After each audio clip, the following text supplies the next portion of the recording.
The young man was climbing the stairs and couldn't for the life of him remember what had happened to him. A terrible headache was preventing him from concentrating. All of his clothes were torn to shreds, yet he couldn't find any injuries on himself. However, he felt absolutely awful. Soon, the young man reached the door to his apartment and saw a box by the door. He must have forgotten to bring it inside during the move. It turned out that some kind people had helped Lu Chen, and instead of throwing it in the trash, had neatly left it by the door. Lu Chen remembered that these were most likely just some useless photo albums, but he still brought the box into his apartment. He couldn't just leave it in the hallway. Photos always bring back a lot of memories, often pleasant and nostalgic, so the young man immediately began unpacking the box. Inside was a trophy for first place in the game, Journey Through the Sea of Stars, as well as an old photograph. Lu Chen began examining the photo and mentally looking back at the past. It's always nice to realize that there have been truly valuable and important moments in your life, especially since this was the starting point of his esports career, when the National Esports Championship was held in China 5 years ago. Star Park was on stage and said that the first day of the competition had disappointed him, even though the hall was full of spectators and fans. The player was not a local but a visitor, and he didn't even know a few words of Chinese. The spectators weren't happy with him either. They believed that Park Han, nicknamed Incredible Power, was completely useless and that any player could beat him. Of course, the man was unhappy with how the fans received him and stated that they were very self-assured, even though they didn't understand anything about esports. The tournament host felt very uncomfortable. He had to maintain good relations with both the visiting star and the audience. When the host got the microphone back, he said that Incredible Power could take on any player in the room. So a call went out, inviting any player in the audience who could take on Park Han's challenge if they were unhappy with the superstar's behavior. Among the audience were Dushasan's friends. He used an automatic translator and realized that Incredible Power had just insulted all the local players. Park Han, standing on stage, looked at the audience as if they were some kind of trash he could easily handle. Dushasan turned to his friend, asking him to join the game, and wiped that smug grin off the self-assured star's face. His friend agreed to go on the game if his buddy paid for him twice at the restaurant. After that, the guy stood up and accepted the challenge. It was freshman Lu Chen. Of course, he was a newbie and a very young freshman at that, so the audience didn't believe he'd succeed. Park Han looked at his opponent and said that the kid was most likely overestimating his abilities. Lu Chen put on his headphones and thought he'd quickly take care of everything and then go eat in peace. This guy had studied at a renowned esports university, and many industry leaders had graduated from that very institution. Now that they knew who would be representing China, many realized that an exciting match awaited them. The players took their seats. The competition was about to begin. Player Park didn't choose the suggested game mechanics and immediately moved on to S-rank mechanics. This was considered a rather brazen approach. Lu Chen was required to choose something from the mechanics library, and the young man had no intention of relying on C-rank mechanics. He didn't want to lose face. From the very first stages of the game, Player Park activated Pillar of Fire. Player Lu very skillfully dodged his opponent's lethal strike, and soon the Korean Star Park was already drenched in sweat and visibly nervous. Lu Chen dodged the next attack in a flash and immediately struck back. He destroyed the C-rank core with a single precise sword strike. The same sequence of moves repeated itself once more. Player Park returned to the game with a C-rank robot, but soon he was destroyed again. It was another instant kill. In the end, Player Park was blown to pieces once more, like New Year's fireworks. Park Han was already beside himself. The game clearly hadn't gone as he'd expected, and now he was the one who looked like a real loser. After destroying his opponent for the 5th time in a row, Lu Chen stood up and said he didn't have any more time. He wanted to eat. The game was over, and the host said that Lu Chen was very experienced in combat, but for some reason he hadn't been seen in competitions before. The young man admitted that today was his first time playing. He had only turned 18 2 months ago, so he had only recently joined the computer club, and until yesterday, he didn't even know how to play. The audience and hosts were thrilled. Everyone applauded and cheered on the genius Lu Chen. The audience raised their thumbs in unison, expressing their support. For a first-timer, it was an incredible result, and now they had a true new king of the battle arena. The audience applauded the winner. Now China had a future in esports. Dushasan was also happy for his friend and took a photo on his phone, feeling that he too was part of this momentous day. That was when this photo was taken, marking the beginning of the new esports player's stellar career. After that defeat, Park Han retired due to psychological issues. Since then, Liu Chen has become famous, chose the popular game Sorrow, and took the nickname Dust. He successfully began his path to dominance in his country's esports arena. Soon he won the very trophy that had also been in the box. It was the first trophy the guy had won in Sorrow, and it was their first head-to-head competition. The final for the title of Best Player in Sorrow was a battle between two great gods in full swing, and it was difficult to predict the outcome of this duel. There would be no tricks in this battle, only the clash of sword and flesh. Competitions between such professionals were always very exciting. The player used Red Dragon's Flame. The audience and commentators were absolutely thrilled by the use of such a powerful attack. Anyone else wouldn't have withstood this blow and would have lost immediately. But among high-level players, the real fun was just beginning. Liu Chen calmly parried the attack and now looked at his opponent, realizing it was his turn to strike.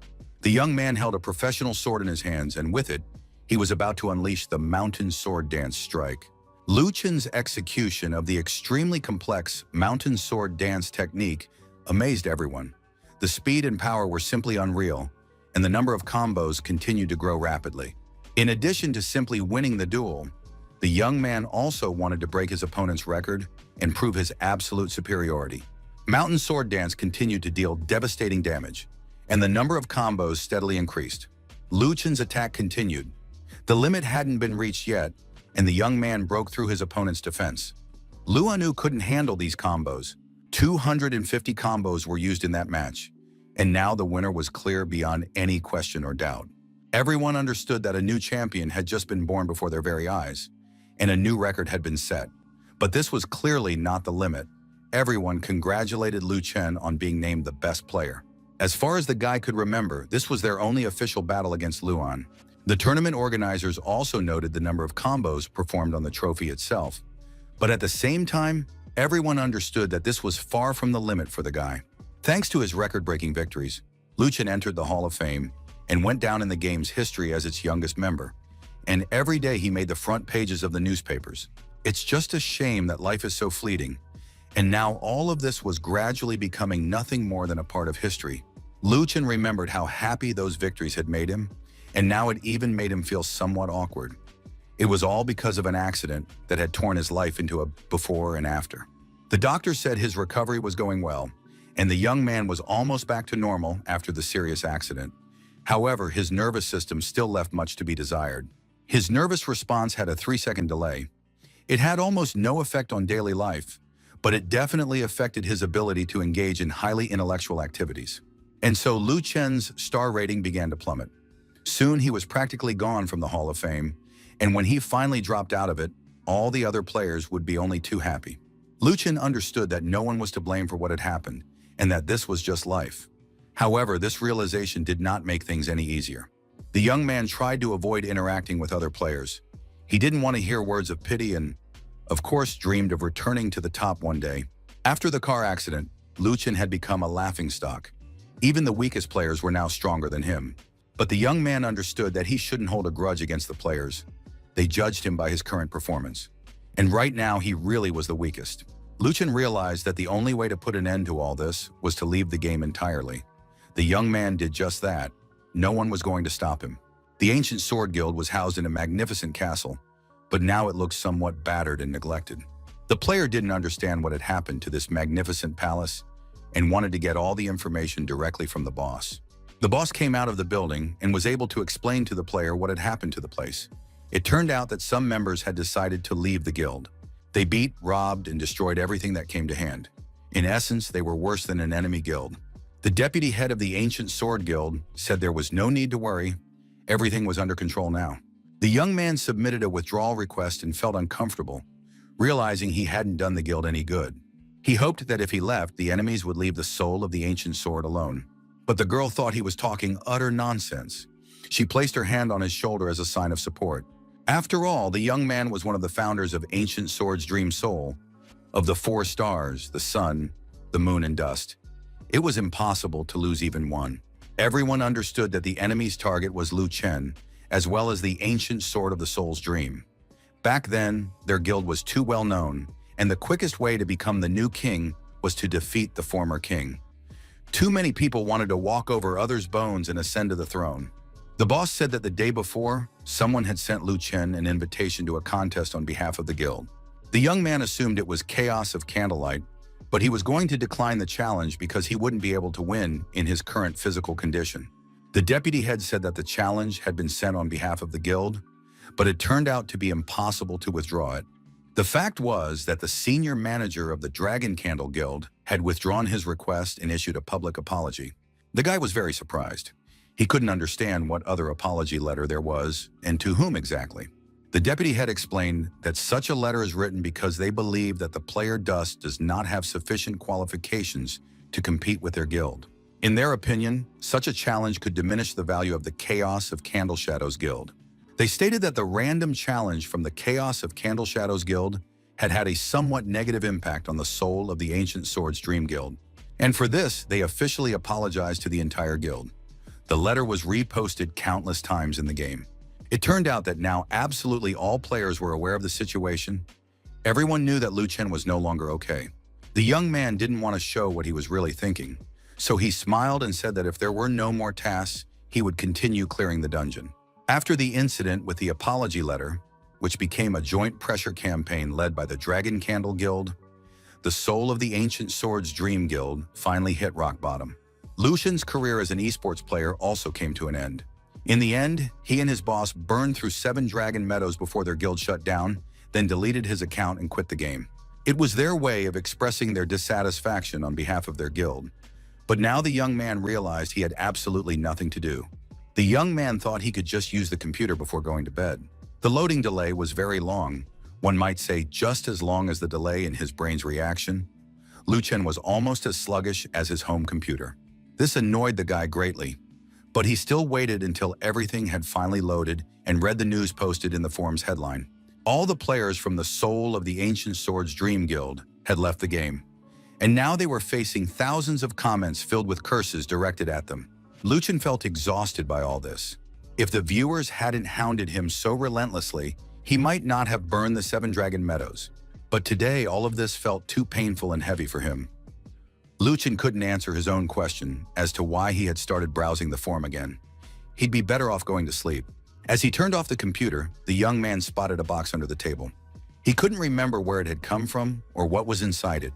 Lu Chen racked his brain and remembered that it was the Heavenly Order gaming helmet, which had been sent to him specifically as a member of the Hall of Fame. It felt like it had happened in a past life. The young man had been under so much pressure and harassment for so long that he had even managed to forget he was a Hall of Fame member, but now he could finally unpack that box. After all, Heavenly Order had been advertised as a masterpiece surpassing even Heartache. The company claimed that their masterpiece, surpassing any previous projects, combined a vast number of character classes and new gameplay modes, promising players true joy. The helmet featured impressive graphics and more advanced special effects in a wide variety of aspects. Just then, the phone rang. It was his tireless and only friend, Dusha-san, who wasn't afraid to call, even late at night. Shi-san couldn't figure out where Lu Chen had gone. He wasn't responding on any messaging apps, he wasn't answering his phone, and he was nowhere to be found. The guy wanted to know what was going on. Lu Chen said he wasn't playing anything anymore.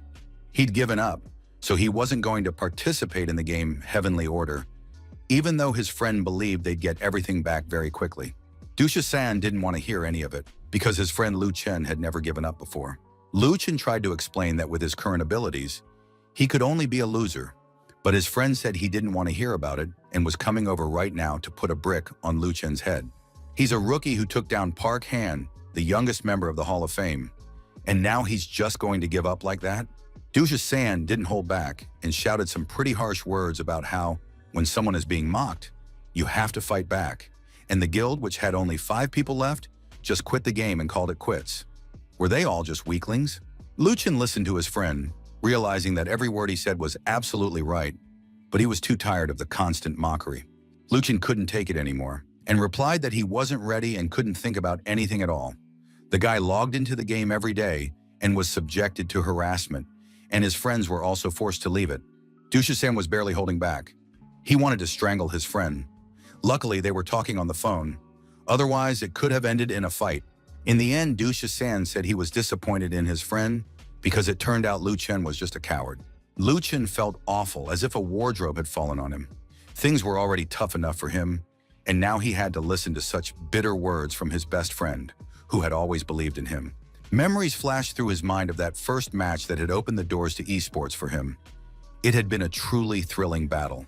The young man remembered the pride and joy of victory, how they called him a champion and a king. But then came public humiliation, relentless persecution, a shattered guild, and a multitude of disappointed people. Luchin knew that each of his comrades had a place in his heart, and yet he was the one who had seen the summit and therefore must never rot in the mud of the gutter. Dusha-san was absolutely right. The young man put on his helmet and said he was ready. Now the game Heavenly Order would be the place where his rebirth would take place. Luchin activated the helmet, and he felt as if he were traveling through an endless sea of data. The young man was surprised by how advanced VR technology had become. It felt as if he had landed on another planet. First, the player found himself in the Temple of Guidance. He found himself standing in the center of a huge hall, and soon the loading was complete. The sensations were extremely realistic. It felt as if the player had truly been transported to another place. Even the texture of the stone columns had been meticulously modeled. At that moment, the young man heard words of welcome. "Welcome to the Temple of Guidance, Luchin." A system spirit appeared before him, and outwardly, the girl resembled Wendy from the story of Peter Pan. The system spirit informed him that upon confirmation, the player would become a member of the Hall of Fame in Region Z. The player would have exclusive ID privileges. He was asked what he wanted to be called from now on. Of course, keeping his original name would be incredibly foolish. Luchin decided to start by changing his ID. It would mark his fresh start. The young man chose the name Broken Spear, Sinking in the Sand. Of course, it would be hard to come up with a sillier name, but at least no one would compare him to Luchin. The young man laughed out loud. He said he would polish and hone himself to restore his former glory. Those 4 words sounded very poetic. Broken spear, sinking in the sand. The system spirit was shocked by the player's reaction and didn't know whether he was happy or really upset. The girl asked if he wanted to start the game and choose a profession. Luchin started the game. He was presented with 10 professions. The selection was typical for most games: swordsman, archer, mage, healer, and other classes. Luchin tried to figure out which path would suit him best right now. A nimble knight on horseback, or a balanced warrior, huge and massive. Or maybe it would be better to choose an archer who deals damage to a single target. Luchin was completely confused. He saw the pros and cons of every class, and it was hard to choose. So the young man decided to return to his old role as a warrior. A notification appeared in the game stating that the helmet was initiating a procedure to collect blood samples to determine his physical parameters. This was something new. A small needle extended from the helmet, and the blood draw began. Luchin didn't have time to react before he suddenly felt a stinging pain. The helmet was collecting samples. Soon the procedure was complete, and a scan of the player's body began. According to the results, his heart rate, body temperature, and blood pressure were checked. All readings were half the normal human values. Luchin couldn't understand what was happening. Why had everything around him turned red? Maybe his VIP helmet was just a fake? The pain was excruciating, and it felt as though the red flashes were tearing him apart not only in the game, but in reality as well. Luchin felt normal again, and now wanted to know what class he had received after enduring all that torment and turmoil. The system spirit announced that the game had unlocked a hidden class and could now present it to the player. Based on the player's physical stats, he was granted the Death Knight class. It was the mightiest warrior from hell, a master of deadly power, and the lord of all night spirits. Luchin looked at his character and thought it was simply amazing. The Death Knight, belonging to a special race, looked so cool. Everything seemed perfect. The time had finally come. It was time to start the game. The game asked if Broken Spear, Sinking in the Sand, wanted to start right away. The young man gave an affirmative answer. First, he ended up in the newbie village of Ryog. It was a village for corpses from the chaos. Luchin looked around and couldn't understand why his spawn point looked so dirty and run down. But soon new disappointments befell the player. He didn't understand how he had become this creature. It all seemed wrong. What about the Death Knight and that beautiful original image he'd seen during installation? A notification stated that the skeleton of death was the knight's initial form, and that he currently had neither blood nor flesh. He felt a void, and soft tissue was simply absent.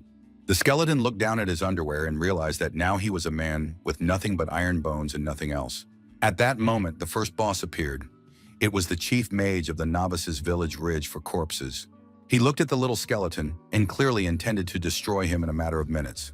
Now even said that he was the chief mage of the village for newbies, and the awakened night spirit must take up his sword and set out on his journey.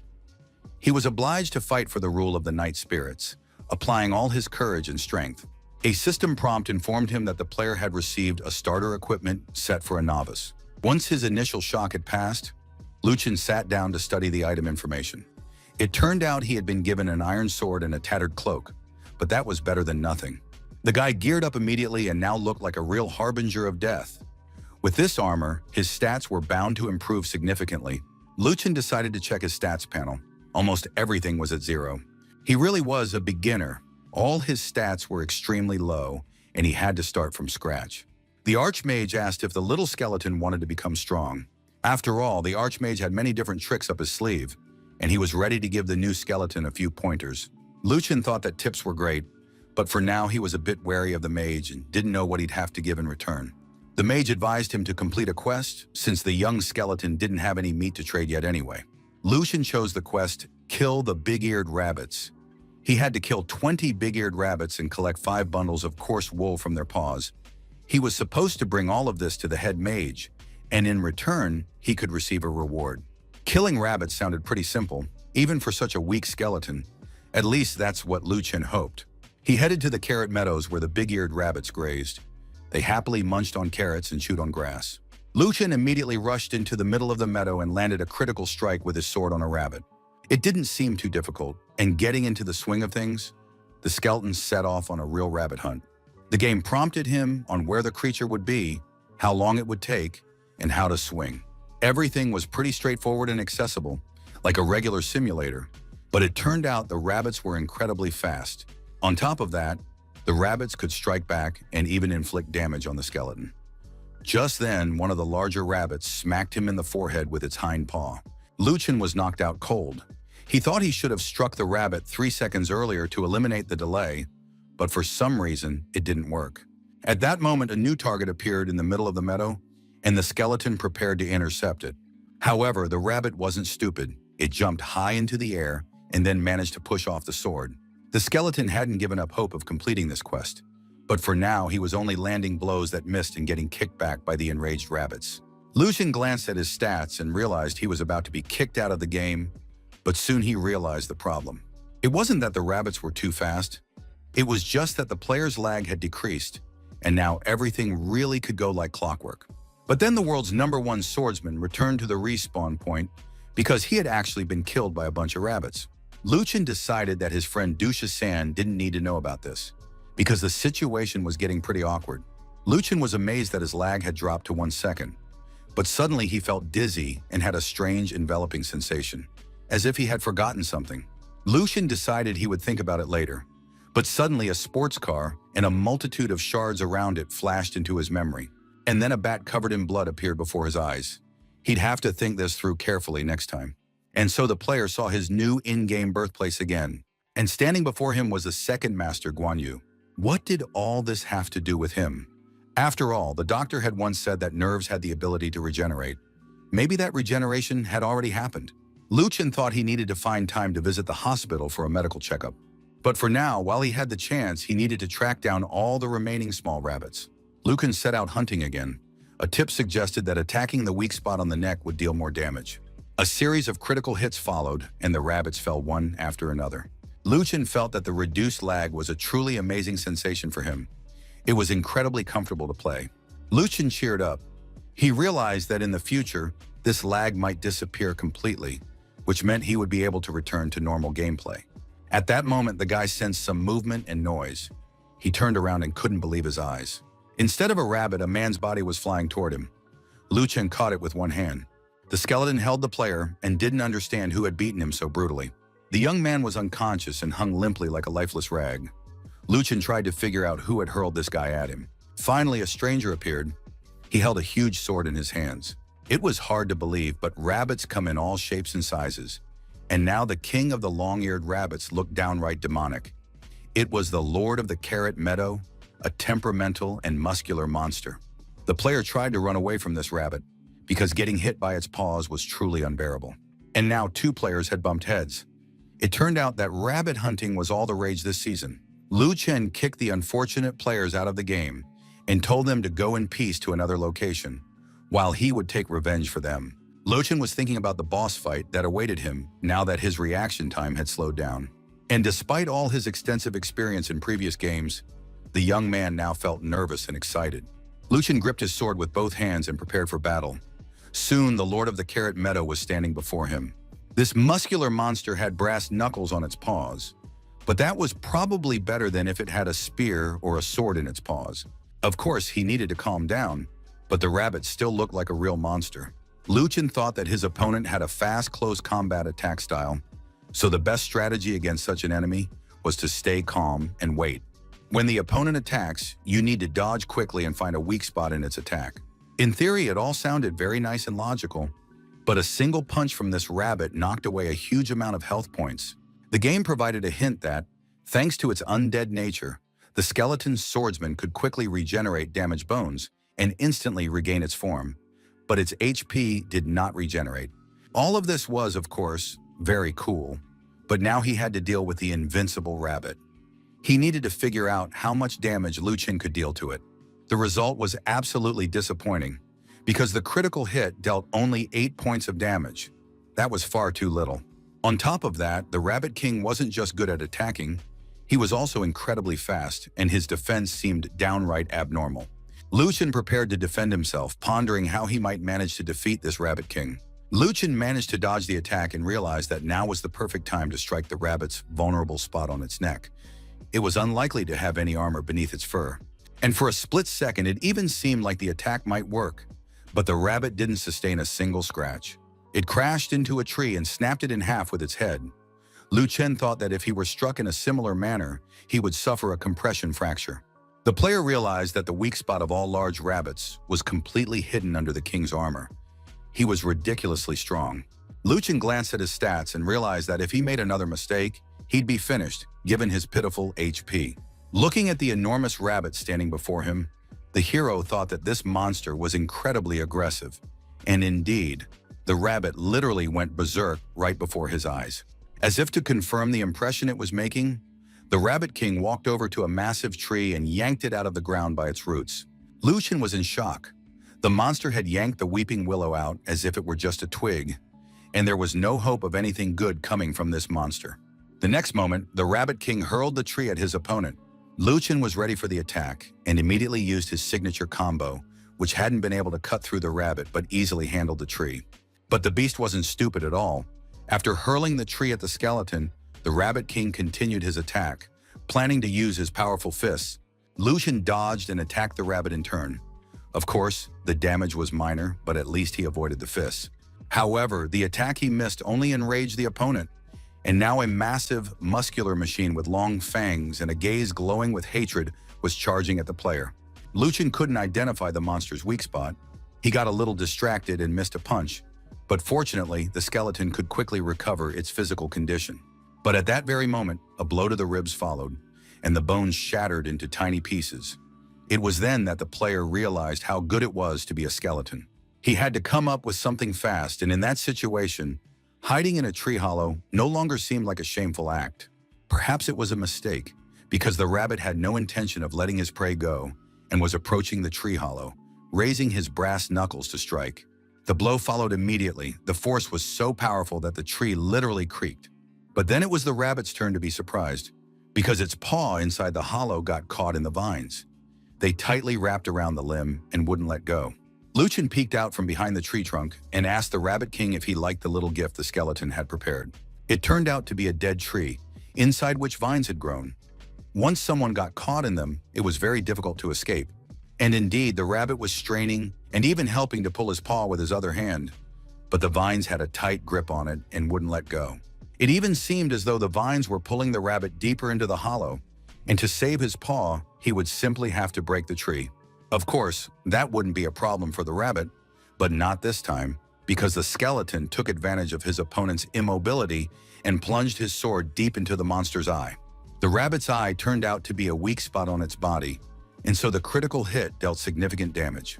After that, the king of the giant rabbits flew into a rage, and as a result, all his attack stats increased. though his speed and defense decreased. This was understandable because the rabbit had been blinded in one eye. Now he could no longer make quick decisions and attack, while Lu Chen landed critical hits one after another. It soon became clear that the time had come for the final critical strike. Lu Chen bid farewell to his opponent and with a single swing of his sword, severed its giant rabbit head from its shoulders. The game congratulated the player on defeating the king of the big-eared rabbits. He had reached level 4 and received a reward for defeating the boss. Lu Chen was very pleased with the outcome of the battle. After all, this was his first boss in this game. Now he needed to sort out the loot and stats. The player received a glowing great-eared rabbit breastplate. It boosted health and physical defense. Additionally, the player received a large magic stone, which could eventually be exchanged for gold coins. Lu Chen decided to put on the glowing breastplate of the big-eared rabbit right away, and now he no longer looked like the scrawny skeleton he had been at the start. On top of everything else, the player received 10 free bonus points. These could be spent on leveling up health, mana, strength, and agility. Lu Chen began to figure out how best to allocate them. As a result of equipping the breastplate, his health had already increased automatically, so the player decided to invest all his points in strength. Lu Chen realized that sword-wielding skeletons have a good rate of strength growth. But then the guy remembered that he hadn't collected a single hair from the rabbit's paws, so he had to continue his quest. When all the tasks were completed, he met with the Archmage and asked for his opinion on his performance. The Archmage praised the little young skeleton and rewarded him with experience points, copper coins, and reputation. The player really liked all of this, and he wanted to complete some more quests. The next quest was of medium difficulty and was called Kill the Green Mantis. He had to go to the Forest of Morning Light, kill 100 mantis, collect their blades, and then bring them to the chief mage of the novice village. The player told the mage that he wanted to buy some healing potions to prepare for a long battle, and it turned out that the chief mage was also a merchant. The chief mage said that there are few night spirits in nature, so they value versatility, and asked how the skeleton planned to pay. After that, the mage began to appraise the magic stone received from the king of the big-eared rabbits. The stone's quality turned out to be very decent. The mage valued it at 1,500 copper coins, which was very pleasing and further motivated the player to complete all sorts of quests. Lu Chen asked the mage if he had any healing potions, and the mage, of course, said he would offer several options that would fully satisfy the player. When the deal was done, the mage was happy and said he'd be glad to see the skeleton again. But the player was left unsatisfied. He'd bought 20 bottles of potion and had hoped for a bulk discount. After all the issues were settled, Lu Chen began the next quest and made his way to the Forest of Morning Light. A sign was attached to the fence, warning that a mad dragon was in the area, so crossing the border was prohibited. Lu Chen paused briefly, mulling over the information about the dragon and the illegal border crossing, but then figured that he was just an ordinary skeleton now, and human laws shouldn't concern him at all. After walking a short distance through the area, Lu Chen spotted 2 players running nearby through the woods. He decided to follow them and find out who they were. The players were racing through the trees at top speed, looking scared and out of breath. One of the guys suggested that they might be being chased, and the other told him not to look back and, on the contrary, to run even faster. Lu Chen watched the brothers with interest. He didn't understand what they were doing there or who they were hiding from. The guy saw a skeleton in front of them and thought they were totally screwed. A night spirit was in front of them, and the mad dragon was behind them. One of the brothers asked what they were going to do, still looking back in fear. The boys decided they would fight the skeleton, since the night spirit was only level 5, and the 2 of them figured they could easily defeat the enemy. But at that moment, one of the brothers was struck by an arrow that pierced his back, and blood spurted out. The second brother was also about to fall victim to the arrow, but at the last moment, a bony hand stopped the dangerous weapon right next to the player's eye. The young man sincerely thanked the skeleton for saving him, and Lu Chen replied that luck had turned its back on the brothers today. At that moment, sharp arrows with metal tips were already flying toward them. The arrows were fast, but their flight path remained predictable. Lu Chen knew that with his current reaction speed, none of the arrows would be able to touch him, and he miraculously dodged these attacks. The archer nicknamed Mad Dragon tried to shoot the skeleton, but it somehow dodged all his arrows. The archer shot, and his inability to hit his opponent greatly annoyed him. Some lousy bag of bones had taken it upon himself to play the savior. Lu Chen, for his part, not only dodged the arrows, but also powerfully deflected one of the ultra attacks. Clan Blood Explosion. Watching the skeleton slice through the powerful arrow, the archer decided to try again. Perhaps last time it had just been a fluke. The mad dragon was drawing another arrow, but at that moment, Lu Chen slipped past the player very quickly and quietly. In the next instant, the skeleton was already behind the archer. He raised his sword and bid the player farewell. One critical hit was enough. Lu Chen confirmed that archers were still as fragile as ever. He could have taken a breather, but the skeleton heard a very strange sound. It couldn't have been made by other players during the fight. It belonged to something or someone else. The brothers and the mad dragon must have been clearing the field to surround the boss. Lu Chen hid behind the trees to watch and figure out the situation.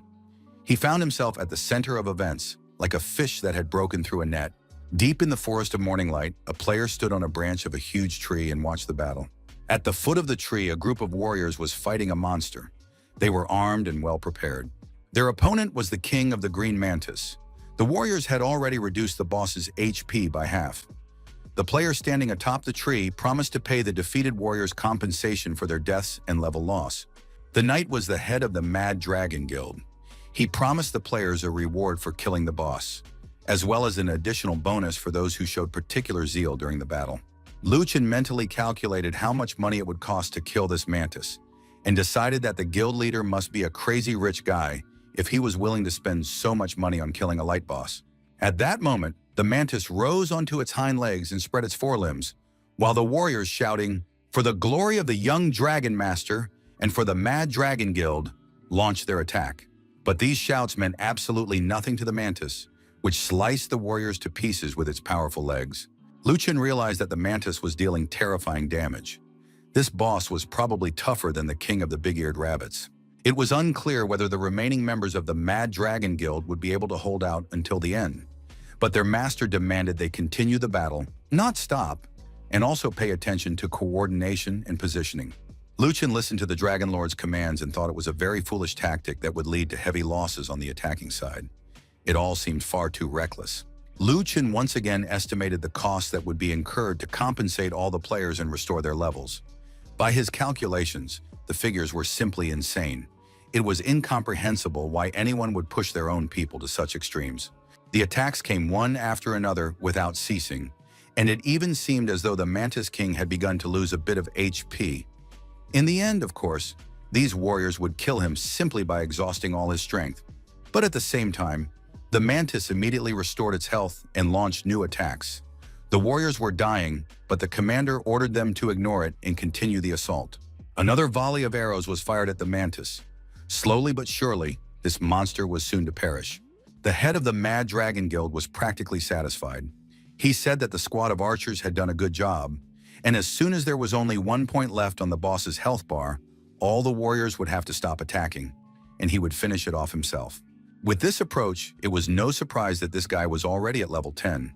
He took half the final experience points for killing the boss, while spending huge sums of money on compensation for his players.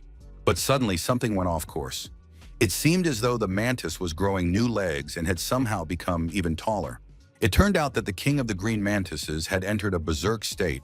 He had grown 7 blade-like legs and increased his attack power and speed several times over. At first, the players of the Dragon Guild were thrilled by this change. The guys realized they could make more money from compensation and urged each other to chip away as much HP as possible from the mantis. There were so many people that the human factor seemed to be ignored, and after a while, the mantis's HP rapidly approached zero. The guild leader ordered his men to keep going and not stop, to use their lives to give him the chance to deliver the final blow. Soon the situation had reached a point where the mantis had only 3 HP points left. Lu Chen and the Dragon Guild leader both decided it was time to attack. The guild leader lunged forward, intending to pierce his opponent with his spear. He was pleased, believing he had waited for the perfect moment. Near the body of the crippled mantis, the Dragon Guild leader spotted a skeleton and asked who it was. This encounter greatly annoyed the player. He had invested so much money in this duel and therefore had no intention of sharing the loot with anyone. Lu Chen replied that he was just a traveler who had happened to be passing by and had come here to seek justice for the players whom the leader had forcibly sent to respawn. The leader said there was no need to play the righteous hero. The skeleton hadn't just appeared, but had been watching the situation for some time, and now also intended to claim the first boss kill. Lu Chen replied that he was only here to clean up the surrounding game environment. Of course, he didn't mention that. As compensation, he'd like to take down the Green Mantis boss. At that moment, the Mantis launched its attack, and Lu Chen was busy dodging the Mantis King's massive claw. Meanwhile, the head of the Dragon Guild decided to deal with the opponent who dared to touch his prey, and now the player's spear nearly split Lu Chen's head open. Of course, such an act could not go unpunished, so the opponent was immediately counterattacked, and Lu Chen's sword pierced through his body. Lu Chen advised the Dragon Lord to practice his skills, because money isn't the answer. The Dragon Lord hadn't expected this turn of events. He was enraged by the fact that this skeleton had dared to steal his loot. Lu Chen understood perfectly well that this act would cause people to come after him, so he had to hurry and finally finish off this unfortunate mantis. Lu Chen turned to the Mantis King and told him not to worry, because it was his turn. After that, the skeleton shifted the Green Mantis King from the Berserk stage to the Weakness stage, and after that, taking down the remaining few HP points required no effort at all. The player Broken Spear, sinking in the sand, killed the first Green Mantis King, but instead of a reward, the system issued a warning that the player's health was below the threshold, so the game had automatically ended for him, and his experience, equipment, and rewards would be saved. Lu Chen sat at the table rubbing his neck. He couldn't understand why he'd been unexpectedly kicked offline after defeating the boss. Besides, it wasn't clear what the warning meant. But then there was a knock at the door, and it was completely baffling who could be banging on it in the middle of the night. Opening the front door, Lu Chen saw a friend who said he'd been very worried, which was why he'd rushed over in the middle of the night. Dusha-san was worried that his friend wasn't answering calls or messages, but looking at his friend, Shu-san was even more frightened. Now he had absolutely no idea what was going on. Shu-san couldn't find the words to describe what he was seeing. He just kept screaming, "Zombies! Help!" Lu Chen looked at his friend and tried to calm him down, saying he didn't understand where the zombies could have come from, even though the guy's face was covered in spots that looked very much like those on a corpse. Dusha-san held out his phone to his friend and suggested he take a look at himself. Then everything about the zombies would become clear. Lu Chen was very upset. He was genuinely alarmed and terrified. Not understanding what kind of spots had appeared on his face, Shisen said that such spots only appear on the dead, and they spread at an alarming rate, so they needed to go to the hospital immediately. They could do it right now, in the middle of the night. Lu Chen tried to tell his friend that these weren't livor mortis, but the very next moment, a sharp headache literally pierced his body like lightning. The young man couldn't move. It felt as if his body had been seized by convulsions. The boys arrived at the emergency room of the city hospital, and the chief physician confirmed that they were indeed livor mortis. This doctor was Dusha-san's father. He said they needed to run a blood test and a few more examinations, and only then draw conclusions. The lab blood test showed absolutely bizarre results. It seemed as though such a thing couldn't possibly exist in reality. The guys were very curious about what the results showed. The doctor replied that he would try to explain the inexplicable, but he had never encountered such a phenomenon before. One thing was clear. Lu Chen's blood contained a massive virus that defied biological explanation. It couldn't be called a zombie virus. That would be too far-fetched, but what was strangest was that it didn't destroy healthy cells, but rather repaired the damaged ones. However, because there were so many of these cells in the young man's body, their activity objectively slowed down blood circulation, which is why such strange consequences appeared. Blood flow slowed down, causing it to pool near the skin's surface rather than circulating throughout the body as it does in normal people. This is what led to the appearance of livor mortis. In addition, the doctor determined that the current blood circulation rate continues to gradually decrease. As soon as the blood flow stops, the young man will die. However, the doctor added that medical technology is very advanced these days, and they will find a way to artificially circulate the blood throughout the body. For now, the doctor recommended a CT scan to see what other effects the virus had had on the body. The doctor asked if the young man had experienced any strange sensations or phenomena recently. The young man thought about the locked doors he had had to get past, but didn't mention it. Lu Chen replied that nothing unusual had happened in his life at all, and now no one understood where this unusual virus had come from in the young man's body. Eventually, the whole group made their way to the CT scan room, and the young man lay down for the examination. Once they were alone, Dusha-san asked his father if the doctor suspected that Lu Chen was hiding something, and if the boy knew the true cause of his illness. But the doctor replied that he simply wanted to make sure Lu Chen didn't remember anything about what had happened to his body. Perhaps it was a psychological defense mechanism. Most likely, the boy had developed PTSD, which caused him to forget specific details and entire episodes from the past. Based on Lu Chen's blood flow rate, he should have already had a stroke, or something even worse should have happened. But at the moment, even though the situation is far from optimistic, he looks almost normal. Shushan was very upset. He was worried about his friend and couldn't understand how this could have happened at all. Lucian got into the CT scanner and began to doze off. He felt a pleasant warmth and was finally able to relax a little. While the scan was underway, the doctor said he would step away for a moment and asked his son to keep an eye on his friend for now. But no sooner had the doctor stepped away than his son let out a loud scream. Du Zhonglan rushed back into the room to see what had happened. He burst into the room and yelled at his son not to scream in the hospital in the middle of the night. But Shush-san called his father over and suggested he take a close look at the patient. Lucian looked completely normal. The livor mortis had completely faded, and even the doctor couldn't understand how that was even possible. Lucian replied that he had felt warmth during the CT scan, and now he felt no discomfort or weakness at all. The doctor was stunned. He cupped the young man's face in his hands and began to examine it closely. It was mind-boggling, but the face really did look completely normal. The situation was just as normal with the rest of his skin. The young man's pupils were normal, and all of this, in his opinion, was due to the X-ray radiation. Dr. Dool rejoiced like a child. He jumped around the office, danced a little, and said that the cadaveric spots had disappeared completely and without a trace. Having calmed down a bit, the doctor immediately shouted that they needed to go to the lab immediately and run another blood test. Everything would have been much better, but 3 hours of examinations had already passed. The tests were still going on, and even a healthy person would have been completely exhausted by now. Lucian was wrung out like a lemon. He felt as if the doctor were about to dissect him into separate parts and conduct research on each one. Shu San genuinely sympathized with his friend. He hadn't expected his father to draw such a huge amount of blood from him for the sake of experiments. The doctor said that it was now clear X-ray radiation slows the virus's progression, but the lab technicians were still testing which specific wavelength of X-ray radiation was best suited for continuing the treatment. They gave Lucian a special liquid to drink and put him to bed to rest. Because the guy was a total mess, Shusen took him home and went out to buy groceries for breakfast. Lucian lay on the couch and examined his body closely.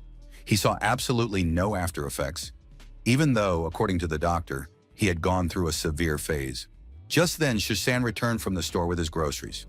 He said there was a beautiful woman in a sports car parked near the house, accompanied by a huge bodyguard, and that the woman was wearing a bandana on her head.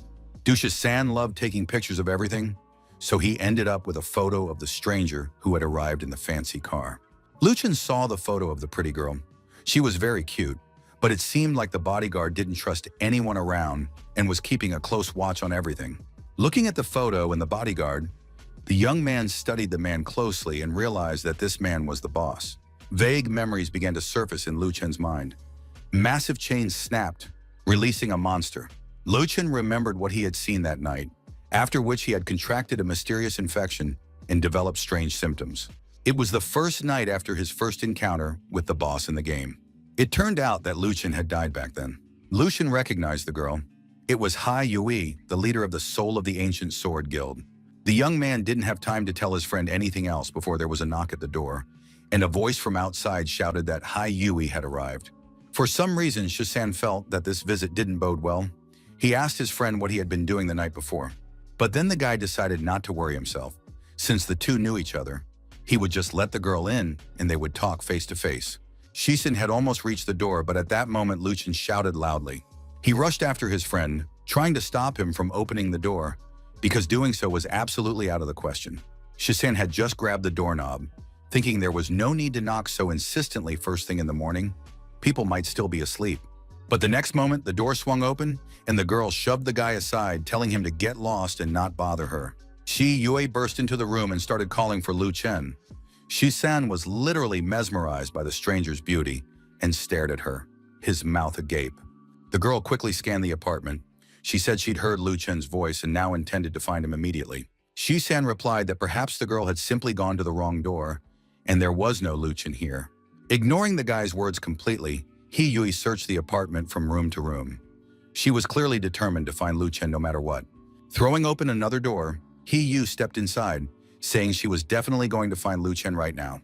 The young man was hiding in the closet. He really didn't want to run into the boss since he had already told his friend not to let her in. Ha-Yi stood right in front of the closet and declared that she knew where Lu Chen was hiding. The girl didn't understand why he was avoiding her, since she was genuinely worried about him, and she placed her hand on the closet handle. San shouted at the top of his lungs that Lu Chen was already dead. Yi froze in place and tears welled up in her eyes. It was impossible. Lu Chen couldn't be dead. Most likely, the guy had gotten something wrong. San said that if she didn't believe him, she could go to the city morgue and get a death certificate. Hearing this, the beautiful woman rushed out of the apartment, weeping bitterly. San locked the apartment and approached his friend, asking if he was sure he had done the right thing. Lu Chen replied that at the hospital, he had naively thought that if he underwent radiation therapy, his body would become like that of a normal person. But now he remembered what had happened to him and wasn't even sure if he was alive or dead. Lu Chen didn't want to give his boss hope only to take it away again. It was better to drown everything in despair right away. In his opinion, that would be easier and less painful. San was very upset. He said his friend was confusing him more and more and demanded an immediate explanation of what had happened last night. Lu Chen explained that last night he had been buried alive. The day before, after lunch, the young man had gone to meet with the boss. He thought it would be a casual meeting between friends. Lu Chen didn't expect the meeting to be with the guild's vice president, He Yui. The rich and beautiful woman gave him some gear and invited him to her new studio. She made her feelings for Lu Chen clear, but he rejected them all. Lu Chen had a 3-second delay in his brain's reaction time, so he didn't want to be a burden or have the beauty waste her time on a cripple. Shi Yui insisted on driving Lu Chen home, but on the way, they got into a serious accident. The rival with whom the girl was competing for the vice presidency realized he wouldn't win and decided to set a trap to kill her. The gang was large and well-armed. To save the girl, Lu Chen set the car's gas tank on fire and, using the flames as cover, tried to escape the area while carrying the beauty in his arms. Shi Yui suffered a mild concussion and lost consciousness, and Lu Chen tossed her into the back of a passing tractor. The young man himself stayed behind to distract the gangsters. Seeing that their plan had failed and their victim had vanished, they unleashed all their fury on Lu Chen. The young man was beaten half to death. They may have even decided he was already dead. After venting their rage, the gangsters dragged Lu Chen's body to the Chaos Burial Mound. This burial ground is located in the north of the city. Lu Chen was thrown into a pit and buried alive. However, it turned out that the young man wasn't killed. He had every chance of surviving even in such a grave. Fortunately, heaven did not take him then, and a heavy rain began, which became Lu Chen's salvation. Because of the rain, the soil in which he was buried became loose, and Lu Chen was able to dig himself out and crawl out from under the ground like a zombie. The young man didn't remember or understand where he was going, but gradually the pain began to subside, and he regained consciousness in the entranceway of his building. There wasn't a single wound on his body, only torn clothing. Most likely this happened because he was infected with a giant virus after being buried, which gave him strength and restored his body. Or perhaps, on the contrary, the boy had contracted some kind of zombie disease while in the grave. Lu Chen asked his friend what he thought. Was he alive now, or was he already dead? San was very worried and said that the chaotic burial mound in the north of the city was shrouded in many mysteries, and it seemed they needed to go there. Lu Chen replied that he would definitely go. He wanted to find out what had happened to him. But as soon as the young man got to his feet, it became clear that he was too weak and needed rest. San advised his friend to eat a good meal and rest first, while he stepped out for a short while. San promised he wouldn't go to the Chaos Burial Mound himself. He needed to go to the hospital because of the forgery of Lu Chen's death certificate. Dr. Du asked his son to bring Lu Chen's gaming helmet to the hospital. San entered his father's office with a box holding the helmet and was surprised to see a group of elderly people in the doctor's office. Lu Chen was left alone. He armed himself with a pen and a piece of paper and began calculating finances and balances.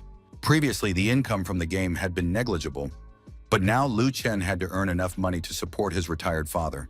The young man made a list of necessary expenses. In the midst of his calculations, he heard the sound of a door opening. It turned out that San had returned. Lu Chen stepped out into the hallway and was surprised to see that his friend had arrived with a large number of bags and suitcases. Without asking for permission, San simply announced that he was moving into Lu Chen's apartment. The apartment's owner tried to object. He only had one bed, but San didn't see a problem. The sofa in the room was wide enough to sleep on. Lu Chen thought that he must have reached the point where he needed a personal caregiver. San replied that that was complete nonsense. He'd just gotten bored living alone. The situation became clear. Shisan tried to reassure his friend, saying that Lu Chen definitely wouldn't die anytime soon, and showed him a box containing his test results. The sheets listed all his vital signs and contained a full health report confirming that Lu Chen's vital signs were normal. Shisan admitted that at first he didn't believe it either, but later the old professors had conducted several sets of comparative experiments, and now there was no reason to doubt it. Shisan put Lu Chen's helmet back in its place without comment. He merely said that the project to sequence the virus's genes had turned out to be too large-scale, and his father had had to bring in other colleagues. Gradually, more and more qualified specialists, true masters of medicine, joined the effort. Eventually, a large research team was assembled. These giants of medicine made a single phone call, and the burial mound of chaos became a restricted military zone with limited access. Thanks to the efforts of the group of professors, the secret of the burial mound was uncovered in just half a day. Beneath the burial mound of chaos, a group of tombs dating back to the end of the Han Dynasty was discovered. This may be somehow connected to Yeguan, but the specifics of the situation required further excavations. Many mysterious objects have already been found, though much remains a mystery in these tombs. Cadaveric fluid was leaking from the tombs, in which they detected DNA from a virus identical to the one found in Lu Chen's body. It turns out the boy had cadaveric fluid as old as the world itself, containing some strange virus. Shisan said that all of this has now been documented, and the virus from Lu Chen's frozen corpse has been named after the young man. The young man decided that the virus's name was actually pretty good and began studying the documents. Shisan took advantage of the situation and unpacked his things to settle in and make himself at home. Lu Chen wanted to understand why the documents listed only the virus's characteristics without a detailed explanation. But even professors like these probably hadn't had time to compile a detailed report in a single day. Once the research is complete, the description will be expanded. At the moment, the only characteristic they could state with certainty was the virus's regenerative ability. It constantly repairs Lu Chen's cells, strengthening his body. The virus stabilizes his physical condition and slows his blood flow, causing intoxication, slowing his heart rate, and affecting his organs. This is a serious downside of the infection. Lu Chen was surprised that none of the doctors had shown much interest in his body. It turned out that the professors wanted to place him under round-the-clock observation and study. Dr. Du said that Lu Chen's opinion needed to be taken into account, but they had found something important in the virus, so for now they had decided to simply study him. Once the research was complete, Lu Chen might become a real lab guinea pig. Lu Chen said that everything was fine for now, and he hadn't expected the virus to help him 3 times. Cell regeneration brought him back to life. The virus's DNA helped him avoid becoming a lab rat, and the delay in his neural impulses had decreased. This was great news. Now Lu Chen's reaction speed was almost that of a normal person. Shisan was very happy for his friend. He jumped up, grabbed his helmet, and said that Lu Chen should log into the game so his friend could feel his speed. If the virus is capable of regenerating cells, then it stands to reason that it should also regenerate the brain's nerves. Shisan explained that his father, Dr. Du, had built an X-ray system into the player's helmet, and that it also needed to be tested. Now Lu Chen's helmet can emit X-rays to inhibit the virus's effects, eliminating the need for daily hospital visits for radiation therapy. In addition to the helmet, the doctors provided a bracelet that also helps monitor his health. It's a vital signs monitor. It reads Lu Chen's condition and transmits the data to the hospital in real time for continuous monitoring. However, Lu Chen needs to undergo a full medical examination every week to get the full picture. Lu Chen put the bracelet on his wrist, and a red line immediately lit up around the perimeter of the device. The young man held out his hand and watched in surprise as the bracelet emitted waves. Perhaps that was how it was supposed to work. Shisan watched his friend with concern, realizing that something was wrong. The ambulance was parked near the entrance to Lu Chen's building. Dr. Du demonstrated how to turn the bracelet on and off, warning that the red line and electric shock must not happen again. Shisan felt ashamed. He had forgotten the basic principles of setting up the bracelet, and this situation had happened because of him. Shisan burst into tears while Lu Chen tried to defend his friend, saying that he had worked very hard today. Dr. Du said he would discuss everything with his son at home and explain it in simple terms, but for now he would personally show Lu Chen how to use the bracelet. The bracelet monitors vital signs in real time. A red line indicates heart problems, and the bracelet automatically administers first aid. Blue indicates lung problems, and the bracelet delivers adrenaline. Green indicates blood issues caused by a virus. Lu Chen's readings differ from those of ordinary people. Shi-san adjusted the settings before issuing the bracelet. The red line triggered an electric shock to stimulate heart activity. Dr. Du asked him not to panic. He was ready to come to Lu Chen within half an hour if necessary. If the young man left the city, his readings would need to be checked in advance. Lu Chen thought that his mobility was now limited to the city limits, a significant concession on the part of the medical staff. Finally, the guys walked the doctor to his car, waved goodbye, and promised to get in touch if any problems arose. Lu Chen said that the doctor had adjusted the X-ray system in the helmet, and now he wanted to test it out. Shi-san asked his friend for his in-game ID so he could add him online. Lu Chen said he had changed his name, and it turned out his friend had done the same. The guys decided to reveal their new names at the same time. Broken Spear sinking in the sand sounded powerful compared to Unparalleled Master. Shi-san believed he was worthy of being called the Unparalleled Master, and no one argued with that. Lu Chen told him to hurry up and install the client so they could surf the internet together. Lu Chen watched his friend walk away and thought that he would definitely teach him the ins and outs of the game and turn him into a true, unparalleled master. Eagerly, Lu Chen put on the helmet. He'd spent too much time offline and wanted to check his rank. After booting up the helmet, the X-ray system started working too. So far, so good. The player Broken Spear, sinking in the sand, reconnected to the game and received the Green Jungle Blade. At that moment, Lu Chen was in a den of green mantises. He didn't understand how he'd gotten there. Perhaps the coordinates were tied to the green blade. Lu Chen decided to test the sword's power and struck a tree. The effect was impressive. The green mantis burrow was packed with these insects, ready to devour everything in their path. They moved through the corridors, led by a huge, ferocious mantis. Lu Chen was convinced that the black stone weapon was indeed sharp. A light strike split the massive tree in two. With a weapon like this, he could fight with confidence. Lu Chen watched the mantises, wondering what effect his sword would have on these creatures. At that moment, several of them approached the player. It was perfect timing. There was no need to wait for the right moment. Lu Chen landed a critical hit, and the result was stunning. The black stone weapon truly allowed him to fight with ease. Lu Chen spun around abruptly and saw the mantis practically right up against him. It had crept up quietly from behind, preparing to strike. The young man struck with all his might. The mantis's jaw suffered only minor damage, but Lu Chen himself remained unharmed. Lu Chen began swinging his sword, cutting down his opponents. A long, monotonous task lay ahead. The skeleton turned to the mantis, realizing they didn't understand, and told them they needed to attack all at once. The mantis seemed to have no objection. They were quite strong, though not nearly as strong as Lu Chen. At one point, the young man even got scared. These monsters really did rush at him as a whole crowd. But on the other hand, why put off something that could be dealt with quickly and decisively? Now all the mantis would die at once. Once all the mantis were destroyed, the battle would end in a few minutes and the quest would be completed. Lu Chen analyzed his stats. He thought he'd done a great job, even though he was still weaker than before the accident and his illnesses. Suddenly, he heard someone call out his name. Broken Spear, drowning in the sands. Lu Chen wanted to know who it was. It turned out to be the undead judge, the strongest of the undead, who had appeared thanks to the contract. His strength was unknown. Lu Chen hoped this high-ranking player wouldn't cause any trouble. The undead judge said he had identified the undying player, unfurled a scroll, and began to read. He announced the start of the court session, waving a brush and writing something down. Lu Chen had absolutely no idea what was going on or what kind of madhouse he had stumbled into. Soon, the undead judge finished the drawing and handed it to the player. It was a wanted poster, "Kill the Undead, Broken Spear stuck in the sand," for which a reward of 250 coins was promised. The wanted poster had been posted by the player, Dragon Slayer, and now any player could earn a reward by killing Lu Chen. The young man was furious. He understood that Dragon Slayer was trying to buy him out of the game, but he had to see who would leave the game first. Lu Chen tore up the wanted poster.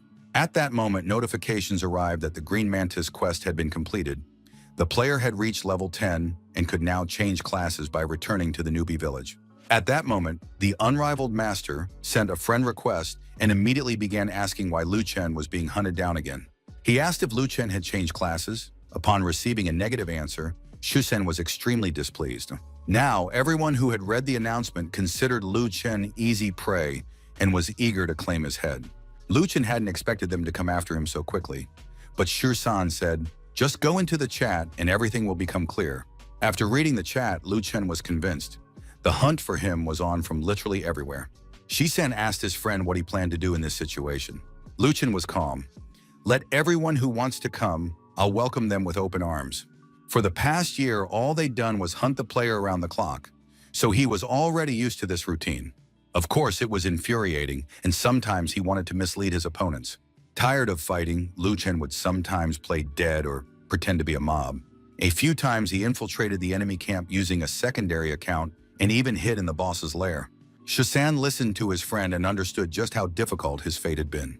Over the past year, Lu Chen had mastered the art of spending blood and tears and was now ready to show the fruits of his labor.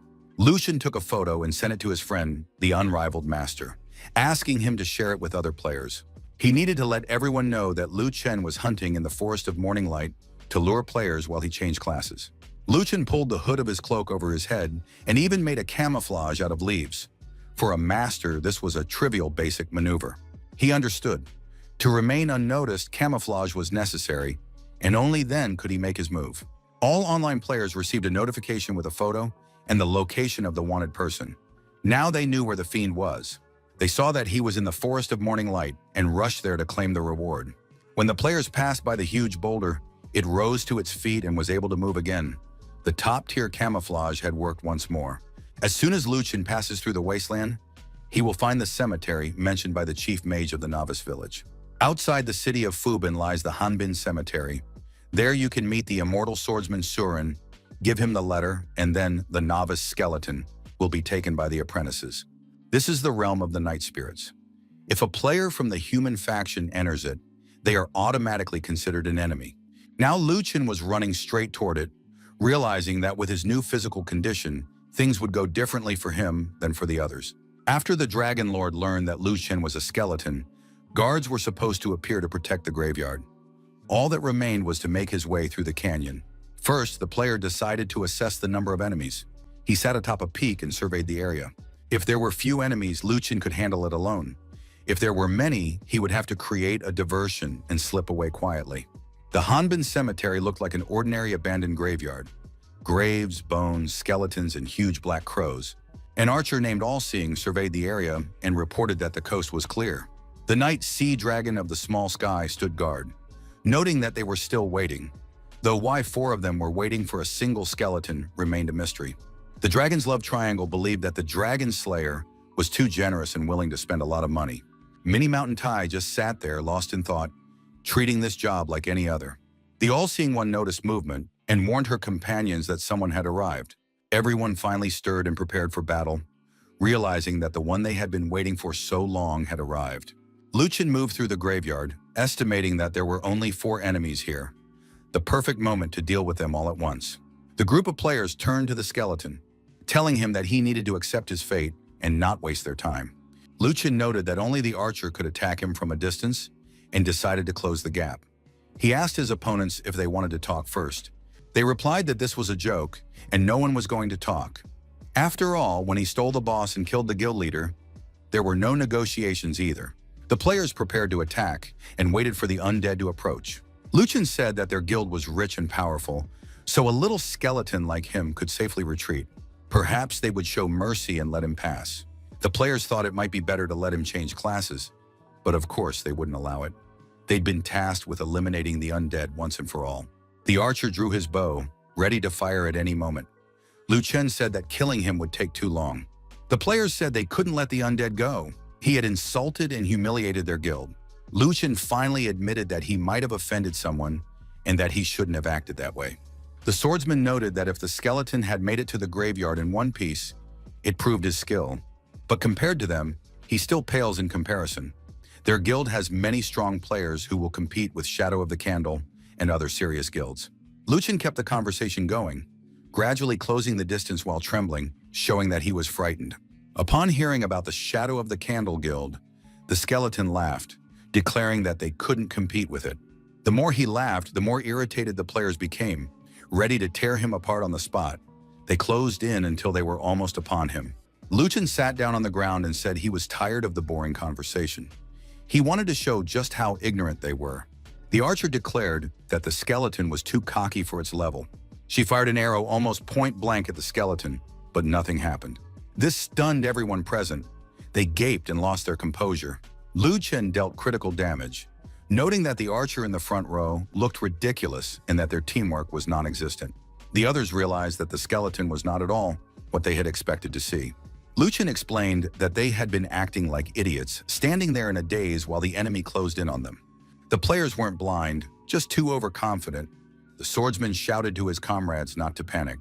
"It's 3 of us against 1, and the skeleton can't change classes." They decided to surround the undead from all sides. The players attacked simultaneously. It seemed the undead wouldn't be able to defend himself. But Lu Chen dodged the attacks and landed several blows, declaring that they couldn't defeat him without an archer.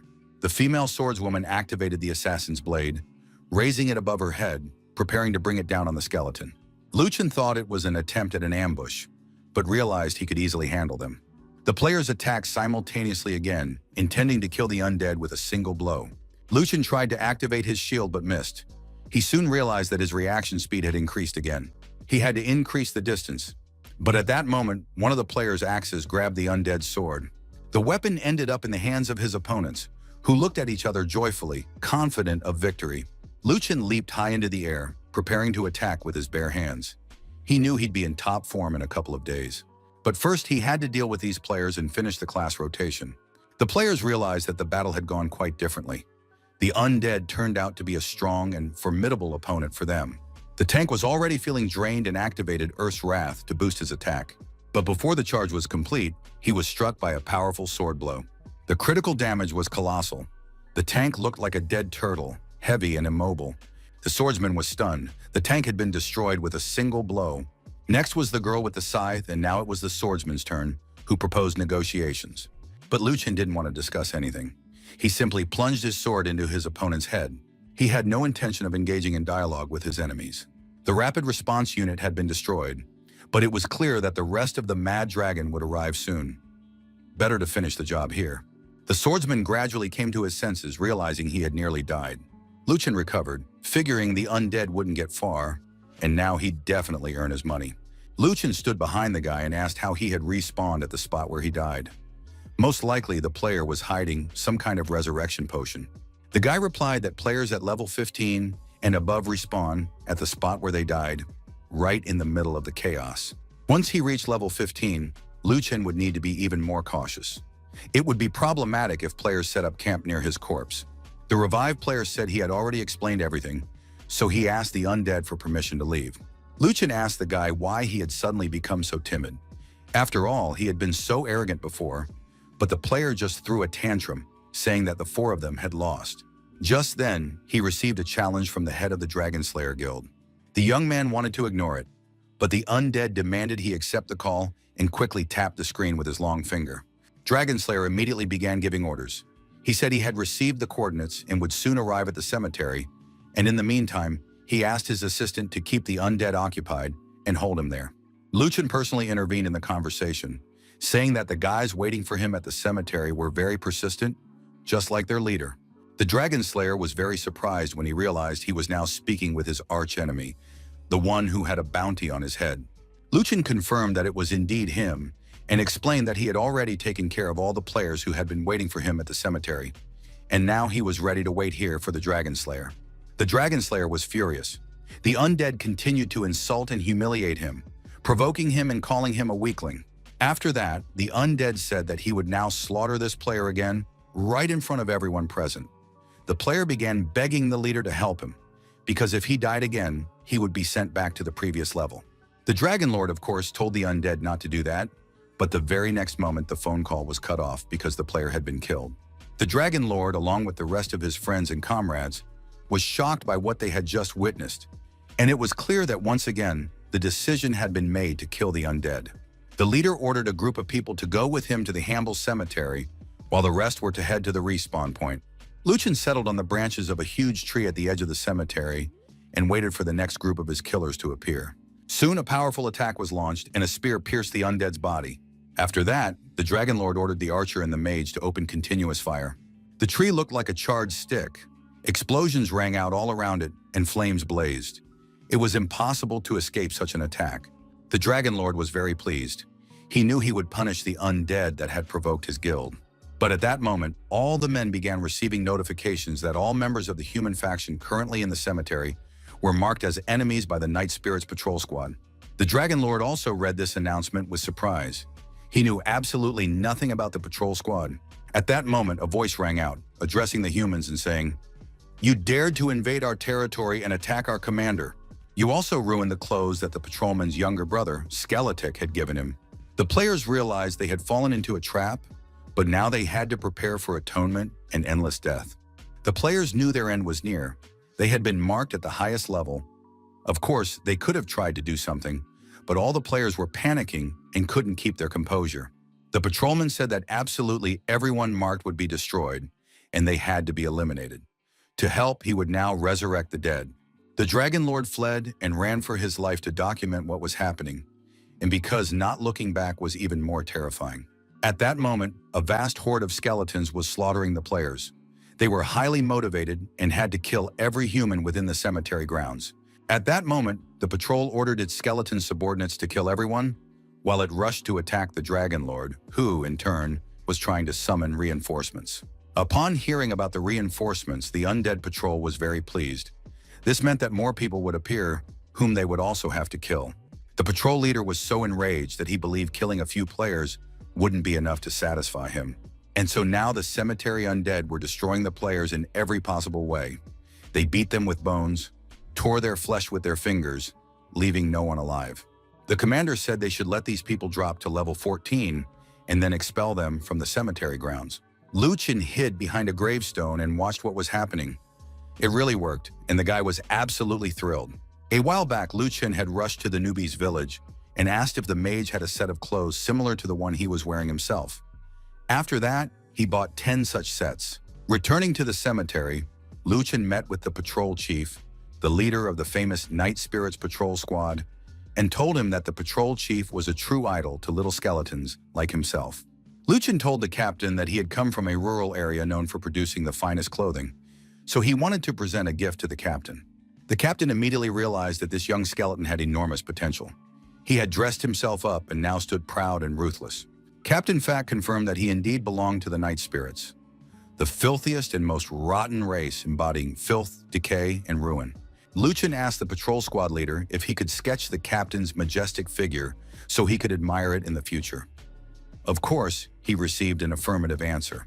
Lu Chen positioned the captain on a tree branch and showed him the pose he needed to hold, instructing him not to move while the little skeleton drew him. Lu Chen had hoped that after the crushing defeat the Dragon Guild had just suffered, they would slow down a bit. However, the opposite happened. New bounties and offers from the Dragon Slayer poured in. The number of bounties kept growing, the amounts kept increasing, and it was clear that there would be more and more people eager to kill the undead. Lu Chen really liked the Dragon Slayer's policy, which would now squander a fortune and attract even more experts to Lu Chen. The broken spear, buried in the sand, was absolutely satisfied with how he was handling things, realizing that these were his new steps on the path to the top. Lu Chen walked through the cemetery for a long time, but soon reached the right spot and realized he had arrived where he intended. These were the depths of the Hanbin Cemetery, and he was standing near a stone cross. The broken spear buried in the sand realized that he was standing near the death swordsman Surin, whom the chief mage had told him about. No sooner had the undead approached than he heard a voice asking why he had chosen this path. Lu Chen replied that he had come for advice on changing classes. Hearing this, the death swordsman said, "Die!" and swung his sword at the skeleton. Lu Chen tensed up slightly. He knew he wanted to die right there, so he immediately showed the letter from the archmage of the novice village. Jorin took the letter and began to examine it. He hadn't received a message from Nightvan in a long time. Lu Chen breathed a sigh of relief. He knew that had been practically certain death. It's unclear why this NPC is so strong. Jorin finished reading the letter and said that Nightvan had praised the skeleton highly. He was impressed by its cunning, so he agreed to take the little skeleton as an apprentice. But to become an apprentice of the Death Swordsman, one must have a dull soul and body. Lu Chen was delighted that his nomination had been approved. After that, Surin placed his hand on Lu Chen's head to awaken the player's talent and began to recite the magic words. It was necessary for the slumbering Lord of Death to awaken, unleash his deadly power upon the land, overturning all rules and awaken his innate gifts. And when these words were spoken, the broken spear, buried in the sand, waited with bated breath for the result. A notification congratulated him on successfully mastering the undead power talent. This talent allowed him to deal a small percentage of damage to units that had lost their lives each time, but eventually he could gradually increase it to deal nearly half damage. Shuren praised his young apprentice, saying that he had delightful potential and had awakened such a powerful force of death. Now Suren, the Death Swordsman, confirmed his apprentice's status as a Death Swordsman. In the name of the Executioner, Suren granted him the right to exterminate spirits throughout all the kingdoms. After this was announced, the thread in the undead's hands was filled with new power, and now like a night spirit, he could draw upon the Executioner's mighty power. Lu Chen was absolutely thrilled. He had participated in this ceremony with the utmost seriousness, taking it very seriously. Lu Chen, having received the status and power of the Executioner, completed his initiation. Finally able to move, he asked his teacher if he had any new abilities. Lu Chen opened his stats panel, accepted congratulations on achieving the status of Death Swordsman, and also received attribute points, reputation points, and luck points. The player realized that he now possessed terrifying power. The only disappointment was that he still looked like a skeleton. Of course, he would have liked to become a handsome guy. Shuren reassured his student, saying that a long journey lay ahead of him, and that a skeleton was the foundation of their race. A skeleton has excellent bones and can regenerate health very quickly. Shuren handed his apprentice 3 skill books for growth. Lu Chen was absolutely thrilled and was about to study them all at once. But then Shuren started talking like a haggler. He said that skill books were a priceless treasure, but considering their friendship, he was willing to sell the books at a lower price. Of course, the skeleton had money. He'd completed missions and defeated a boss, but he really didn't want to pay for textbooks. After all, he was the master's apprentice and could have gotten them for free. But Shuren was very serious. He said he had already given a significant discount, so Lu Chen shouldn't be greedy, but should pay his teacher and go on his way. Lu Chen literally tore that money from his heart. Shuren, the Death Swordsman, repeated once more that the books were of great value and that he had sold them to him at a loss. Of course, it all seemed like a scam or a ripoff, but those were the rules of the game. As soon as Lu Chen was alone, he immediately opened the skill book and began absorbing the information. There were the basics of fencing, the undead grip, the punishing blade, and many other very interesting and useful things. Lu Chen realized that whereas his skills used to deal damage increased by a fixed percentage, now the damage would increase proportionally, and that meant the bonus would be incredible at the later levels. Lu Chen tried to ask Shuren if there were any quests for him, since the best way to level up skills is through combat. But Shuren, the Death Swordsman, was simply thrilled with the coins he'd received from his student and didn't want to bother training this knowledge-hungry skeleton. He tossed the quest scrolls at the boy and said, "Complete the quest, destroy those skeletons who have sided with humans, and restore order in general." Lu Chen must complete the skeleton phalanx quest. To do this, he went to the necropolis to kill 50 skeleton soldiers and collect 10 phalanxes. The young man set off to complete the task with great enthusiasm. Very soon he arrived at the necropolis, where there were only blood-stained graves and skeletons. One of the skeleton soldiers was playing with his dog at that moment, teasing it with a bone. The skeleton soldier heard someone approaching, but didn't have time to do anything else, because a single critical strike was enough to destroy him. Lu Chen realized that his damage was now truly monstrous. He turned around and walked on, searching for a skeleton. But before Lu Chen could get very far, he suddenly heard a noise and saw that a magical force was gathering at the spot where the skeleton had just been killed. Soon, this magical force coalesced into a sphere and leapt onto the player's sword. He tried to shake it off, but the magical force leaped onto his hand and began to take hold of Lu Chen's body. The skeleton felt something unknown passing through him, and it seemed to be very bad. Lu Chen flew into the air, and judging by the sensation, something began to penetrate his body. A few more moments, and finally everything was absorbed. Lu Chen felt amazing. It turned out that the player had absorbed a spark of a soul. Lu Chen examined the soul spark with interest, intending to look for information on the form, but he definitely felt very good doing so. Lu Chen touched the body of the skeleton he had killed and took the spark of its soul. He needed to figure out what additional treasures this skill could give him. The player also took a torn piece of cloth from the skeleton, analyzed it, but it seemed to be completely useless, and there was nothing he could do with it. This tattered cloth was of poor quality and completely worthless. Next time, Lu Chen wouldn't even waste his time on it. For now, he needed to find more valuable skeletons. It wasn't long before it turned out that Lu Chen was already chasing the last skeleton in order to fully complete the quest. Of course, he'd love to tell these stupid skeletons right away that they couldn't escape and that they shouldn't waste time playing tag. However, this skeleton turned out to be more interesting than the previous ones. Not only did it hold its own in battle, but it could also spin around using a whirlwind blade. Fighting such an opponent could also level up Lu Chen, so he analyzed his foe and realized that it was using complex skills. However, despite this ability, the skeleton had many weaknesses and couldn't put up a decent fight either. In the end, it was finished off. The current quest was fully completed, and all the skeleton soldiers, as well as the skeleton phalanxes, had been gathered. Lu Chen reached level 11 and had to head to the cemetery for his reward. During the battle, Lu Chen had been collecting scraps of torn fabric, thinking he might be able to use them somehow in the future. Indeed, he managed to trade all those useless rags for a small magic stone. The magic stone was small and perhaps not very useful, but it was still better than nothing. Lu Chen walked through the city of the dead, realizing that he was still in the necropolis, and sensed a peculiar atmosphere there. He knew this was the burial site of Qinggu. The tombstones all around were very tall and seemed to belong to some kind of giants. Lu Chen was moving through the streets of the necropolis when he suddenly saw a foot that clearly belonged to a giant. The player froze, not knowing what to do next. It turned out that standing before him was the enormous skeleton of a Qinggu. This gigantic monster was clad in a sheepskin coat and held a stone club in its hands. Lu Chen had to tilt his head way back to see the giant in full height. He assumed this wasn't a boss. At that moment, the giant's eyes flashed, and he asked, "Where did this little skeleton come from, daring to trespass on our territory?" Lu Chen didn't waste time talking. He leaped high into the air, aiming for the boss's head, and landed a single critical blow. The giant Qinggu let out a loud scream and fell dead, and the sparks of his soul immediately flew toward Lu Chen. It was very strange. For some reason, the huge giant died faster and more easily than a soldier. Lu Chen studied the information and discovered that these giants had little combat power. They worked perfectly as a team and moved in groups.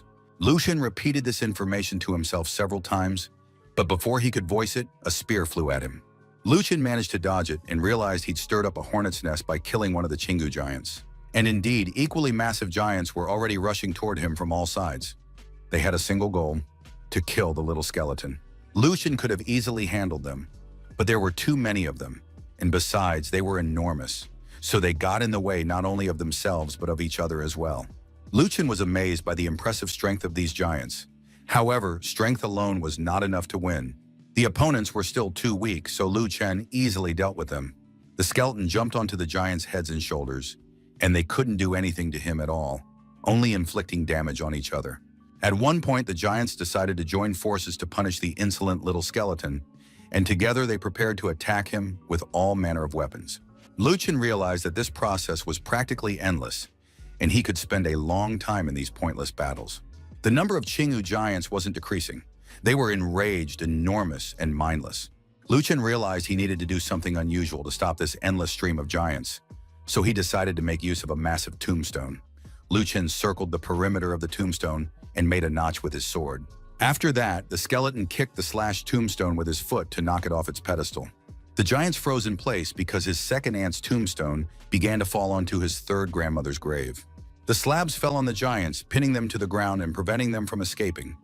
After that, one of the Qinggu giants ordered the rest of the giants to retreat. Suddenly, the player felt a strange pressure spreading through the air, and immediately surmised that the town's boss was advancing to battle. And indeed, the enormous giants bowed their heads in a sign of honor and respect before the Lord, who was not yet visible but was approaching from afar. The Lord approached the battlefield and, pointing his finger at the massive slab, lifted it, thereby freeing the crushed giants. The Lord addressed the stranger, asking, "Why do you harm my subjects with your insolence?" Lu Chen didn't know how to respond. The Lord ordered his giants to detain the villain, and now Lu Chen realized that he would most likely not be able to break out of the encirclement. The undead giants pointed a finger, looked at the skeleton, and declared that this insignificant worm would perish. This was the undead lord, Qing Ye. The lord's level was unknown, so the game warned Lu Chen that the enemy was superior in skill, and he needed to escape as quickly as possible. The warning made sense, but the problem was that the game didn't say how one could escape once trapped in such a situation. Lu Chen realized that he was unlikely to escape from here, and the word escape had lost its meaning. Lu Chen decided to fight back to the very end. He landed several slashing blows on the giant, but they had no effect. This upset and alarmed him even more. Now the punishing blade could not cut through bone. Apparently, Lord Qingye had cast some kind of protective spell on his subordinates. The Lord towered over the giants, and a powerful aura emanated from him. All the giants felt like mere puppets and could only meekly carry out their Lord's orders. Lu Chen realized that this monster's power was simply staggering, and right now he was just as weak as the rest of the skeletons. Lu Chen watched closely as the Lord lifted the tombstones and restored order to the necropolis. Lu Chen thought he was dealing with the leadership of the Hanbin Cemetery. The boy wondered how he could outsmart these giants, who were distinguished only by their strength and size. King Ye was a very strong and powerful lord, but he had to find a way to deal with them. Lu Chen addressed the emperor. He said that he was scaring everyone with a broken tombstone, but in reality, he was nothing special. Qingye looked at the skeleton, not understanding where he was going with this. But soon he realized that he had to show his subjects the true power of the emperor. This insolent man had to be punished for his arrogance and audacity. Qingye lifted the tombstone, preparing to bring it down on the skeleton's head. It seemed that nothing could save Lu Chen now. He looked as if he were doomed, while Qingye tried not to smile, realizing that his bluff had worked. As soon as the flying tombstone approached the player, he touched it with his sword and applied force. Lu Chen smiled slyly and bid farewell to the boss, while the Qinggu giants watched the little upstart depart. His great-aunt's massive tombstone flew off into the distance, carrying Lu Chen with it. Lord Qingye remained with his subjects in proud solitude in the necropolis. Finally, one of the giants recovered from his surprise and ordered the rest of his comrades not to stand idly by, but to chase after the fugitive. And soon the whole group of giants ran off to look for the little skeleton. When they finally found the slab, it bore a message of thanks from Lu Chen. The giant liked the inscription, the drawing wasn't bad, and the words were beautifully carved. Lord Qingye suspected he was ruling over idiots, but coming across proof of it time and again was becoming increasingly unpleasant. Now it was clear that none of these huge, thick-headed monsters could catch the little skeleton. His subordinates realized they had messed up yet again. They stopped studying the inscription and said they would quickly track down, find, and kill the skeleton. Lu Chen arrived at the cemetery and brought all the trophies he was supposed to collect. They were the phalanxes of skeletons that Suren had ordered. Shorin, the death swordsman, thanked him for a job well done and awarded him for completing the skeleton phalanxes quest. The player gained a huge amount of experience, reached level 12, and significantly increased his base stats. That was really cool. Lu Chen received another piece of Blackstone equipment. He was just a couple of steps away from collecting the full set. All of the player's stats had improved. Although he still couldn't defeat the Lord of the Undead, he could now start raising skeletons to level up. The death swordsman Shuren asked if his apprentice had encountered the Qingyu skeletons and the Lord of the Undead. Lu Chen honestly admitted that he had barely survived that battle. Death swordsman Shuren said that in that case, the quest would definitely suit Lu Chen. Recently, the Lord of the Undead had begun preparing a large army to attack the Hanbin Cemetery. He would have to kill many Qingyu skeletons, gather their phalanxes, and also destroy the spiked skeletons, fight off the Lord of the Undead's guards, and buy time for Suren so he could kill Lord Qingye. Lu Chen studied the mission and realized it was extremely difficult. Of course, he would receive valuable items as a reward, but this mission was a whole rank more difficult than the previous one. The death swordsman Suren said that amidst the dangers, they were seeking their destiny, and as long as the Lord of the Undead hadn't consumed the soul spark, Lu Chen would be safe. Taking the opportunity, the player decided to find out what this soul spark was. Shuren said that the spark is the essence of the undead. The night spirits consist of 4 main clans that rule over all the others. The undead clan is the most numerous of them all. Orcs were the physically strongest and capable of breaking anything in the world. Dark elves were at the pinnacle of magical practices and controlled all events from afar. And lastly, the ghosts were immune to all physical attacks. The undead clan, though the most numerous, seemed the weakest compared to the others. But the death swordsman explained that only the undead were capable of absorbing soul sparks for endless evolution. At least that's what the strongest among the night spirits could do. Endless evolution sounded tempting, and Lu Chen wanted to know what would happen if someone absorbed a spark. The death swordsman said that in that case, you would be sent into the abyss, banished from this world. That was the essence of the undead clan, to absorb another soul spark or be absorbed. The undead soldiers, generals, lords, and kings could ultimately ascend as beings equal to the divine. That is, each time you devour and continue to evolve, you can acquire the strength and power of a god. Shuren, the Sword of Death, said that the current Lord of the Undead is the monarch of all night spirits. He sat upon a massive throne and was surrounded by a great number of defenders. His name was Asura. Asura is the path of constant evolution for the undead, to bring glory and exalt their lineage. Shuren admitted that perhaps he himself no longer had such a chance, but his young apprentice certainly did, and would surely achieve success in the future.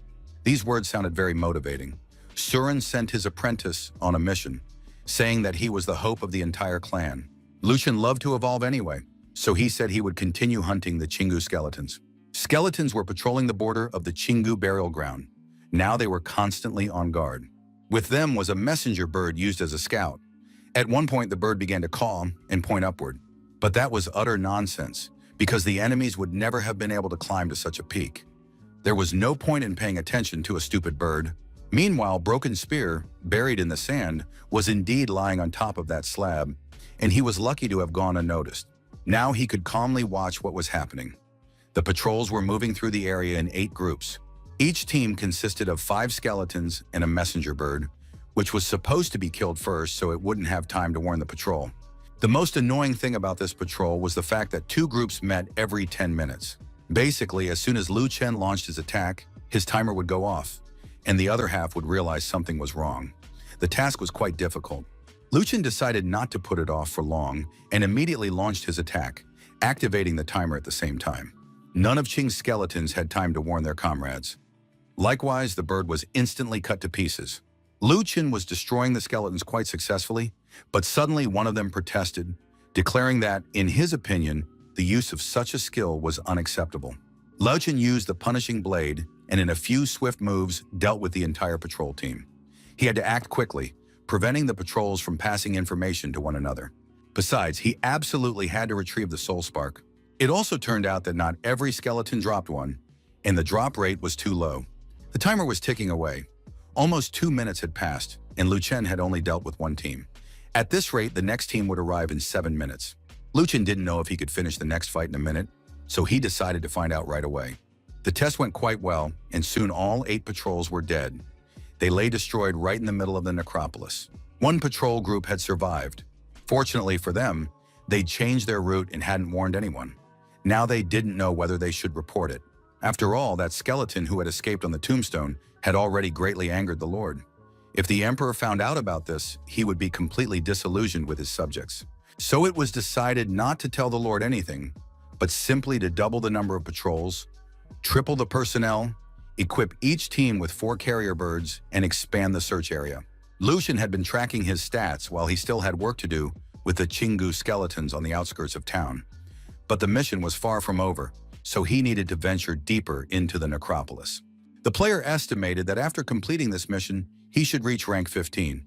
Of course, he'd like to know what rank he's at right now. He checked the city's rank levels. In first place was Orion, the undead knight, who was a leveling fanatic in his own city. After checking the entire ranking, Lucian confirmed that the broken spear, buried in the sand, was in 125th place, even though it had always been in the top 100. He absolutely had to reclaim what rightfully belonged to him. But before the player could plan his next move, he noticed Orion, who held the top spot on the leaderboard. Orion was approaching him, holding a scroll in his hands. This undead knight looked incredibly powerful. It was clear he had leveled up his abilities well and now resembled a true demon. It turned out that Orion also needed the reward and was planning to kill the broken spear to claim it from the Dragon Lord. Lucian activated his sword and said that the reward for him wouldn't be easy to earn. Orion was satisfied and said that otherwise, it wouldn't be any fun at all. Well, now an interesting battle would take place between them. Orion hurled his spear, hoping to pierce his opponent instantly, but Lu Chen managed to dodge quickly. He even managed to inflict a small amount of damage in return. It was negligible, but it was still satisfying to lower the HP of the #1 player in the rankings. Lu Chen realized that Orion's reaction speed was now slower, but his defense was truly very solid. Perhaps that was an advantage of the Undead Knight class. At that moment, Orion launched his next attack, noting that his opponent was quite good. Lucian deliberately waited for the right moment to cross swords with his opponent and knock the spear out of Orion's hands. He succeeded. He took the spear out of play and told Orion not to hesitate, since he was at the top of the rankings. Now it was his turn to attack. Lucian handled these attacks with ease because to him they were slow. The duel was proceeding rather uneventfully when suddenly Lu Chen felt a terrible headache that literally paralyzed his body, preventing him from thinking or fighting. He miraculously missed the next attack because the headache prevented him from reacting properly. Lu Chen crouched down briefly to catch his breath. He couldn't understand what had just happened to him. It felt like his head was about to explode. At that moment, Orion leaped toward him to deliver the final, unstoppable blow. Lu Chen didn't have time to dodge the attack and simply raised his sword to prevent the spear from piercing him. But this time, Orion disarmed him. The sword flew out of Lu Chen's hands and flew off to the side. Lu Chen was about to catch the sword, but his opponent didn't let him do it, kicking him and stopping him. The broken spear, sinking into the sand, had lost its sword and half its health. While his opponent was almost unscathed, the situation was truly turning tragic. As if to confirm these thoughts, Orion's spear was closing in on Lu Chen's head, and he knew it was all over. Of course, in this situation, Orion couldn't miss. Lu Chen flew a great distance and crashed into the gravestones, knocking them over with his back. He looked at his opponent and declared that it was over. Lu Chen sat among the shattered slabs, his arms crossed over his chest, unable to understand how he had managed to block the strike. He saw that his opponent was still alive, but that was perfect. Now he could activate the recording to capture the end of the fight for his fans. Orion launched a drone and said he'd forgotten that only registered kills counted. It was great that his opponent was still alive. Lu Chen paid no attention to Orion at all. He was waving his arms and performing combos. Orion couldn't figure out what this player was doing and watched him in surprise. At that moment, Lu Chen was letting out happy, joyful shouts, which looked very strange. It turned out that his reaction time had shortened even further, and now only hundredths of a second remained. Lu Chen was happy. Before him was an excellent guinea pig on which he was testing his reaction. This insignificant puppy, who without a sword in his hands continued to be defiant and disrespectful. Lu Chen told Orion that to defeat him, he would need to use only 2 fingers. The pride of the #1 player had been wounded, so he had to punish this arrogant upstart who didn't know how to respect the strong. He launched an attack with his spear, but Lu Chen didn't move, staring at the approaching blade. It seemed as though he was calculating something. Waiting for the right moment, the player held out his hand and flicked his finger at the spear, remarking that Orion was, after all, very slow. Player #1 couldn't believe his eyes. His spear had literally twisted into a spiral after touching his opponent's finger. Orion didn't understand how this could have happened. After all, it was impossible to parry an attack with a single finger. The player decided to repeat the attack and activated a continuous spear strike. In response, Lu Chen's finger also continuously parried the entire series of attacks, proving that Orion's attack had completely failed. Orion declared that his opponent was so weak that he could only block a normal stabbing attack, but he certainly wouldn't be able to handle a spinning spear. Lu Chen was ready to laugh. The spinning spear flew even slower, and parrying it was no trouble at all. Orion was in shock. He couldn't understand why his spear had passed right through his opponent without causing him any harm. Lu Chen had already used all his speed skills, so he closed in on his opponent, kneed him in the face, and said that now was not the time to count crows. After that, Orion took a few more blows to the torso and couldn't defend himself. Lu Chen intercepted the spear just as Orion was about to attack and knocked it away. In the end, Lu Chen knocked the opponent's spear out of his hand. It now lay on the ground, and its owner seemed powerless to do anything. Lu Chen walked over to his lost sword, activated a standard attack, and struck Orion, declaring that it was all over. Orion managed to activate a defensive barrier, and his body was covered in ghostly armor that was not easy to break. Lu Chen saw that his opponent's armor was sturdy, jumped aside, and began to consider his next move. On top of that, Orion had a spare weapon, so the duel continued as if nothing had happened. Orion hurled another spear, imbuing it with a fiery charge. A powerful explosion thundered through the necropolis. Lu Chen received a hint from the game. The invulnerability rating of the phantom armor was approaching 0. Soon his opponent's strength would weaken significantly. Orion was certain he would finally finish off that insolent skeleton. But to do that, he would have to put in some effort, and Lu Chen himself rushed into the attack without waiting for his opponent to come up with something else. Orion was shocked. He had used Ada's fire strike and didn't understand why nothing had happened to his opponent. Lu Chen wasn't in the mood for long conversations. He merely said that Orion was asking too many questions, and then his sword pierced the armor, dealing damage to his opponent. Player #1 realized that his armor rating was too low. Lu Chen was thinking much the same thing. The blows had barely affected his armor. It was a perfect opportunity to kill Orion, and in the next instant, player #1's head was severed from his proud shoulders. Lu Chen was ready to admit that this was the first time he'd faced such a strong opponent, and he regretted that their paths had crossed. The young man checked once more to see where Orion was now. He didn't want his opponent to respond quickly and come up from behind. The game showed that Orion was offline. Back in his apartment, a player named Orion couldn't believe his eyes and immediately logged out of the game in shock. Thanks to the recording made by his drone, the young man couldn't quite make out what had actually happened, even in slow motion. He watched the recording over and over again and couldn't understand how this guy had managed to do all that. Gunsung watched frame by frame, but it still didn't make sense. His opponent's slender body managed to dodge the attack by stepping back and then returning to his original position, causing the spear to miss. The speed at which the sequence was executed was astonishing. Gunsung understood that only the strongest masters were capable of such feats. The player didn't want to miss out on such a master and decided to return to the game to become his disciple. Leon was walking through the Shenmin burial grounds and couldn't find anyone. It seemed that Broken Spear, buried in the sand, had either left the game or was on a quest. But that didn't matter now. He was determined to dig the guy out of the ground wherever he was. Lu Chen was sitting atop one of the gravestones, sneezing. It looked like he'd caught a cold. But folk wisdom said that someone was talking about the player very intensely, which was why he was sneezing. The Chingu skeletons were patrolling and grumbling. Some bastard had dared to attack them, forcing them to work on what was practically their day off.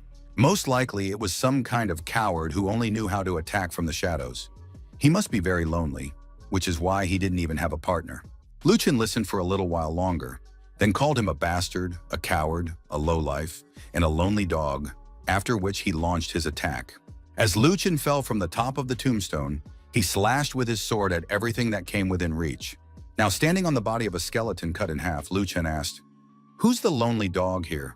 Because right now, I'm going to kill everyone." The skeletons finally realized that the enemy before them was the skeleton that Lord Qing Ye was desperate to capture. It was he who had attacked their patrol. The skeleton captain ordered the sparrows to be released immediately to call for reinforcements, while the rest were to launch an attack on the lone skeleton. Lu Chen thought about how convenient it was to use decentralized communication. At that moment, a crowd of giants was about to bring their stone clubs down on him. A giant brought his club down with all his might on the skeleton, but it didn't even flinch.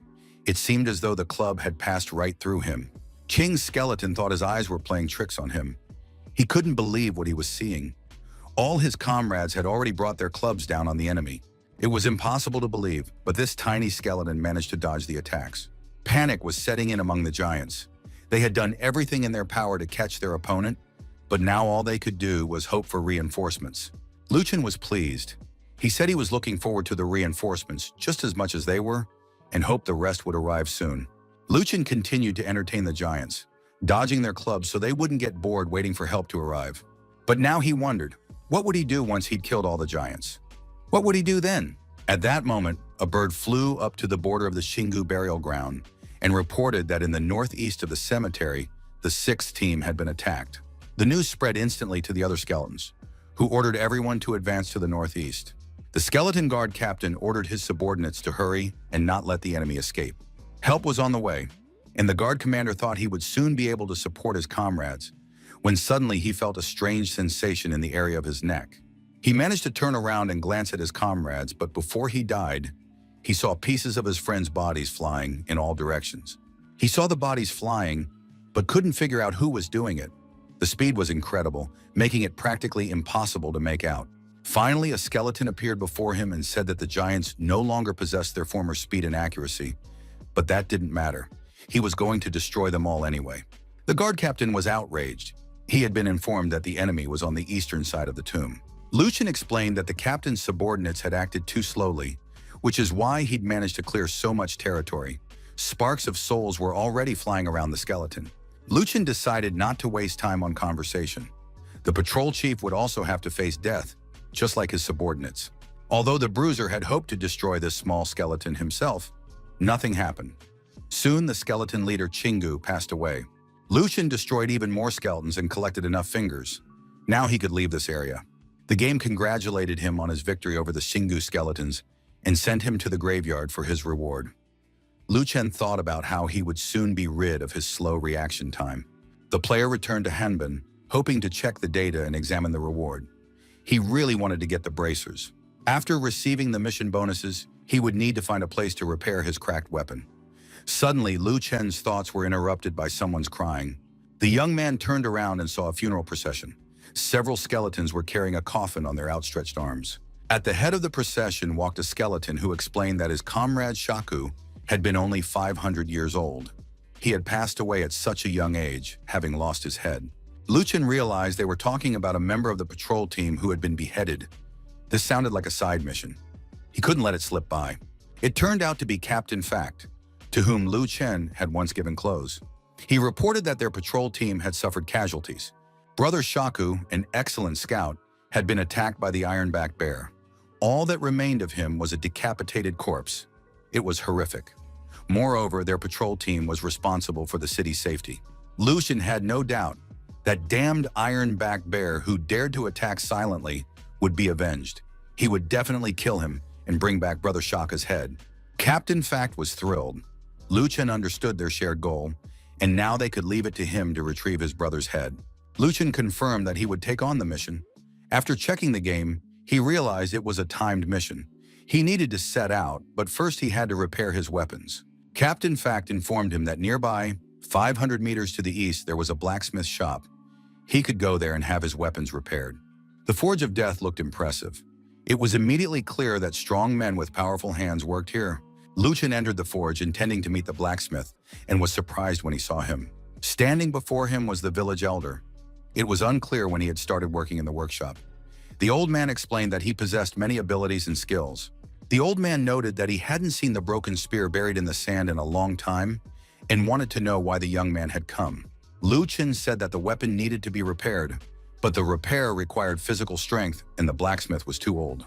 The elder replied that the broken spear buried in the sand was still new to the game and didn't know much. But the time had come to show the old man's full power. He took off his cloak. Underneath the cloak was a strong, muscular man, ready to repair and forge more than one pair of weapons. Now there was no need to worry. All he had to do was give the task and relax. First, the weapon was placed in the furnace to heat up. After that, they were laid out on the anvil and hammered to shape them as needed. Lu Chen couldn't contain his excitement. He applauded watching the old man's skill. After shaping came the hardening stage, and soon the weapon was ready. Lu Chen was very pleased. The sword looked even better than before. The blacksmith turned back into the village elder and said that he was, in fact, a first-rate master. The young man asked how much the work cost. It turned out that a single silver coin would suffice. Now, with a serviceable sword, he could set out on the Bear with the Ironback mission. There was still plenty of time. Lu Chen walked along the Hanbin Trail. It was a dangerous path, fought over by both the light and dark factions. The player tried to walk in the middle, figuring he'd have a better view there. He still needed to figure out where the Bear with the Ironback was hiding. In theory, the bear was supposed to live in the pine forest located on one side of the trail. Lu Chen didn't know how to lure the bear. He called out to it and sang songs, but the beast hadn't appeared yet. The Ironback Bear was sleeping and had no intention of waking up. He had recently eaten several skeletons, and the monster was enormous. Lu Chen got almost right up close. He had to provoke the bear because time was running out. The bear was almost asleep, but had already realized that standing before him was yet another would-be snack. The skeletons weren't particularly interesting at that moment, so the bear continued to doze, not taking his opponents seriously. Lu Chen decided not to wake the bear and simply destroy it while it slept. He drew his sword, leaped high into the air, and prepared to chop off the predator's head. But the beast was not only huge, but also cunning. It pretended to be in complete control of the attack. Lu Chen landed on the bear's head and struck its iron armor, but it had no effect. He realized that the bear had very sturdy armor that absorbed all his damage. Now he had to come up with something new. Simply piercing the beast wouldn't work. Lu Chen stepped aside, pondering. The bear was clumsy, and he couldn't have secretly killed the scout Shaka with a hidden attack. Most likely, someone else was to blame for the scout's death. The bear's defense was too strong. The bear finally sensed the threat and woke up. The battle had to end. Time was running out. Lu Chen realized that although the beast was clumsy and had powerful armor, other parts of its body might be vulnerable. The enormous predator was charging at him. As he watched the approaching giant, Lu Chen noticed the bear's soft, fluffy belly. That part of the body was practically unprotected. He could strike it easily, as if cutting through soft tofu. Lu Chen made a slash.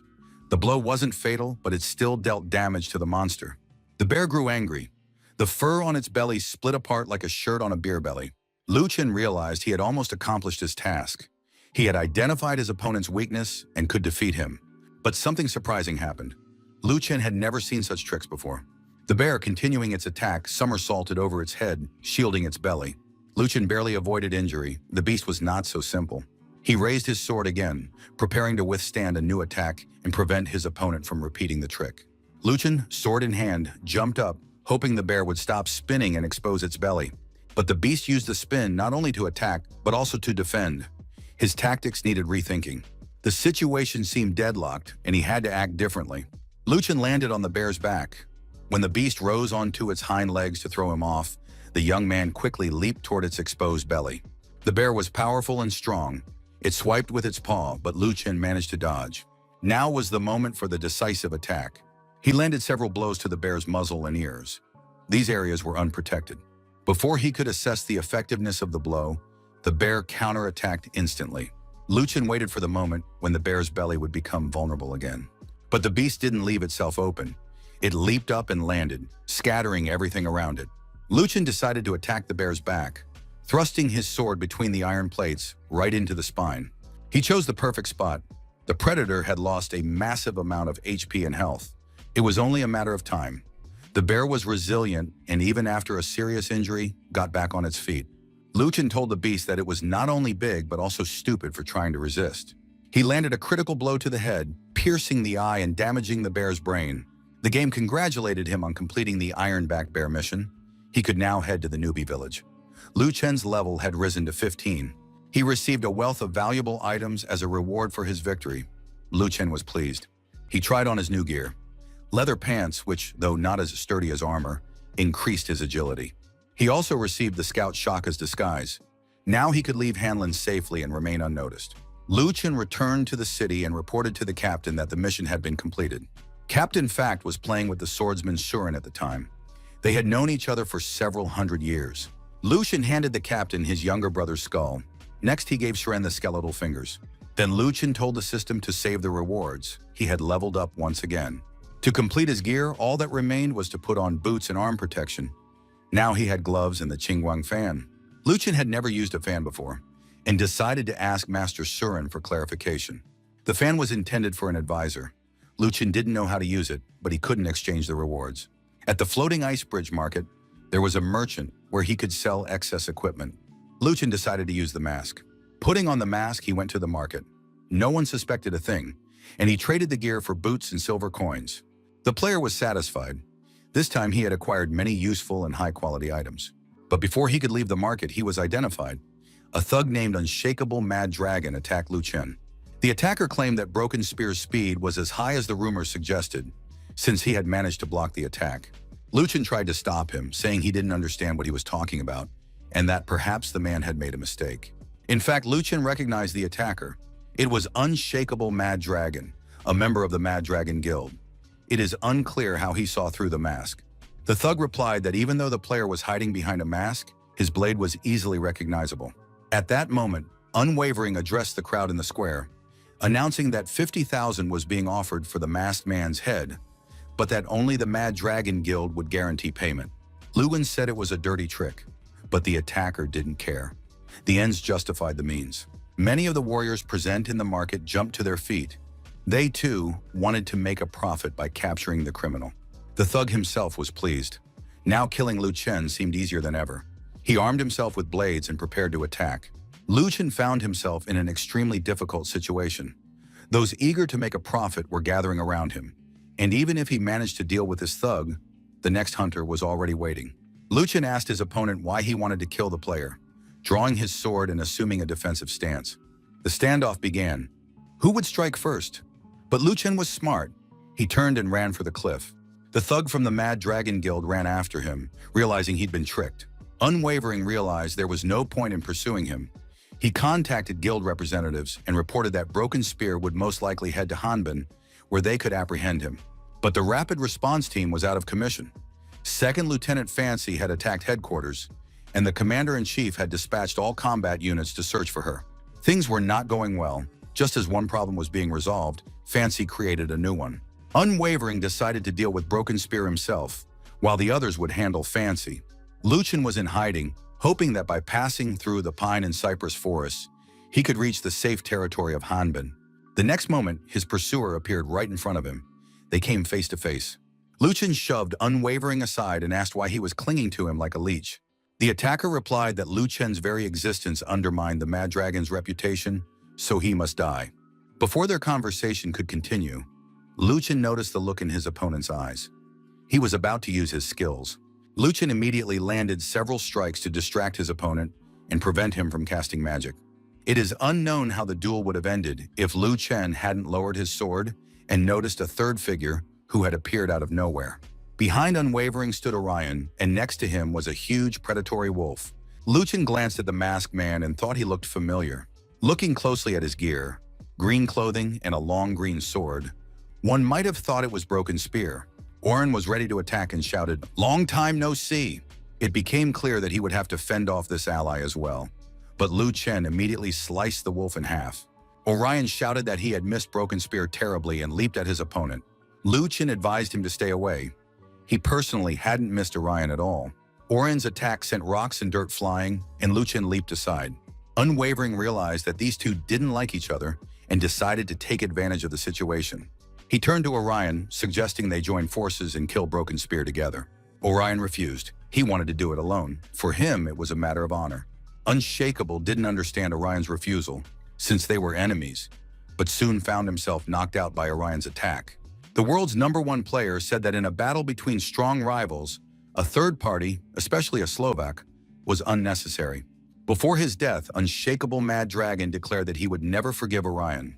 Orion had no idea who this guy was or how he dared to threaten the world's #1 player. Once it became clear that the third wheel had been eliminated, they could return to the main battle. Lu Chen noted that no one wanted to fight Orion, and Orion managed to notice that Broken Spear had reached level 15. Orion admired his opponent and surmised that Broken Spear had grown even stronger. Lu Chen noted that Orion's speed had increased, and a moment of inattention could cost him the fight. He closed in on his opponent in a flash, preventing him from attacking with his long spear. Orion was stunned. He could do nothing and took the sword blow.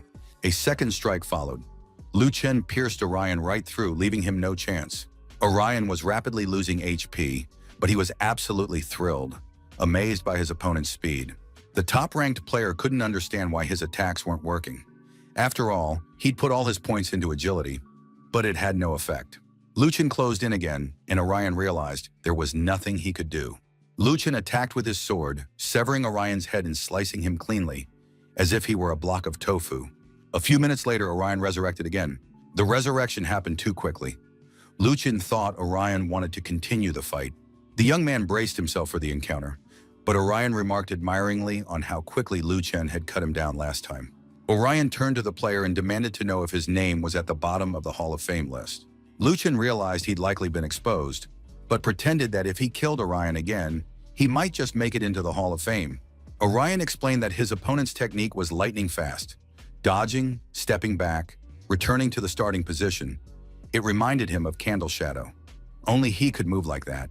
Lu Chen said he wasn't Candle Shadow, especially since his name hadn't been mentioned anywhere lately.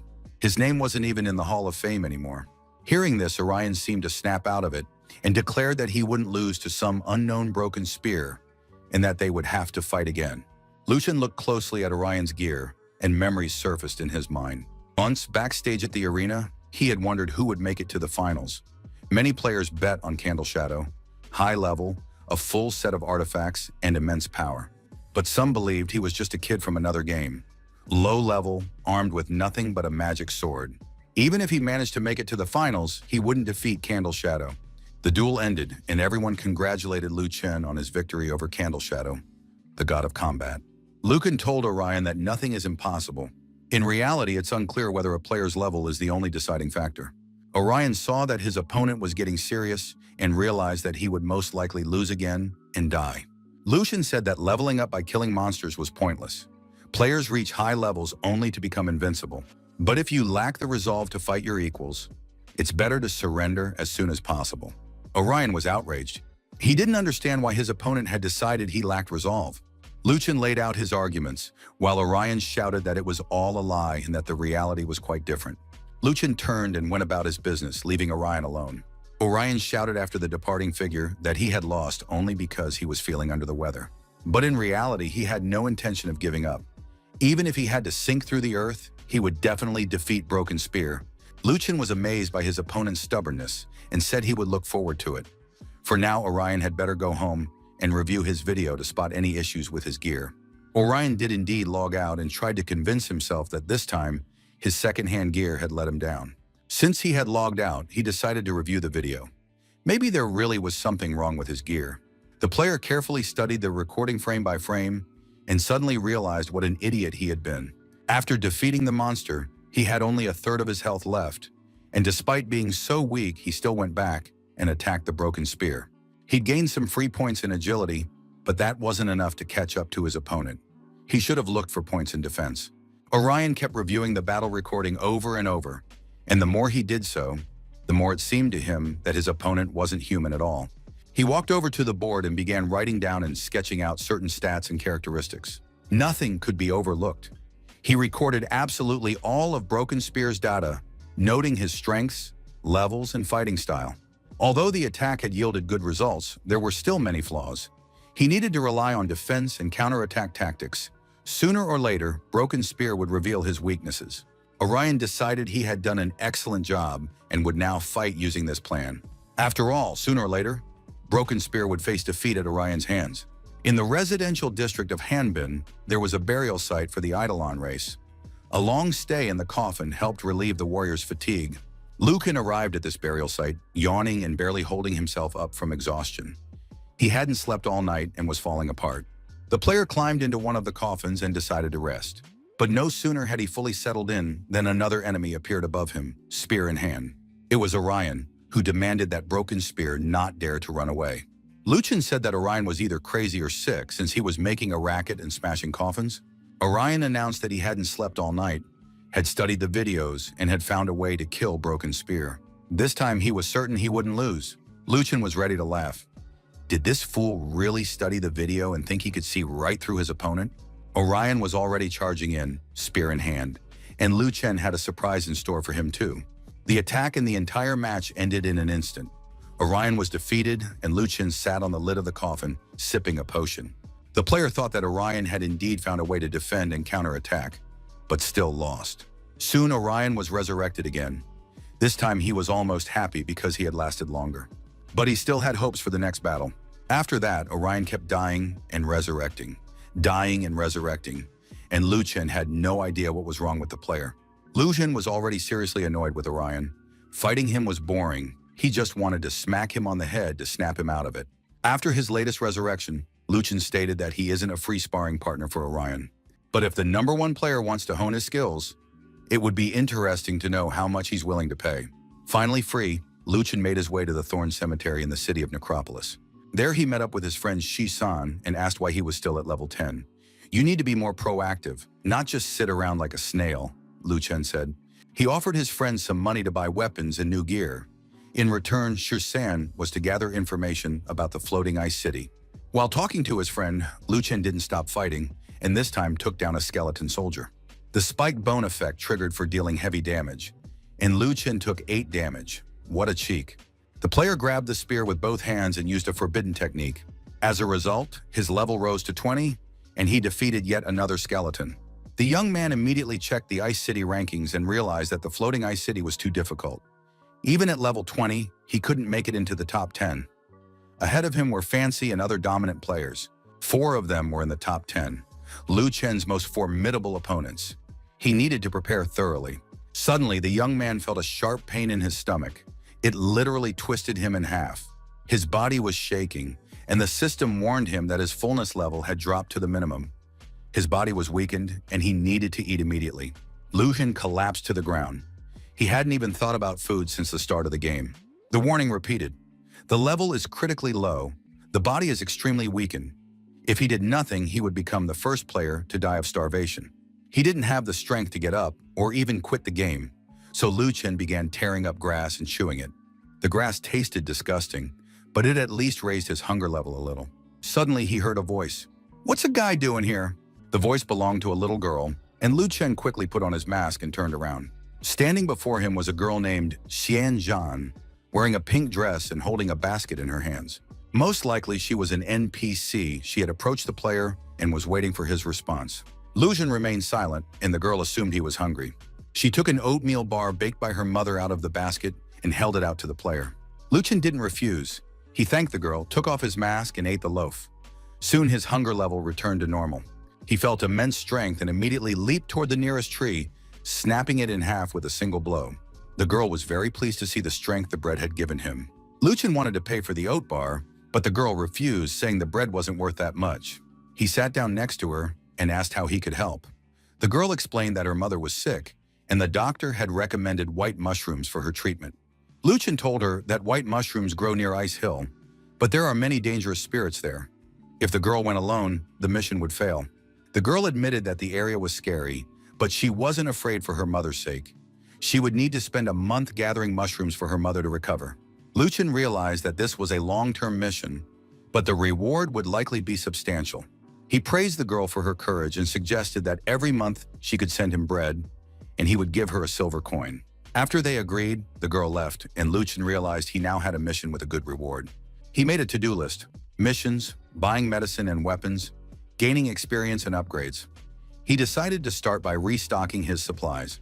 But before he could move, he was attacked by arrows. He put up a protective barrier, but he wanted to find out who was shooting so brazenly from a distance. Soon, Orion saw that it was a thug from the Mad Dragon Guild who had vowed to always take revenge on Orion. This information didn't upset the player, and he decided to hone his new skills on the guild members. A tank stepped forward, trying to shield the others with his shield. Then the archers joined in. Their arrows pierced Orion's body and dealt damage. Meanwhile, Lu Chen had completed another mission. He earned reputation points for close combat with spikes, black stone bracers, and a large amount of experience. The swordsman Surin praised his apprentice. He was now fully equipped. After completing 2 of the 3 tasks, they could set out to kill the skeleton lord of Qing, Emperor Qing Ye himself. Surin raised his sword and activated his magical abilities, summoning his allies. From all sides, his friends and the skeleton warriors he had invited on the expedition gathered around him. Lucian was also planning to go. He liked how Surin used the summoning technique. Surin saw the happy look on his student's face and promised to teach him the summoning technique. The expedition reached the Necropolis City Cemetery, and battles with the Qingyu skeletons began. The skeletons fought valiantly, and Lucian addressed the rank and file, demanding that they bring Emperor Qing Ye to them. Amid the commotion, the emperor appeared along with his entourage. He surveyed the enemies who had appeared in Necropolis and ordered his men to destroy the unwelcome guests. The battle was epic. No one shirked their duty, and the Lord himself fought, realizing that there were too many opponents and that the armored skeletons were incredibly strong. King Ye soon realized that killing or summoning more undead was useless. To defeat this army, he had to defeat its leader. But who exactly that leader was remained a mystery. The emperor moved closer and attacked Surin, the swordmaster of death. But Surin anticipated the attack and calmly parried the blow. The emperor was furious. Why was this opponent still alive? Surin replied that not only was he alive, but he was already nearly capable of finishing off Lord Qingye. The battle continued, and Lucian used stealth to get into position. Suddenly, he burst out from beneath the ground right in front of Lord Qingye and immediately launched an attack. The emperor realized that the battle was practically lost, and it was all because of those damn skeletons. Lucian activated the summoning of the dead. Hordes of new undead servants charged into battle. Lord Qingye realized that an undead creature had just been summoned right before his eyes, and the situation was getting worse by the minute. It was unclear how the skeleton had managed to summon the undead. To do so, it would have had to devour her first. A plan formed in Lu Chen's mind. He turned to the Lord. Was he ready to admit defeat? But the emperor replied, "You young fool do not understand what your good-natured master wanted." And at that moment, his throat was struck. Kyungya fell to his knees, began to cough, and could say nothing more. Surin turned to his disciple. "What are you waiting for?" Lucan didn't ask any unnecessary questions. He finished off the bleeding Lord Qingye and received a multitude of items, raised his level by 3 points, and also obtained magic stones. To use the new bronze weapon, he needed to raise his level by another 2 points, but he didn't foresee any problems with that. All the soul sparks Lucian had earned that day began to fill his body. There were so many that Lucian was frightened. But Suren said, "I am already old. I don't need them.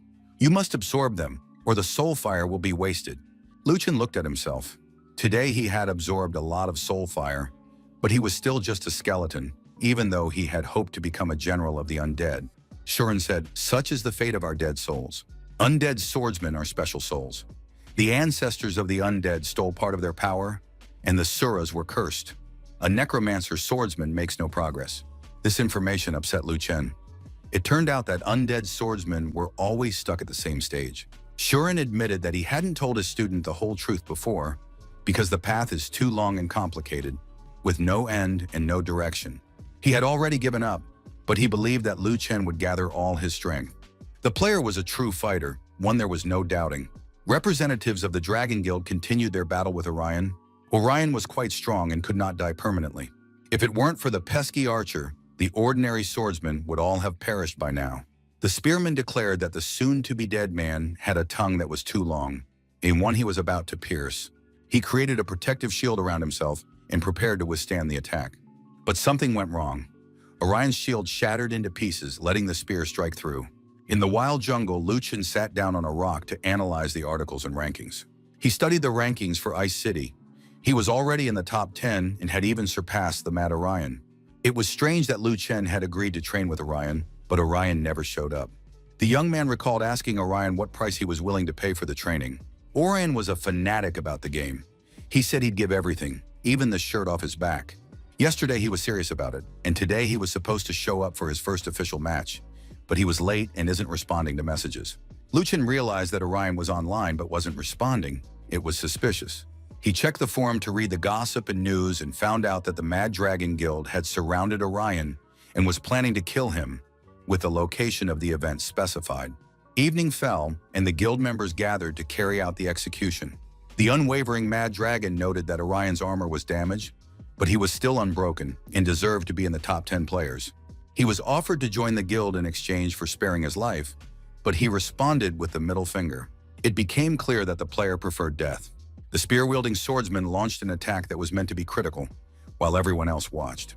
But suddenly, a massive explosion occurred between Orion and the Dragon Guild players. When the smoke and dust cleared, the players looked with interest at the crater that had formed before them. Broken Spear stepped in front of Orion and asked how these insolent fools dared to lay a hand on his people. The players from the Mad Dragon Guild froze in surprise, realizing who had appeared before them. But they soon came to their senses and decided that the Broken Spear had appeared just in time to deal with them as well. In Unshakable's opinion, this appearance had spared him the trouble of searching any further, and now he intended to send his two opponents to the afterlife. The Broken Spear laughed loudly. "If I were alone, you'd have a chance, but now I want to demonstrate the necromancer's skills to everyone."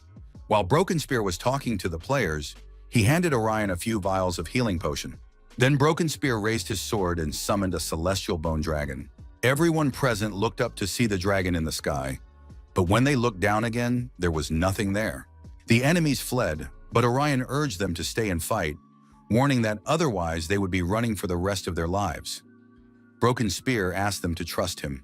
The men of the Dragon Guild gave chase, using fireballs to catch up with the fugitives.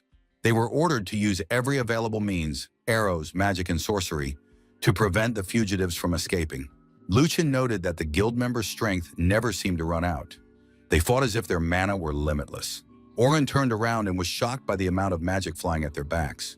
The chase went on for a long time, and thanks to their vast reserves, the enemies soon caught up with the fugitives, declaring that they should prepare to die. Broken Spear laughed loudly. "Nowhere to run? In fact, there's no one left to run." Lu Chen waited for the right moment and shouted, "Rise up, patrol undead!" Unwavering Mad Dragon realized they had fallen into a trap. Captain Fack appeared with his skeletons. Fortunately, his friend Broken Spear had managed to send a warning that some insolent fools had dared to attack the camp. Before Unwavering could say anything, Broken Spear addressed the undead patrol. "Attack the insolent ones." Then he began issuing orders. He stationed the spearmen behind Orion and Captain Fack to fight the defenders and ranged warriors. Lu Chen kept the Mad Dragon for himself, intending to destroy it personally. The undead patrol was thrilled. They hadn't fought in such an exciting way in a long time and were now ready to kill everyone. The Mad Dragon was no longer trying to defend himself. He just wanted to escape and was loudly calling for help. He faced the spearmen one-on-one, realizing that without the support of archers and shield bearers, he was weak. Orion struck the spearman and said, "I warned you of your inevitable death. The mad dragon leaped up behind Orion and was ready to pierce him with his dagger. But the broken spear managed to intervene. After that, the broken spear reminded Orion to restore his health, and he gratefully accepted another bottle of healing potion. Orion thanked his partner and thought that this was the main advantage of team battles. One of the Dragon Guild's warriors appeared behind the broken spear, deciding this was his chance. Luchin was fighting the mad dragon at that moment, paying no attention to the player, but managed to draw his sword and say, "It's not up to this weakling to decide whether you live or die." Soon all the players from the Dragon Guild were defeated, and Captain Fak was already rejoicing in victory, but suddenly his head was severed and ended up in the hands of the fair-haired traveler, Fancy Huangsang. Luchin was stunned. The girl had killed Fak in an instant. The ringmaster was almost pleased. If Fancy had finally joined, then Orion was doomed. Orion said that Kolschik was doomed in any case. While Kolschik continued to beg the girl to help him, Orion couldn't understand why the ringmaster couldn't fight on his own, but constantly asked for help. While Fancy rushed headlong to the rescue, the girl leaped toward the fighters and, with a swift motion of her sharp sword, severed Kolschik's head. Luchin watched what the girl was doing and realized that Orion would be her next victim, so he rushed toward Fancy to save his comrade. But before he could do anything, Fancy's sword pierced the broken spear, impaling it on the blade. Leaving all the combatants lying dead, the girl single-handedly cleared the area and left. The broken spear thought that she had succeeded so easily because the combatant's strength and mana had run out. If they left, all the rewards would go to Fancy. It was decided to resurrect immediately and rush after her before she got away. And indeed, Orion and Broken Spear, having resurrected, immediately gave chase and began attacking the girl. A powerful explosion rang out where Fancy had just been. Taking advantage of the curtain of fire and smoke, Fancy prepared to defend herself, now standing alone against two players. The Broken Spear struck. The attack was successful, dealing damage and reducing the opponent's mana. But a moment later, Fancy counterattacked so quickly that the guys didn't have time to fully defend themselves. The attack wasn't fatal, but it was painful. Broken Spear admitted that was pretty dangerous. Now it was Orion's turn to attack, but the girl put up a defensive barrier. Damage was inflicted anyway. Broken Spear didn't wait for his turn and prepared to attack. At that moment, Fancy pierced Orion through with her sword, saying he was too arrogant. Broken Spear attacked his opponent with his sword, and the girl, unable to withstand the blow, fell. It was astonishing. Fancy, ranked first, had been defeated after all. Of course, the guys wanted to see her in real life, most likely just as beautiful. But Broken Spear said they needed to leave because the dragons and the undead were about to wake up, and the slaughter would begin. The guys dropped everything, turned around and rushed away as if they had never been there. Luchin met the NPC again, who brought him some oat bread and asked why she looked upset. The girl told him that there was a wounded old man nearby who needed help. Luchin promised to take care of the old man and reassured the girl that she shouldn't worry. The girl was very grateful and said that Luchin was very kind. And even though a notification about a new mission hadn't appeared, he decided to check it out anyway. In the wild jungle, Luchin heard loud cries, "I'm dying! Damn all these bears!"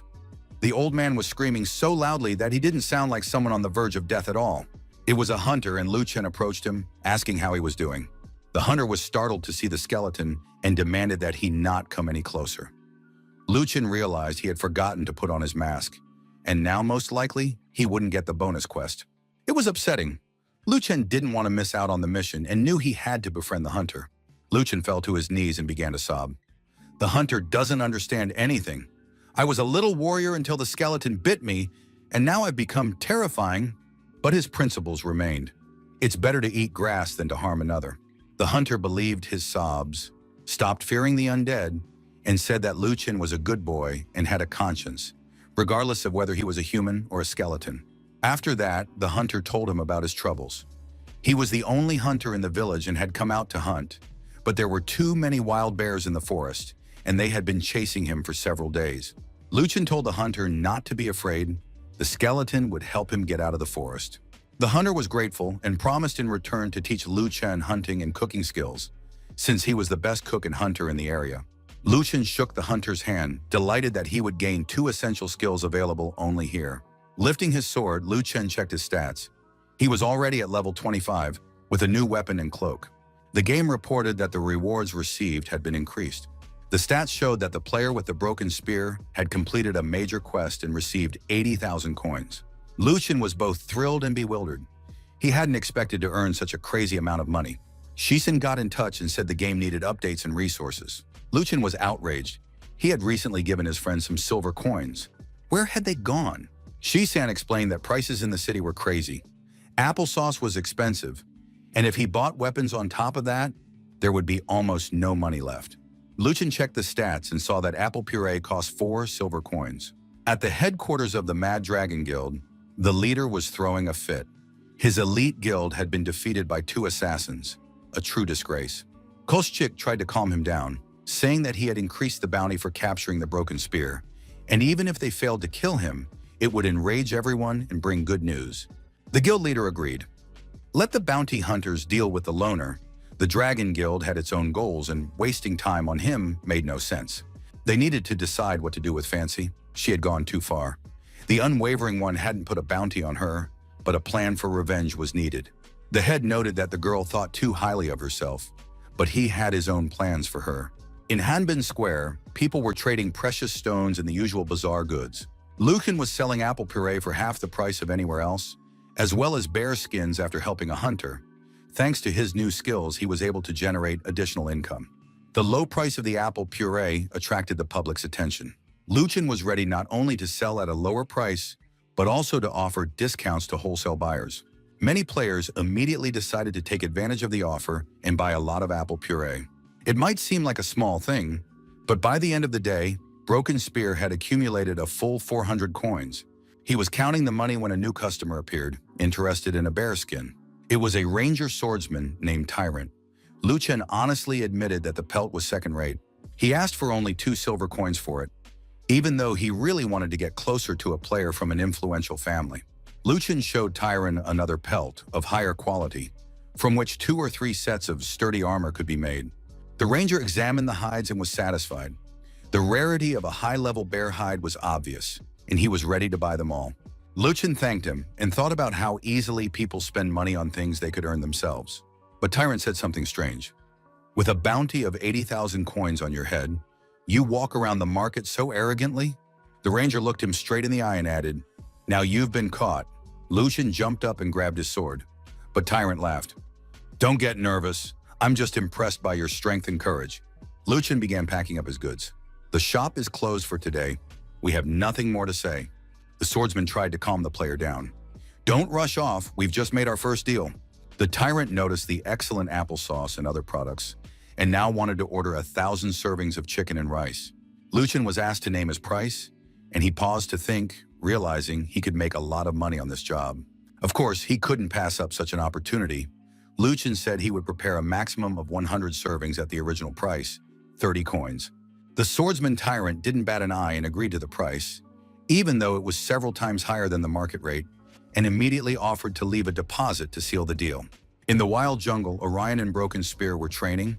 Last time, they hadn't met because of the Mad Dragon Gang. At one point, Orion sensed an opening and launched a new attack. But Broken Spear tricked him and released an undead creature, a wild bear, noting that sometimes opportunities in battle can be traps. At the same time, it was important to stay calm and choose the most advantageous option, even in an emergency. Orion looked into the eyes of the undead wild bear, unsure which choice would be best. He put up a protective barrier around himself and tried at least to avoid the bites of the huge bear. Luchin watched from the sidelines. Orion's reaction was quick. His skills switched instantly, and his defenses were set up correctly. The bear was a transformed undead skeleton, killed in a previous mission. As the level increases, the appearance of the summoned creature improves. Orion also wanted to summon skeletons, but it was impossible. As a knight, he didn't possess the special undead skills that are stronger and more unique than those of ordinary warriors. Orion said he had never encountered such powerful skeletons before. If they were so mighty, where else were they hiding? Luchin replied that aside from him and the death swordsman Surin, there was no one else. Orion hoped to attack Broken Spear, but the bear immediately shielded his master with his body. Luchin had expended a great deal of energy summoning the bear, but he was still capable of attacking, and now Orion had to fight against 2 opponents. Soon the training match was over. Orion lay sprawled on the ground, reflecting on the fact that he hadn't won again. There was a bounty on his head. First place in the rankings was a long way off, and Broken Spear clearly had to be on the list of the best players. He was flawless. Broken Spear had managed to teach Orion how to manage his skills, assess his enemies, and use tactics. And at that moment, a little bird landed on his hand. The player understood. Despite constant defeats in training, he was growing stronger and was looking for someone who could confirm it. In the Blackwater Swamp, the players battled an armored turtle. The battle was fierce and bloody. The warrior, dominating the evil tiger, urged his comrades not to give up. The boss was already weakening. The armored turtle looked displeased, but there was almost no damage. The attacks seemed to glide right off it. Orion appeared right next to the boss. He decided to test his skills on the turtle. The players who had been fighting until then gaped in surprise. Some upstart wanted to steal their glory and reward. One of them recognized Orion and said he was a very popular player who had single-handedly destroyed dozens of elite teams. He shouldn't be insulted. Only now did Orion notice the group of weaklings and realize that he had put himself in a tricky situation. The captain of the local guild addressed him. "Don't interfere, the power is on our side." In response, Orion laughed. "I'm lucky to have run into a leader like this." The guy didn't understand what he was talking about, but Orion explained. The boss's death wasn't an accident. His real target was the leader. The guys didn't even have time to get scared before they were all lying dead. Orion realized that dealing with an elite team wasn't easy. Now the player understood for sure that he had become much stronger than he used to be. The floating ice city market, as usual, was a hub of trade and shoppers. Shusan couldn't believe his eyes. Luchin wanted to hire him as the manager of a grocery store. The ice city tax for undead was too high. If Shusan became the manager, it would help save money. The cool thing was that Luchin already had two skills, hunter and cook. He gathered raw materials, crafted items, and now he could even sell them. According to intelligence reports, Mengen's power had weakened, and he was short on professionals. After the renovation, the store will remain under Shusan's management. If customers are from Mengun, they should be offered lower prices. Shi-san told him not to worry. He would handle the transportation himself. He had done it before, but asked again for money for the renovation. Luchin was indignant. His friend was carrying equipment he'd bought with his own money and was still asking for money. Luchin handed him a blackstone axe and said he would replace it with a better version in a few days. Shusen was satisfied. In the city of Hanbin, the undead lay dying and could offer no resistance. Luchin approached and realized it was Orion, perhaps the only fellow player capable of such a thing. In the chat, Orion warned that Lu Chen had better leave, as Fancy and the Mad Dragon Guild were preparing a bloody massacre on Ice Hill. At that moment, Fancy Huangsheng appeared on a nearby rock. He needed to figure out what she wanted. The girl immediately went on the offensive. Lu Chen managed to put up a block. He asked why she was acting this way. Ranked first, yet she had conspired with the Mad Dragon Guild. In response, Fancy said it was none of his business, and the fight continued. By this point, Orion, who had been watching the duel, had revived. The battle was epic and worthy. The opponents were evenly matched. Luchin summoned an undead creature, a wild bear, which crept up on Fancy from the other side. The undead creature attacked Fancy, and she was forced to jump back. The swordswoman had never expected that the summoned beast level could be even higher than its masters. Luchin and the summoned bear charged at Fancy together. The girl said that the undead was very interesting, but she felt sorry for the dark creature and attacked with her sword. The undead, a black bear, managed to react at the last moment and shielded its master with its body. It turned out to be a radiation attack, and Lu Chen's defense dropped by a quarter. The bear literally burned up before their eyes, having received a full dose of radiation. It was incredibly powerful. Fancy announced that now it was Broken Spear's turn to die. The duel between the players continued. The girl used the Ice Storm skill card. The battle took a new turn. Players from the Dragon Guild watched the battle from cover. They were shocked to see the skills Fancy Huangsong possessed. The girl leaped high into the air and unleashed a hail of ice upon her opponent. The ice shard struck the player and instantly drained his mana points. Orion watched the duel with interest. He knew these skill cards were incredible, but this was too brutal. Luchin activated the effect, creating a massive force around himself to counter the icy rain. The player held a skill card between his teeth and had something else up his sleeve as he struck his opponent. The guys from the Dragon Guild barely managed to stay on their feet after being hit by the shockwave. They realized that this pair had some seriously impressive skills. The duel continued but gradually reached a stalemate. Both opponents were equally strong. Using the card, Luchin blocked the ice storm and engulfed everything around them in intense flames, urging the girl to surrender. But Fancy only grew stronger and became ambidextrous. Lu Chen barely managed to save his own skin. He realized he needed to use the Mantle of Fire again, since his evasion speed wasn't yet perfect due to the reaction delay. Fancy was surprised. Her opponent had managed to dodge, and Lu Chen used his skill card again. This time it was the Insatiable Wolf card, which increased movement and attack speed. The guys from the Dragon Guild were in shock.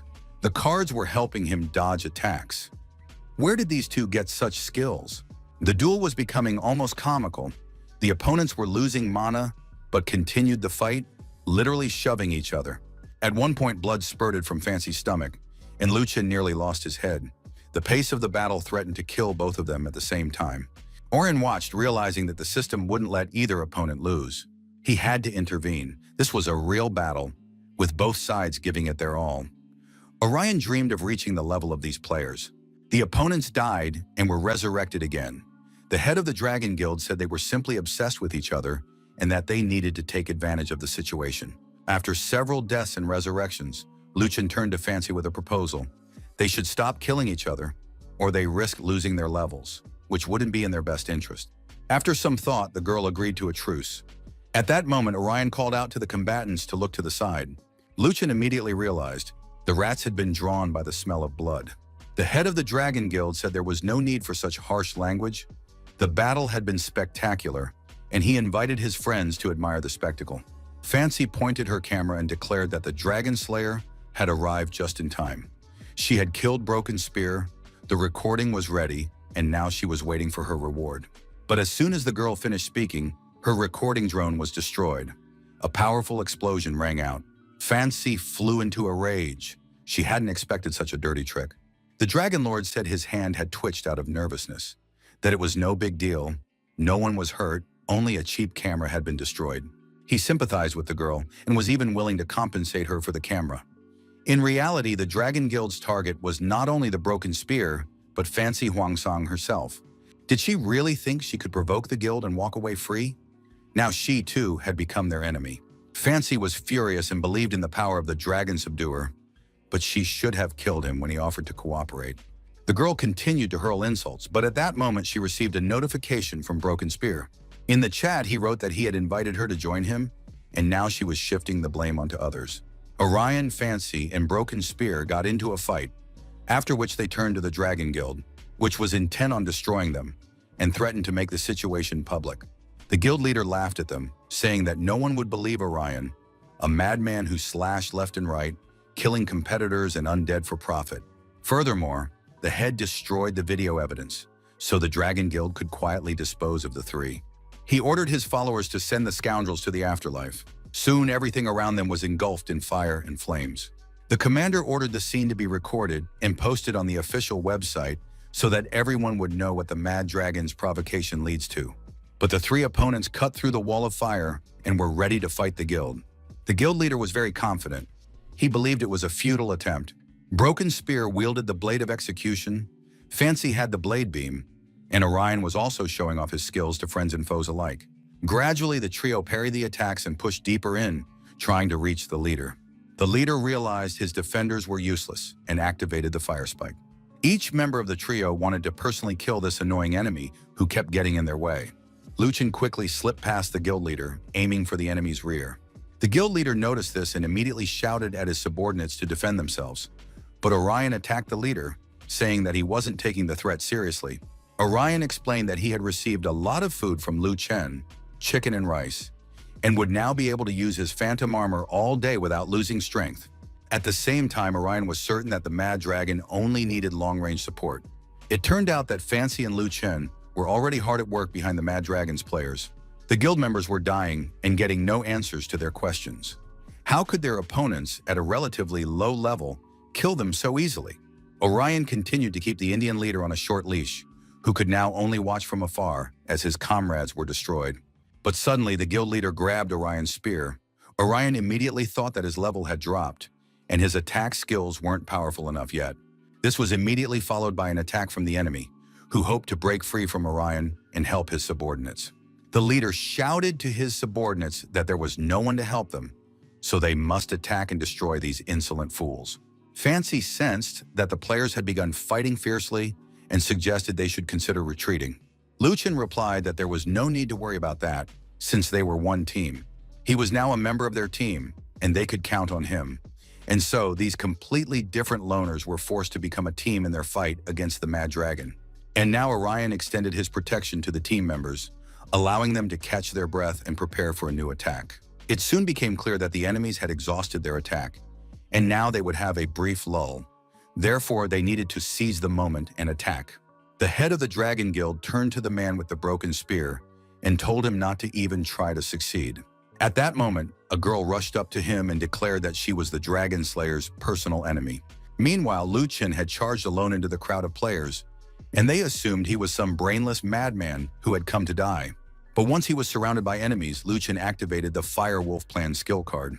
It was an unexpected turn of events. The players hadn't expected Lu Chen to have another skill card that dangerous. After that, everything around him was engulfed in flames, and ordinary players were no match for such an attack. The Dragon Guild leader said they'd been forced into this and had walked into a trap, so he would use the Magic Horn with Triple Strike skill card.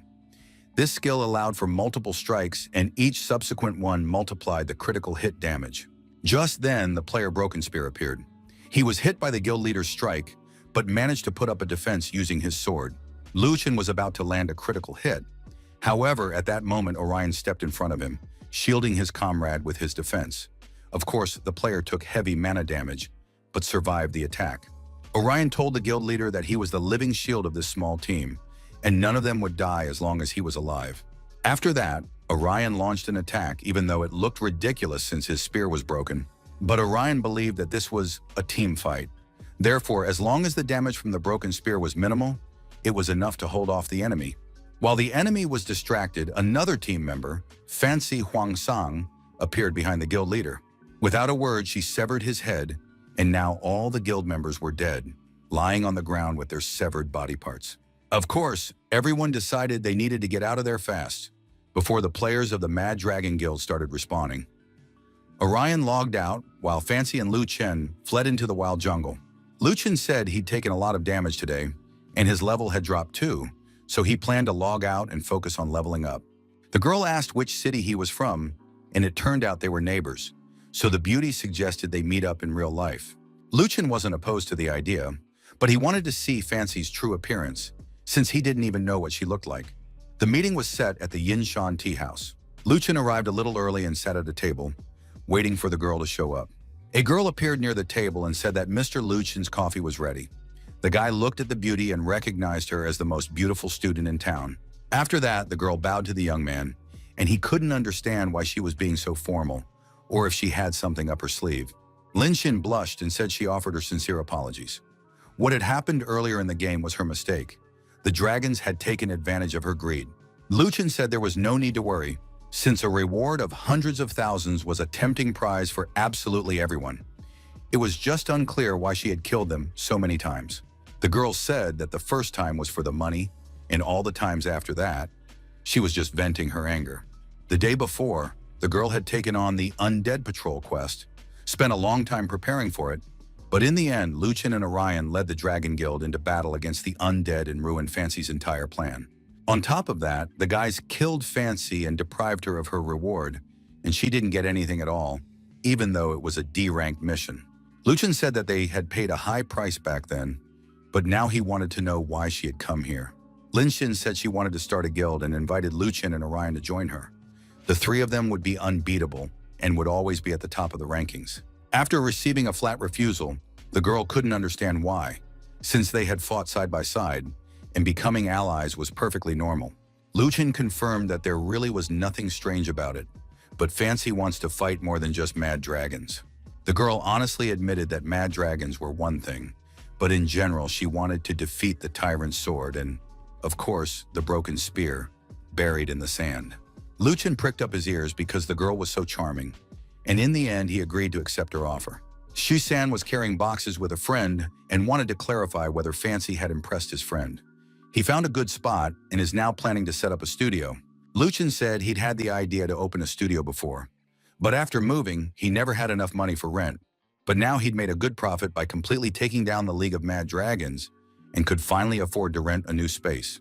The place was actually quite decent. Large, bright rooms, good conditions. Shusen wanted to know who they would recruit first to work at the studio. Shusen himself thought they should invite Fancy because the beautiful Lin Xin was stunning and would look great here. Luchin told his friend to keep his expectations in check. He couldn't recruit a girl like Lin Xin, and besides, she had her own plans. Shixin realized that in that case, the studio would end up with some weakling or a total novice. He didn't want to deal with such losers and had no idea who Lu Chen would ultimately choose. Upon hearing that the player would be Orion, the guy was shocked, because Orion is a killer ranked in the top 10 of the Celestial list and second only to Lu Chen in the award rankings. Lu Chen reassured his friend, saying there was no need to worry, they should rest now and start planning their next moves in the evening. Lu Chen soon headed to the Hanbingen mass burial site, lay down in a coffin to recover, and began checking his stats. Orion sent him a message asking him to come to Ice Hill because there was a good opportunity. Lu Chen thought about Orion. He was one of the rare masters. Although his strength fell slightly short, he was still a top-tier player and could handle thousands of elites. Lu Chen arrived at Ice Hill, and Orion came out to meet him with a brand new spear. Lu Chen turned to him and asked if Orion had ever thought about joining a guild. Lu Chen said he was setting up a studio and wanted to invite Orion to join. The studio was located in a convenient new neighborhood with good transportation access. It had separate rooms for living and dining, as well as an unlimited supply of gaming materials. Orion liked everything, but he said he was the best player on the heavenly list. There were many guilds in the outside world that wanted to recruit him, so why should he join Lu Chen? Lu Chen replied that the reason was simple, because Orion wanted to be at the very top. If he joined the studio under Lu Chen's guidance, that would become a reality. It didn't take much convincing, and Orion agreed to join as well. Now Orion was certain that sooner or later, he would surpass his master and crush Lu Chen into dust. A few days later, Lu Chen and Du Shisan were meeting a guest at the city train station. Gun Sung-gu waved at the guys and told them not to call him a little devil. Shisan was absolutely thrilled that they now had such a cool companion and kept wanting to hug him. Lu Chen looked at the guys and thought about how the first member of his guild was a super strong guy who had set a goal to kill him in the game. It's unclear whether this is good luck or bad luck. Gun Sung called Shisan Brother B. The guy really didn't like that and demanded not to be called that. A scuffle broke out between the guys. They forbade each other from calling themselves Little Devil and Brother B.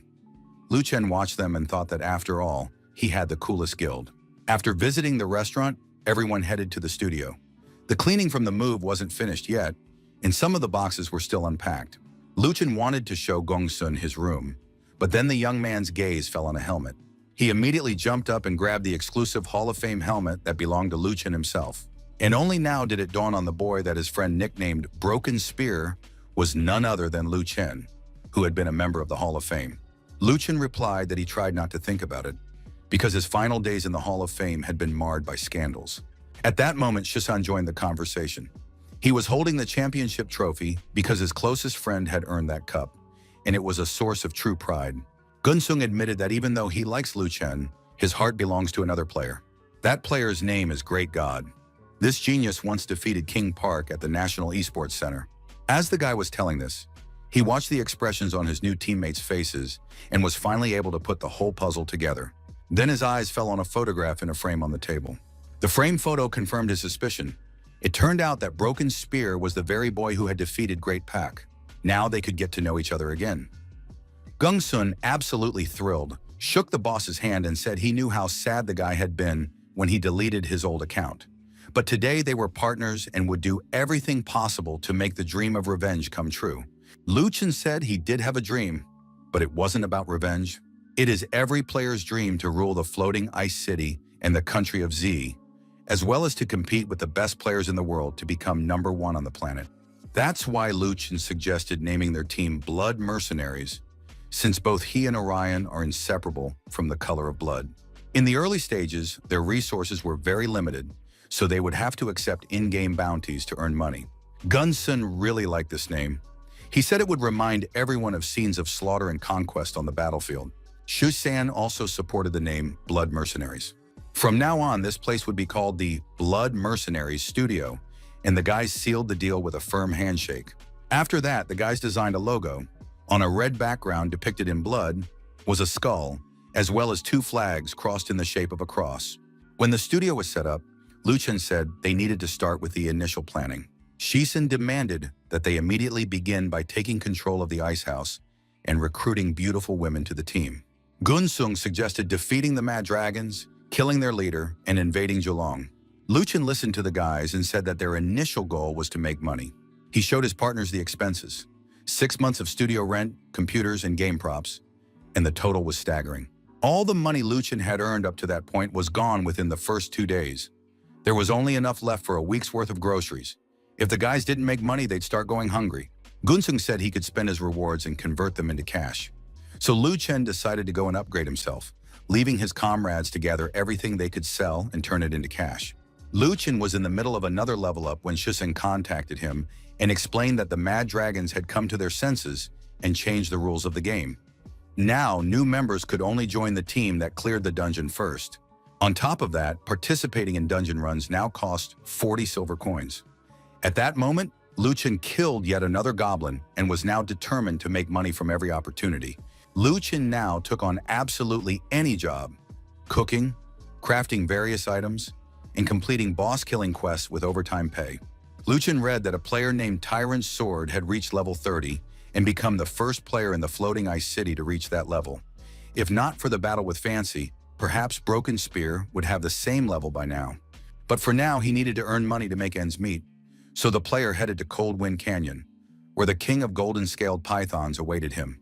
It was impossible to determine this boss's level, and since he needed to collect green peppers in this area, the quest became very dangerous.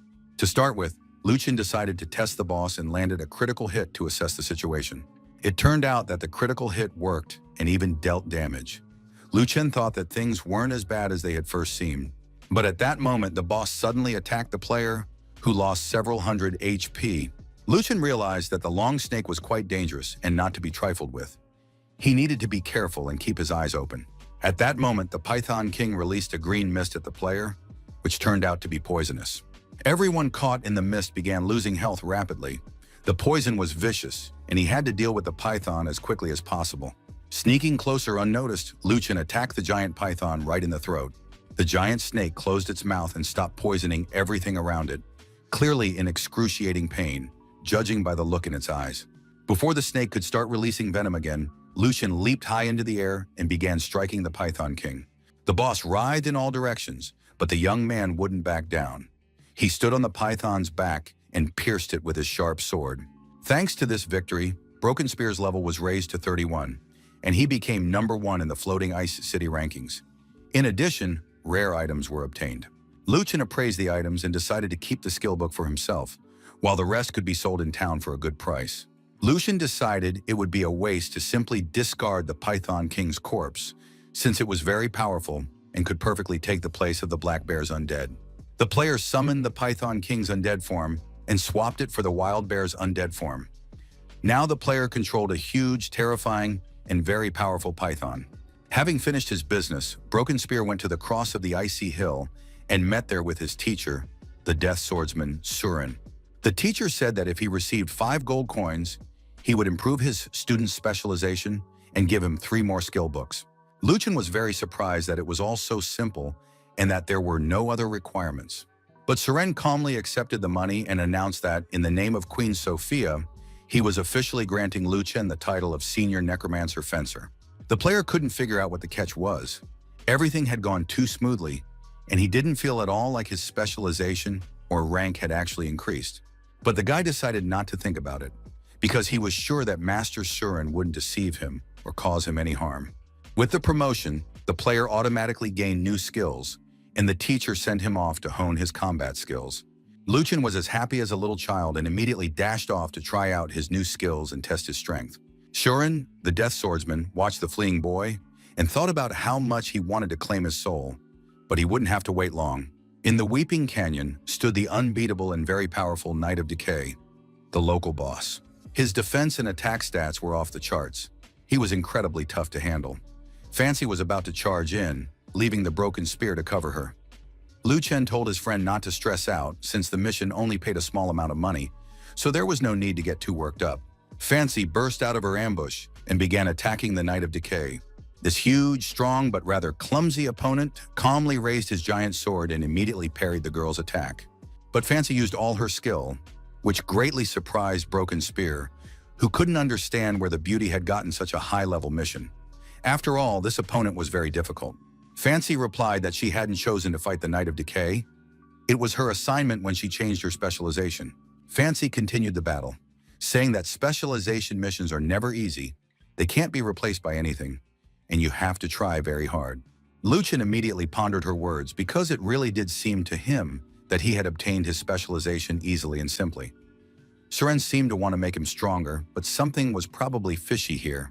At that moment, the Knight of Decay was bathed in a bright light, thereby reducing his defense. Fancy was thrilled. She was convinced that, contrary to expectations, dark creatures could disperse light. The duel was proving difficult. Luchin realized it was time for him to intervene and appeared in front of the girl, facing the undead King of Pythons. Such a dramatic entrance greatly impressed the girl.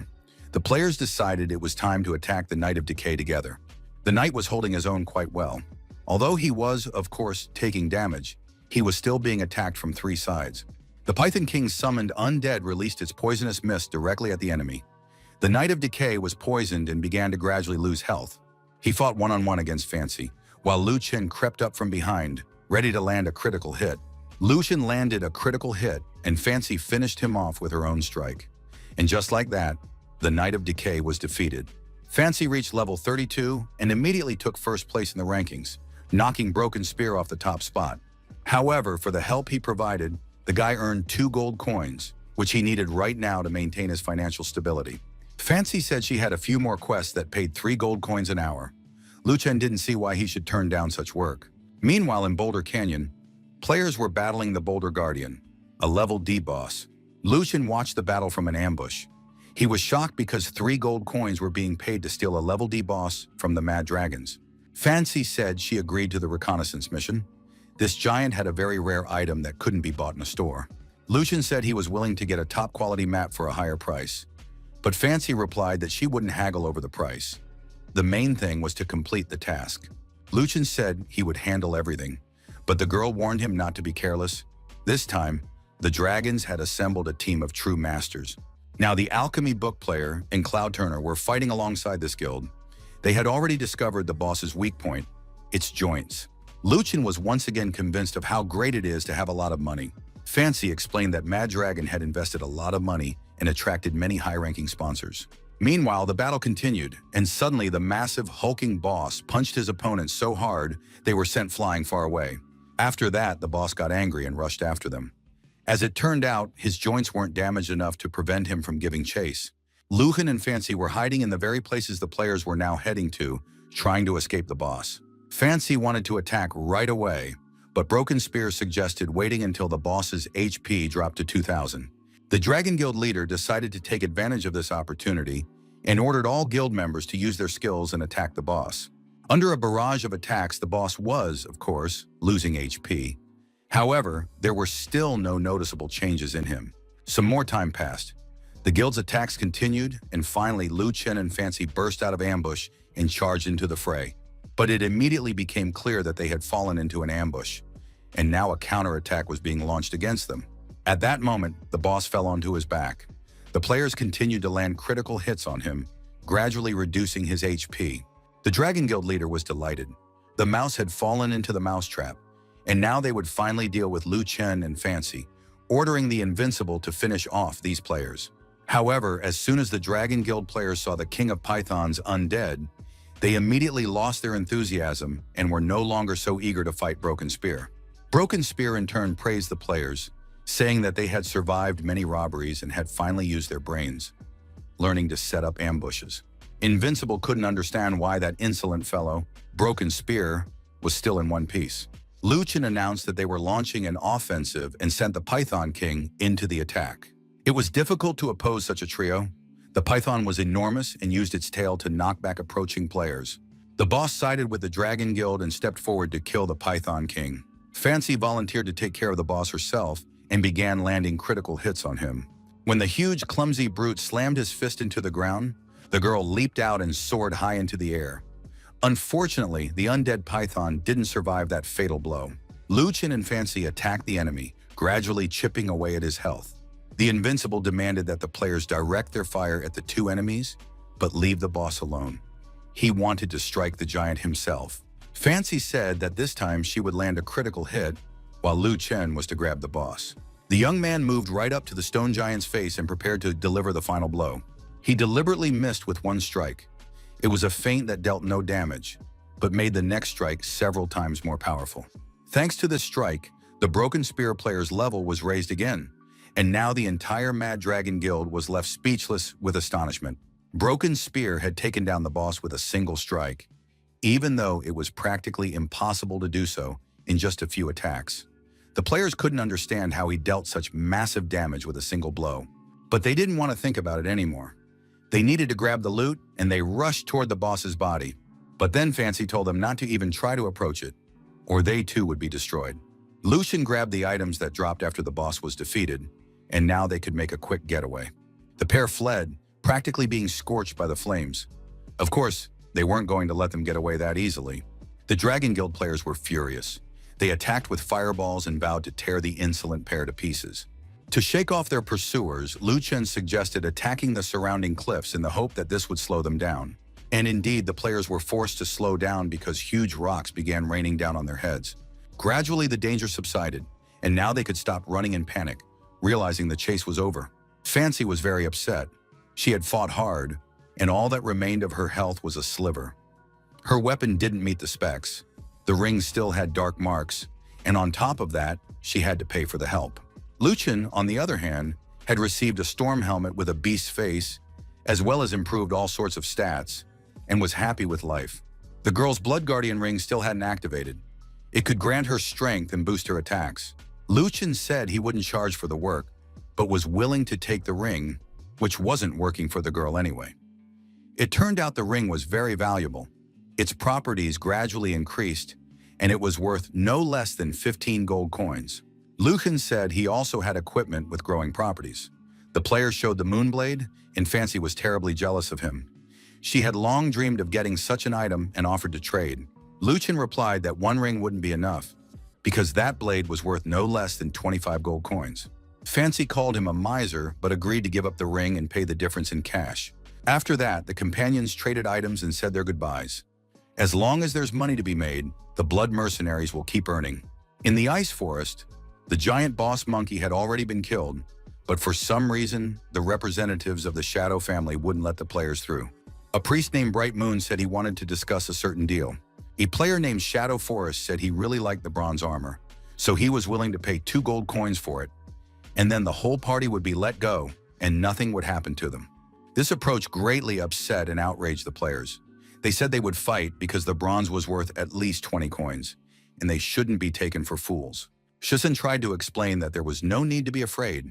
The enemy just wanted to intimidate them, but the blood mercenaries would never give in to blackmail. Soon, Orion appeared before everyone. Now he was wearing some really cool armor that struck fear into their hearts. He said that if the client added 50 silver coins to his fee, he would kill them all. The locals said they weren't going to pay a thing. On the contrary, they'd slaughter everyone right now and take their gear for free. Shadow Forest ordered his men to attack and take the armor from the insolent ones. The first player pounced on Shisan, who was indeed quite weak, and it seemed that dealing with the blood mercenaries would be very easy. The guy was trying very hard to hold on to his two-handed axe, while his comrades were also caught up in the fray. Orion went to help Shisan, but Shadow Forest jumped at him, and his attack looked very dangerous. It seemed as though the outcome of the battle was already clear, but at that moment everyone turned in the same direction and greeted the boss in unison. Lucian addressed his enemies and said that if anyone harmed his friends, they would meet their death immediately. After that, he moved sharply toward the player, leaving no chance to react or defend himself. The girl remembered how Lu Chen had once appeared before her. He shielded her with his body and said that if anyone touched his partner, they would face death. She watched Broken Spear fight and realized that he was very much like Lu Chen. Broken Spear delivered a strike that seemed to miss and caused no damage. This lulled his opponents into a false sense of security, leading them to believe the battle was just a show. After that, anticipating his victory, Broken Spear delivered the next strike, which was several times stronger. No one could withstand such a blow. Shadow Forest dropped out of the fight and ordered his comrades to retreat. He couldn't understand how such powerful attacks were possible. Lucian saw that the opponents had fled very quickly. He suggested to his comrades that they retreat right away as well. In Blue Sky Canyon, a player named Violet Marquis sat on a rock reading the stats. He received a message from the player, Shadow Forest, who warned him to watch out for Broken Spear. Of course, everyone knew who Broken Spear was. This player was among the top 3 in the Celestial rankings. Violet Marquis chatted with his friends for a bit longer, and now absolutely everyone was warning him to be careful of Broken Spear. Luchin was walking away with his friends when a girl called out to him. Luchin was in a great hurry. Without turning around, he asked what else the beauty wanted from him. The girl thanked Broken Spear for saving her. She said she knew he was among the top 3 in the Celestial rankings, and perhaps he would be interested in joining the Ancient Swordsman group. Memories immediately flashed through the young man's mind of how he had once listened to her talk about powerful India with its vast financial resources. Of course, he recognized Manhwa, but he had no intention of working with her right now, saying that he already had his own group, the Blood Mercenaries. However, if the girl needed help, she could hire them, and they were always happy to help and receive a reward from such beauties. After that, everyone said goodbye to the beautiful Manhwa until their next meeting, not giving her a chance to say anything else. Luchin had been a member of the Ancient Swordsman group last time, and now there was no question of him joining that group. Manhwa asked her companion if he didn't think the Broken Spear reminded him of an old friend. Lian understood who she was referring to, and their former leader had been in despair for a long time after that incident. When she appeared, they would definitely have to help her with the upgrade. After that, the companions parted ways, lost in thought. It seemed to both of them that they had been talking to Luchin today. At the Ice Floating Cities trade market, Broken Spear wanted to buy a sealed map, but it was selling for 20 silver coins. It was a real ripoff. This map had no insurance, and that was the only reason one could spend such a fortune on it. Now Luchin decided to get some pets and began considering who they might be. He had already dealt with a green mantis, a slime, a firewolf, and a saber-toothed tiger. Each had its own pros and cons. Now the player's gaze settled on the wasp. It had 4.5 stars in attack and agility, as well as pretty decent defense and health stats. Luchin set off for the poisonous bee forest, which was teeming with giant and dangerous predators. Their sting caused painful and dangerous effects and became a real weapon in skilled hands. Luchin used the card and met the pet. It was a wasp named Naze. It had pretty good stats, so he decided to take it. Luchin soon realized he had chosen a good pet, one that looked at its master with affection. The god of war and the god of the archer approached Broken Spear and asked him to sell them the wasp for 5 gold coins. But Broken Spear refused, saying that was some kind of sweet daydream. Of course, Osa wasn't for sale. The god of war turned to Broken Spear and said that he was quite polite, even though he was in the top 3 of the rankings. The guy noted that, for example, Li Yan behaved very shamelessly. Luchin soon realized that these two jerks were making fun of him and had underestimated him. Broken Spear and the guys were almost finished. Their HP had dropped significantly. They came to their senses and didn't understand where the Broken Spear player had gone, but by that time he was already standing behind them. After that, Luchin plunged his dagger into the back of one of the bullies, piercing him right through. His companion was furious. He drew his sword and tried to do something, but it was completely pointless. Luchin couldn't understand how this guy had ever managed to inflict damage on and defeat Li Yang. Luchin, feeling absolutely no remorse, killed the player, thinking that the ancient swordsmen were his first safe haven, and he wouldn't let anyone desecrate it. But his thoughts were interrupted by a powerful attack from behind, delivered by his opponent. Preparing to strike, the player said he would take the tyrant's sword upon himself. The blow was so strong that Luchin flew through the air like a ball, unable to resist. He fell into the pit and simply sank into it, back down. The players gathered around the pit, and one of them suggested that Tyrant climb down and finish off the wounded man. But Tyrant said that they didn't know what was down there. There was only one entrance to the cave, so they would wait for Luchin to appear and finish him off there. However, before Tyrant and his companions could do anything, the death swordsman Surin appeared behind them. He struck with all his might, knocking all the players aside at once. The players stared in horror at this necromancer swordsman of unknown level. They realized they were facing an unusual monster, and it was unclear what he was capable of. Luchin, sitting at the bottom of the pit, came to his senses.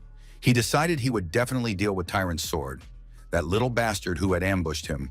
Soon, Luchin noticed a large number of different wasps flying around him and realized he had stumbled into a hive.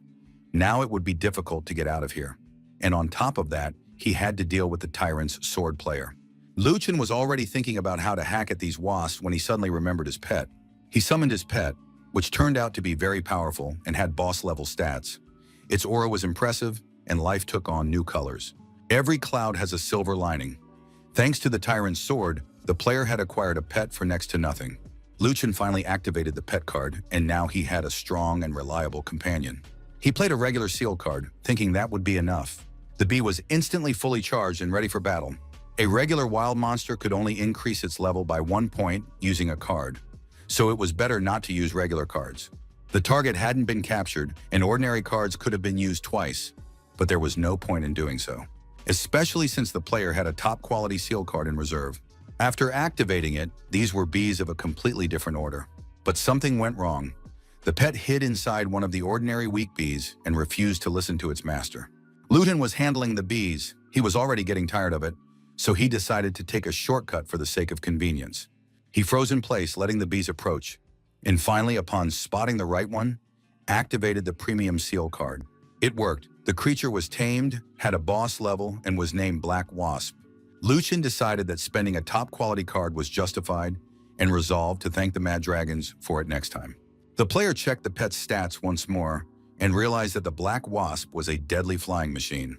Luchin imagined how Fancy would be trembling with fear, but for now, he sent the pet upstairs to scout the situation. The pet soon returned and reported that only one person remained upstairs.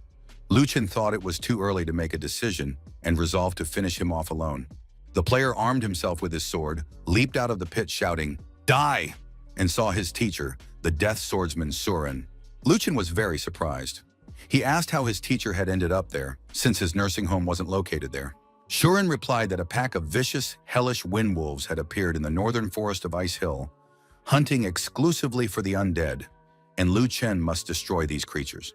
Luchin accepted the quest scroll and was surprised that his teacher had sought him out just so he could kill the wolves. Surin said he had requested this quest from Captain Fack so that Luchin could level up quickly. If he didn't want to carry out the mission, he should hand it in.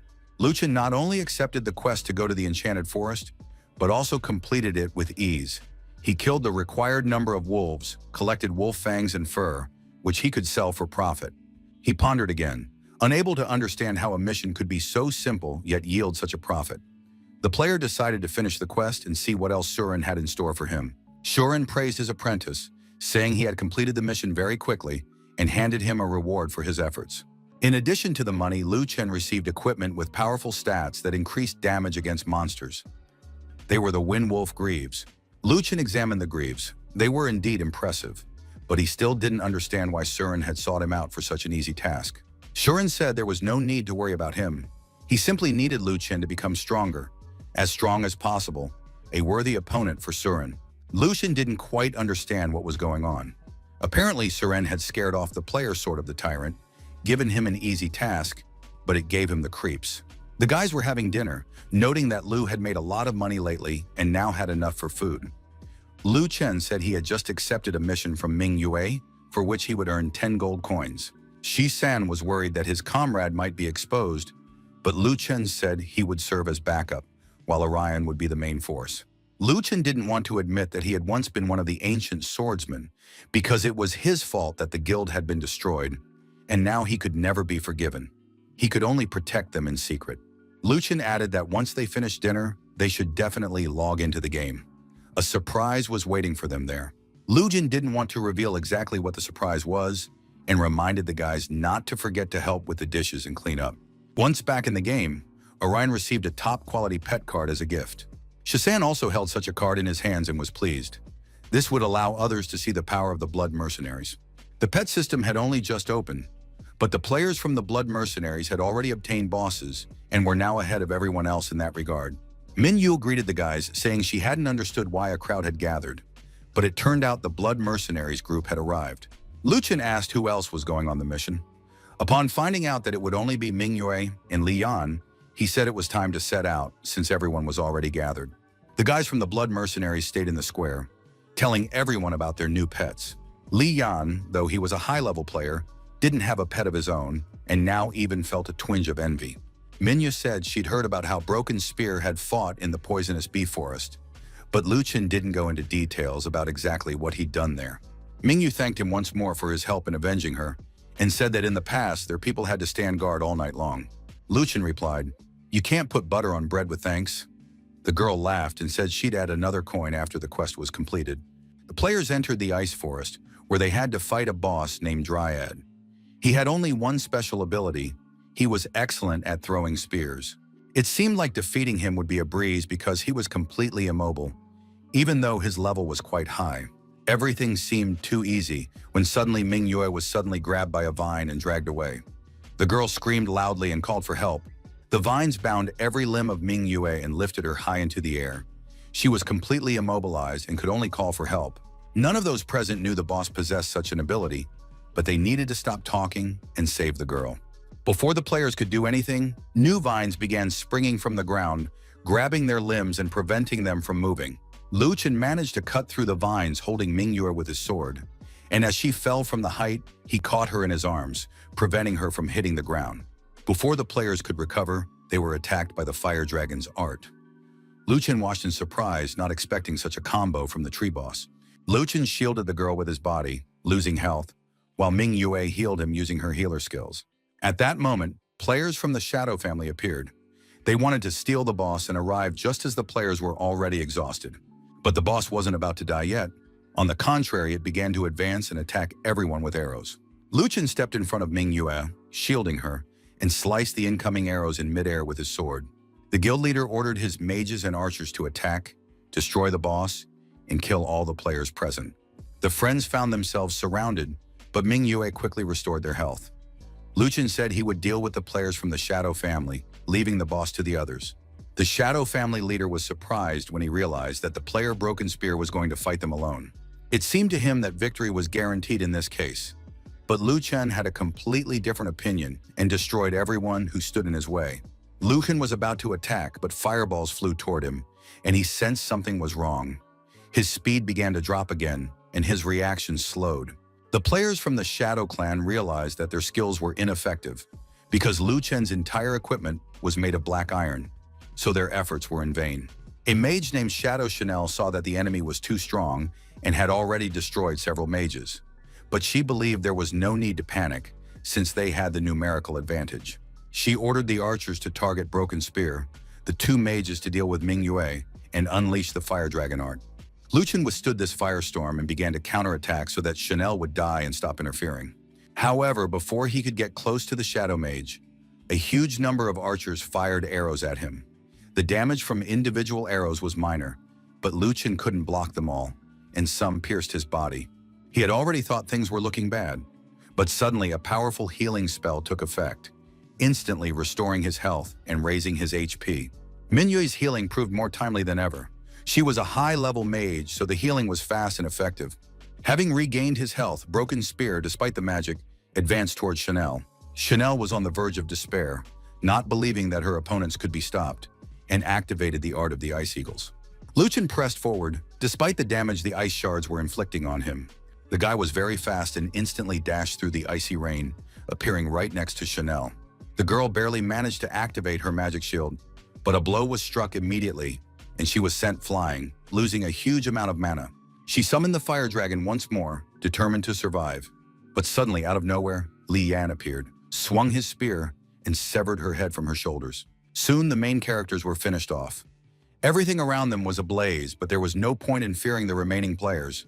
Shishin explained that thanks to the help of the beautiful Ming Yue, who had protected everyone and restored their health, the boss had been successfully defeated.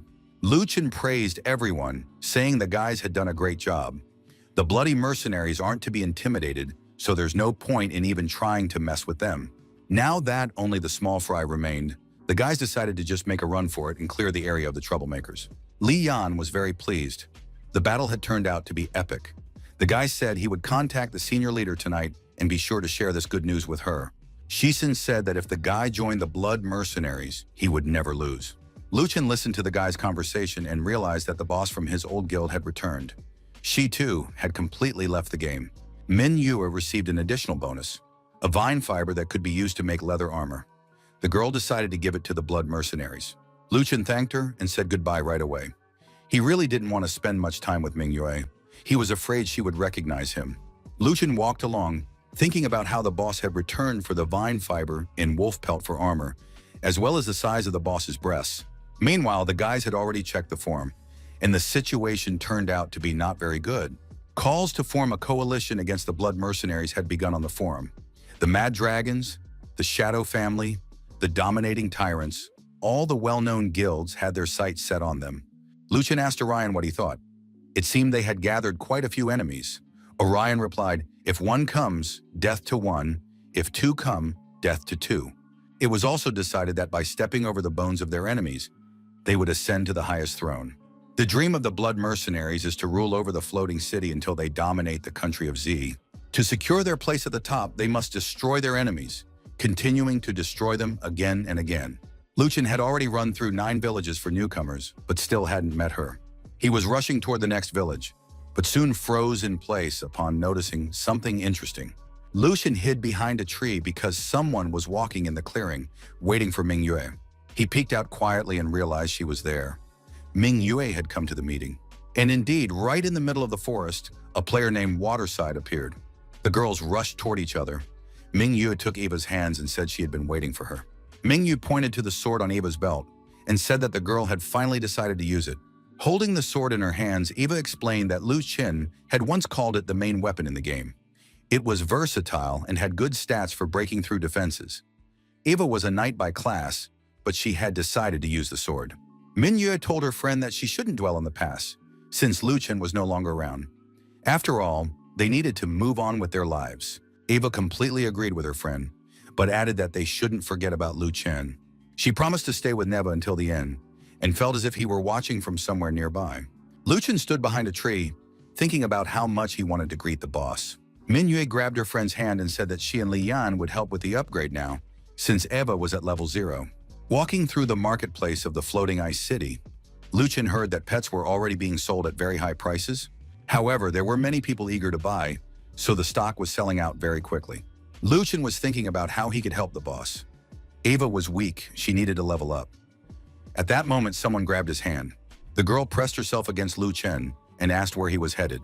Lu Qin tried to break free, saying it was inappropriate to hug in public, but the girl wouldn't let go and held him tightly. Fancy pressed herself against the guy and said that some flies were sticky and very annoying. But this was a situation where Lu Qin could take advantage of her. Lu Qin seized the opportunity, pulled the girl close, wrapped his arms around her waist and said he was up for anything. At that moment, an angry player ran out into the middle of the square, declaring that he didn't understand how Fancy could be with such a creature. Fancy pointed at the undead and said that this moron had stuck to her like a band-aid after the last battle. Maybe he's just a masochist or a pervert, but now he's gotten bold and started getting handsy. Fancy broke free and started berating the guy, telling him to stop bothering her because his jealousy was annoying. The young man handed her a golden pet card and suggested she accept his gift. The pet was a greedy wolf, bought for 100,000. It had a very high health threshold and could help with leveling up. Fancy replied that this wolf was complete trash and she had something to show in response. The girl pulled out a card and presented the flaming blade. This item stunned everyone present at the market. Fancy said that this blade had a high and powerful threshold, so it would be better to take the little wolf cub and get out of the way. Broken Spear couldn't take it anymore and burst out laughing. Then the player demanded he stop grinning and show his pet instead. Broken Spear had no intention of showing off, but since he was asked, of course he showed his pet. Lu Qin summoned a black wasp named Fancy, who was several times more powerful than all the other pets. Everyone was amazed by her strength and power, but Fancy flew into a rage when she realized that Broken Spear had called her by name. The players didn't understand where Broken Spear had gotten such a powerful creature. He must be up to something. Lu Qin explained that he wasn't doing anything wrong. He had obtained this wasp thanks to a card from the Mad Dragons. Fancy's flaming blade had also been obtained through the same type of seal card. The head of the Mad Dragons Guild was struck down on the spot. Fights in public places in Ice City were prohibited. Violators were banned from entering. Lu Qin had no intention of fighting the head of the Mad Dragons. He simply humiliated him in front of everyone. The head of the Mad Dragons said that their card had once been stolen, but now he wanted to know the price for the Black Wasp. Lu Qin replied that he was willing to sell the pet for 100 million. He announced to everyone that he would sell the wasp to anyone without cheating at the set price. If anyone didn't like it or didn't have the money, let them walk away. The Dragon Guild leader stormed off in a rage, realizing he had lost to that shameless skeleton yet again. When the player left, Fancy was literally seething with rage. She wanted to know why Broken Spear had done this to her. Lu Qin swore to change the pet's name immediately and never think about it again. Lu Qin walked through the forest with Fancy, believing that the Mad Dragons Guild was growing stronger. They couldn't be allowed to dominate. Suddenly, in the middle of the forest, they encountered a group of players, a sorcerer, a priest, and a violet ghost. The group split up, but Lu Chen immediately sensed that they didn't come with good intentions. Lu Chen instantly braced for an attack, drawing his sword. The strangers couldn't figure out how he'd figured them out so quickly. Lu Chen explained to his girlfriend that these guys were marching in a very unusual formation. Healers and priests were in front, while the knights remained behind. They were marching as if nothing were amiss, so they could turn around and be ready to attack from behind at a moment's notice. Lu Chen showed excellent vigilance, and a fight immediately broke out among the players. The broken spear immediately launched an attack and knocked the spear out of the player's hands. The swordsman tried to reach the broken spear, but it was out of his reach, though he still managed to inflict some damage. Fire dragon magic was used, and even Lu Chen noted that the attack was very powerful. The violet ghost activated a Z-shaped attack, but this attack was completely ineffective against the undead. Lugan swung his sword just a couple of times, but now all the party members had been wounded, and their healers were restoring their health. Lu Chen realized that buffs and healers were causing him a lot of headaches. Maybe he should take them out first so they couldn't heal the rest of the party. And now everyone was safe and sound again, ready to attack Broken Spear in a 1-against-5 fight. And he was wounded too. The guys saw that Broken Spear had no healing, so there was no need to fear him. They just had to kill him. Of course, there was no need to be afraid. But just at that moment, the players' heads were severed from their shoulders. Fancy, who had slipped away unnoticed and pretended she wasn't there, unexpectedly joined the battle. During this time, Lu Chen managed to summon his pet, King Bee, and send him to deal with the ranged attackers. Fancy hadn't noticed how the violet ghost had managed to get so close. She couldn't figure out how he'd done it, but now she was ready to help her friend Lu Chen and destroy this purple Marquise. King Bee, meanwhile, was attacking the players, dealing massive damage, and his attacks were very noticeable and powerful. The spearman waited for the right moment and activated a flame strike, believing that even a boss pet could die. Before his strike reached the pet, Lu Chen managed to jump up and parry the enemy's spear with his sword, declaring that no one dared to harm his King Bee. The spearman initially thought that the broken spear had missed, but the next strike completely wiped out the player's health. The violet ghost was horrified. He saw how a single sword had just killed 2 people and instantly dealt thousands of damage. Soon the battle was over. The main players were defeated and destroyed, lying on the clearing. The violet ghost admitted that he hadn't expected such power from the broken spear. He had wanted to destroy it to avenge Chanel. Lu Chen said that he now understood why the guy had attacked him. After all, he was a friend of the mage Chanel, whom Lu Chen had recently fought. The violet ghost continued to provoke his opponent, saying he hoped Broken Spear would put away his pet and fight him fair and square. Broken Spear laughed and agreed to remove his pet so that the violet ghost could see his weakness. After all, no one would be able to help him. The violet ghost immediately tried to deliver a surprise kill, hoping to pierce Lu Chen. But Broken Spear dodged with ease, saying that the guy had good strength, but he was too slow. After that, Broken Spear executed its favorite attack. First it missed, and then it landed a follow-up strike. The violet ghost had time to think that this attack had shattered his bronze weapon, and he wondered what he could do in such a situation. Lu Chen held his sword to the guy's throat, but never delivered the final blow. The violet ghost looked at the player, not understanding why he had spared him and let him live. Broken Spear slung his sword over his shoulder and called out to Fancy to move on to training, since they had already wasted enough time. The violet ghost watched the pair walk away and thought about what a powerful opponent Chanel had offended. Ghost Valley was gloomy and eerie.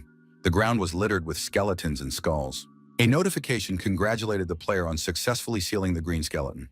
The girl had acquired a pet, a green skeleton, still weak for now, but with a bright future ahead.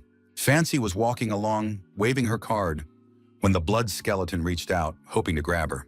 The Broken Spear cut this boss down, and now the players had received congratulatory notifications for completing the Scarlet Diffusion quest, as well as congratulations on leveling up. The players hadn't even had time to sort out the loot and congratulate each other when they suddenly noticed that the blood skeleton was rushing away. Lu Chen decided to deal with him, while Fancy set about sealing the exit. Lu Chen managed to catch up to the blood skeleton and apply a seal card to it. Immediately, a notification arrived congratulating them on successfully sealing the blood skeleton. It was a level 1, and they could keep it as a pet. Lu Chen was very pleased. He was already calculating how many coins he could sell it for at the bazaar, but Fancy said she had even better news. This wasn't some trivial thing. but the Order of the Hero. The Order of the Hero was an item that was only dropped by bosses of level 60 and above. Players who received the Order of the Hero could create an official guild and enjoy official benefits, as well as a collective boost to the guild's attributes. Right now, the players were at level 40, so it was clear they wouldn't be able to handle level 60 bosses. Plus, no one knew where to find such bosses. But word was that the government was planning to introduce the Order of the Hero to encourage players to cleanse the earth. Fancy asked Lu Chen to join her guild to compete for the Order of Heroes. Lu Chen immediately thought the girl was using this as an excuse to drag him into her guild. Fancy denied it and said that wasn't the case at all. Lu Chen had already received the Order of the Hero last time in The Sorrow of the Spirit to found the ancient Sword and Dream Guild, and this time he also wanted to receive the Order of the Hero. It made sense to join forces.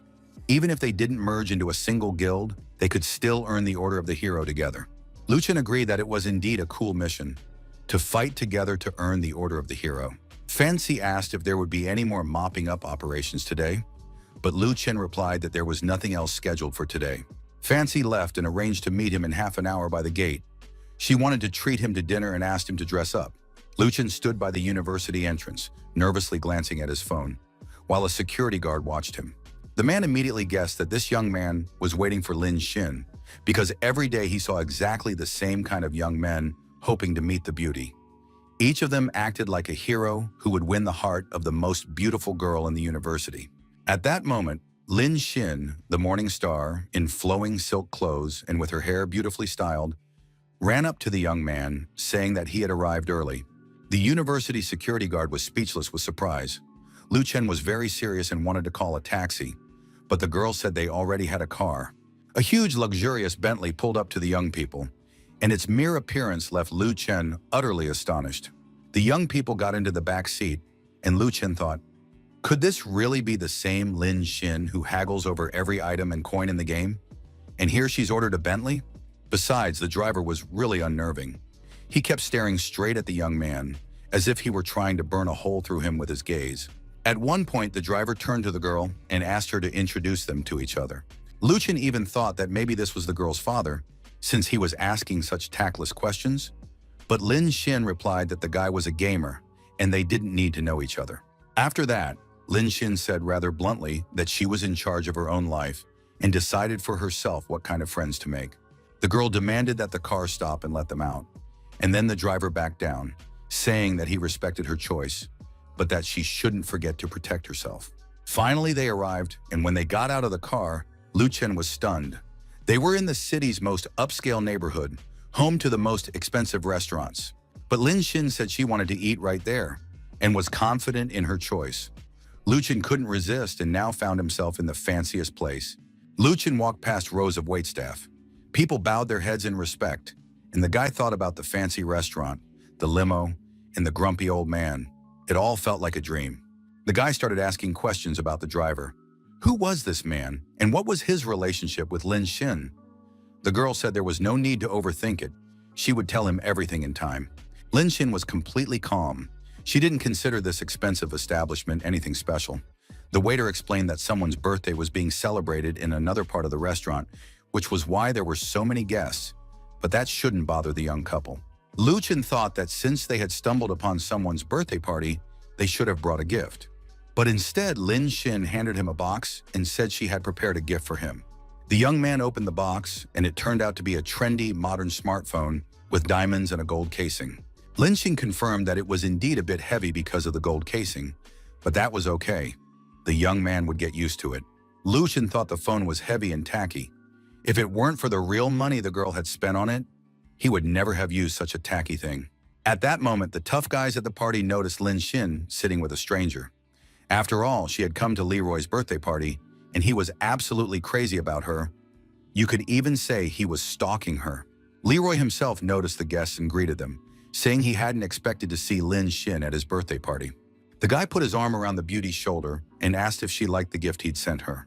Lin Xin replied that she hadn't come for Leroy's birthday, but to have dinner with her friend, and now the birthday boy was glaring at Lu Chen with hatred. But suddenly Leroy started screaming when he saw the phone he'd given to Lin Xin in the stranger's hands. The girl replied that she didn't want to use such a tacky phone. She didn't need it. But since it was hers, she gave the phone to whoever she wanted. Lu Chen relaxed, realizing he wouldn't have to use the phone. He could sell it quietly in time. But for now, he had to play along, so he declared that he didn't want to use the device. But since it was a gift from Lin Xin, she could do whatever she wanted with it. Lero's blood boiled. He could no longer control himself and lunged at the young man with his fists. Lu Chen blocked the blow. Only the dishes on the table were damaged. Leroy started yelling that he hadn't invited the guy to his birthday party, so they needed to get out. Lin Xin replied that Leroy himself had said the girl could bring someone along, and that person was Lu Chen, and he had come with her. One of the female diners, upon hearing the name Lu Chen, jumped up from her table and asked if this was really Night Chen. A girl ran up to them and introduced herself. It was Ya Lin. She was a student in the Department of Electronics, but she had long admired Night Chen. The girl said she had seen him play and had been there. She was very happy to see him again and wanted to ask if she could take a photo with him. While Xiaolin was taking pictures with the young man, he realized things were looking bad. Lin Xin was shocked that it turned out to be Night Chen, while Lara had no idea who Night Chen was. Well, now the other restaurant patrons had woken up and rushed over to the young man because he was the mysterious legend of the gaming club. The girls were captivated by his good looks and wanted to take a photo with him right away. One of Leroy's friends approached the guy and asked how the birthday boy was feeling, but Leroy wanted to know everything about the stranger. It turned out that Night Chen was the most powerful president of the gaming club. He was a super player and a legend, but Leroy couldn't stand such humiliation. He turned to Lu Chen and said that this scoundrel had taken his phone, stolen his attention, and hit on his girlfriend on his birthday, so death awaited Lu Chen. Lin Xin was furious that this scoundrel Leroy dared to call her his girlfriend. She said she had chosen her own path and ordered her men to kill the couple. The young people were surrounded by a crowd of thugs ready to defend their master Leroy. Lu Chen stepped forward, shielding his girlfriend with his body, and told her to find a way to escape while he dealt with these guys. A fight broke out among the young people. Several of them were knocked out very quickly, while a few were strong and put up a fight. Lu Chen fought with dignity, amazed by his own physical strength. Of course, the doctors had said that his virus enhanced his physical abilities, but right now it was simply mind-blowing. No matter how the thugs attacked, all their strikes were parried with absolute ease. Lu Chen eventually scattered them all and now stood with his hands clenched into fists. Lero realized that his friend's attack had failed. He grabbed a bottle of wine and ran up behind the young man. But Lu Chen possessed not only incredible strength, but also stunning reflexes. He managed to dodge, and the hand holding the wine bottle flew through the air. Lu Chen noted that his body had reacted very quickly, even before his brain had had time to send the signal. Leroy froze, stunned, while Lin Xin jumped up and kicked the bottle out of Leroy's hands. The girl grabbed Lu Chen by the arm and dragged him along, not understanding why he was standing there and not running away. She admitted that she couldn't run away and leave him alone. The young people rushed out of the restaurant with a mob of thugs chasing after them, wanting to take revenge for the humiliated Leroy. Lin Xin soon began to slow down. She had twisted her ankle because she was running in heels. The girl said that Leroy wouldn't do anything to her, so Lu Chen should keep running on his own. But Lu Chen had no idea what she was talking about. He scooped the beautiful girl into his arms and ran with her, holding her close to him. By this time, the thugs didn't know what else to do. They grabbed dishes, chairs, plates, and bottles and threw them at the fleeing couple. Eventually, the young people managed to break free and were now sitting in the park. They had to run 3 blocks before it was safe. Lin Xin said those guys were a real pain, but now Lu Chen had taught Leroy's gang a lesson, and maybe they wouldn't bother her anymore. Lu Chen said that the beauty had tricked him in real life, just as she had in the game. Not only had he missed dinner, but he'd nearly been killed by the plates and bottles thrown at his back. Lin Xin apologized to the guy, but admitted that Lu Chen had caused a lot of trouble in her life. Even though it seemed like the problem was with her, Lin Xin finally spoke up. She said, "Night Chen, I'm the current president of the gaming club. Do you know how miserable I've been since you left?" After Lu Chen defeated Park, all kinds of experts came every year to challenge the club president, but she was just starting to play, and she had to die and get beaten up countless times. At first, she just wanted to find out everything about this strange and unethical Night Chen, but she never thought he would wipe all traces of himself and not even leave a single photo anywhere. Lu Chen understood that if he had left his photos behind, many people would have come to settle the score with him, but then the young man realized he was truly in the wrong. He apologized, not realizing he might be the cause of her troubles, and then invited the girl to dinner, rice noodles as compensation, since they'd ended up without a meal that evening. In the studio of the bloodthirsty mercenaries, that was all they did all evening, treating bruises and scrapes. Dusha-san said that his medicine helped with all kinds of scratches. But soon the guy noticed that Luchin had absolutely nothing on his back, even though the young man claimed he'd nearly been beaten to death at the restaurant and his back had suffered severe injuries. Luchin walked over to the mirror to check, and indeed saw not a single mark, even though the pain he felt was real. Without a second thought, the young man took a knife and cut his forearm. Blood flowed down his arm. Shursan was horrified. The last thing he needed was for his friend to hurt himself. But a minute later, he was screaming again, this time in surprise because the wound had completely disappeared and healed. It was clear that the virus was too powerful. Shisen told his friend that, of course, he checks his test results regularly and they're normal. But today's situation is special, so they need to go to the hospital for an examination. Luchin turned to his friend and asked how his mission was going, if he needed any help. The young man knew his friend's weaknesses and simply wanted to change the subject. Shursan really fell for it again, and now he'd already forgotten about the tests in the hospital, saying he had a job for his friend. Things were unsettled at the market in the icy city of Vologda. The price of the red pill had more than doubled in just a few days, and people were outraged. Broken Spear was also in shock. The vendor said that no one was forcing anyone to buy the red pill or food, and if Broken Spear wasn't happy with something, he could just go about his business and not interfere with trade. Luchin received a notification that his item, the bloody skull, had been sold for 1,000 coins. This was excellent news. The money came just in time, and now he was able to buy 50 bottles of the red pill. All the major guilds were frantically stocking up on supplies. It seemed they had heard about the order of the hero and now wanted to prepare themselves to make a quick profit. Luchin checked the group chat and saw that a player named Leroy had joined the team's chat. He wondered how Shursan had managed to recruit that creep and the beautiful Ming Yue into their team. Near the entrance to the Valley of Darkness, Leroy tried to recruit Ming Yue into his guild. He offered the girl 10 gold coins an hour. Dusha-san greeted Broken Spear, who had come to earn 100 gold coins from Leroy.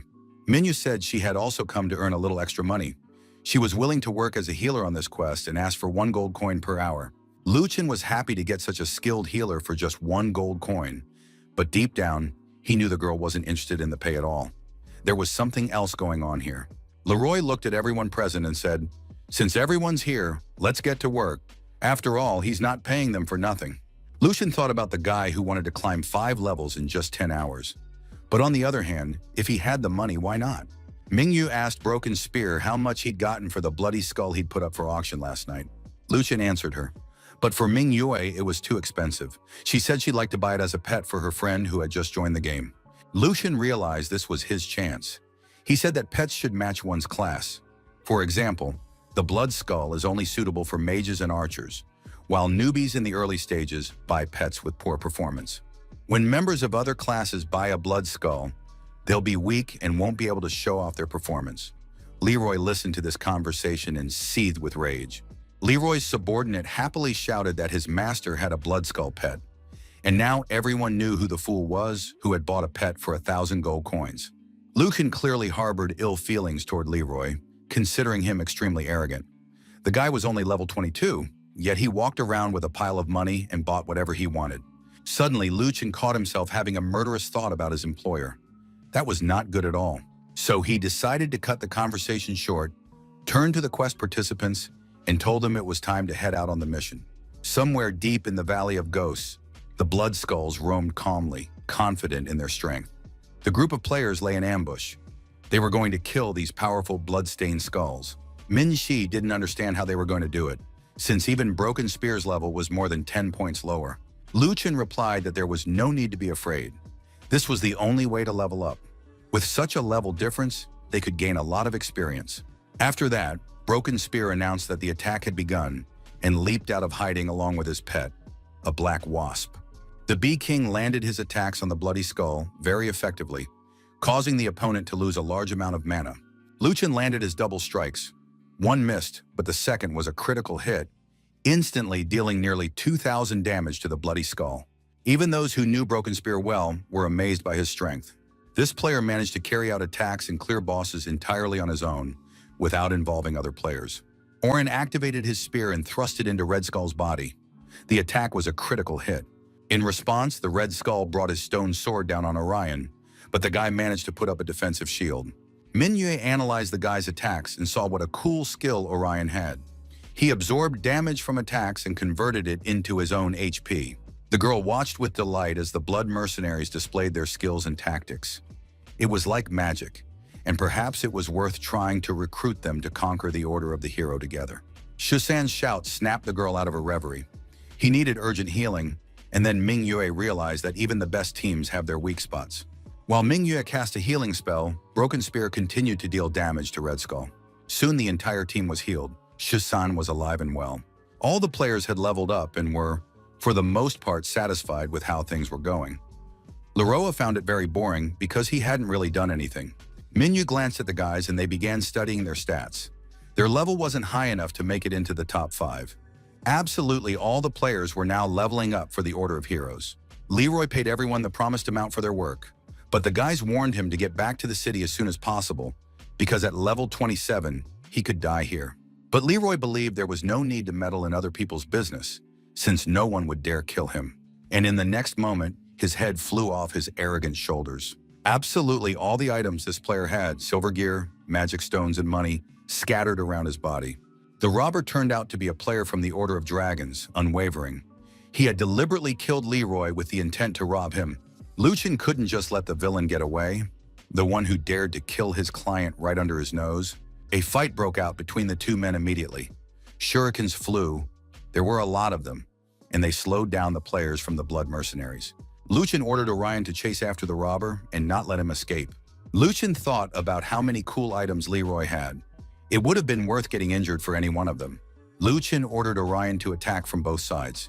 The invincible one of the dragons had picked out items to steal, taking one of them. Something was clearly off here, and he couldn't be let go. Luchin sped up and ran in from the other side, and now the dragon player was surrounded and forced to fight. And then he used some kind of skill that allowed him to vanish, gradually fading away before his pursuer's eyes. Luchin and Orion didn't understand what had happened. Now they were facing each other and could only hear the taunts from the mad dragon player.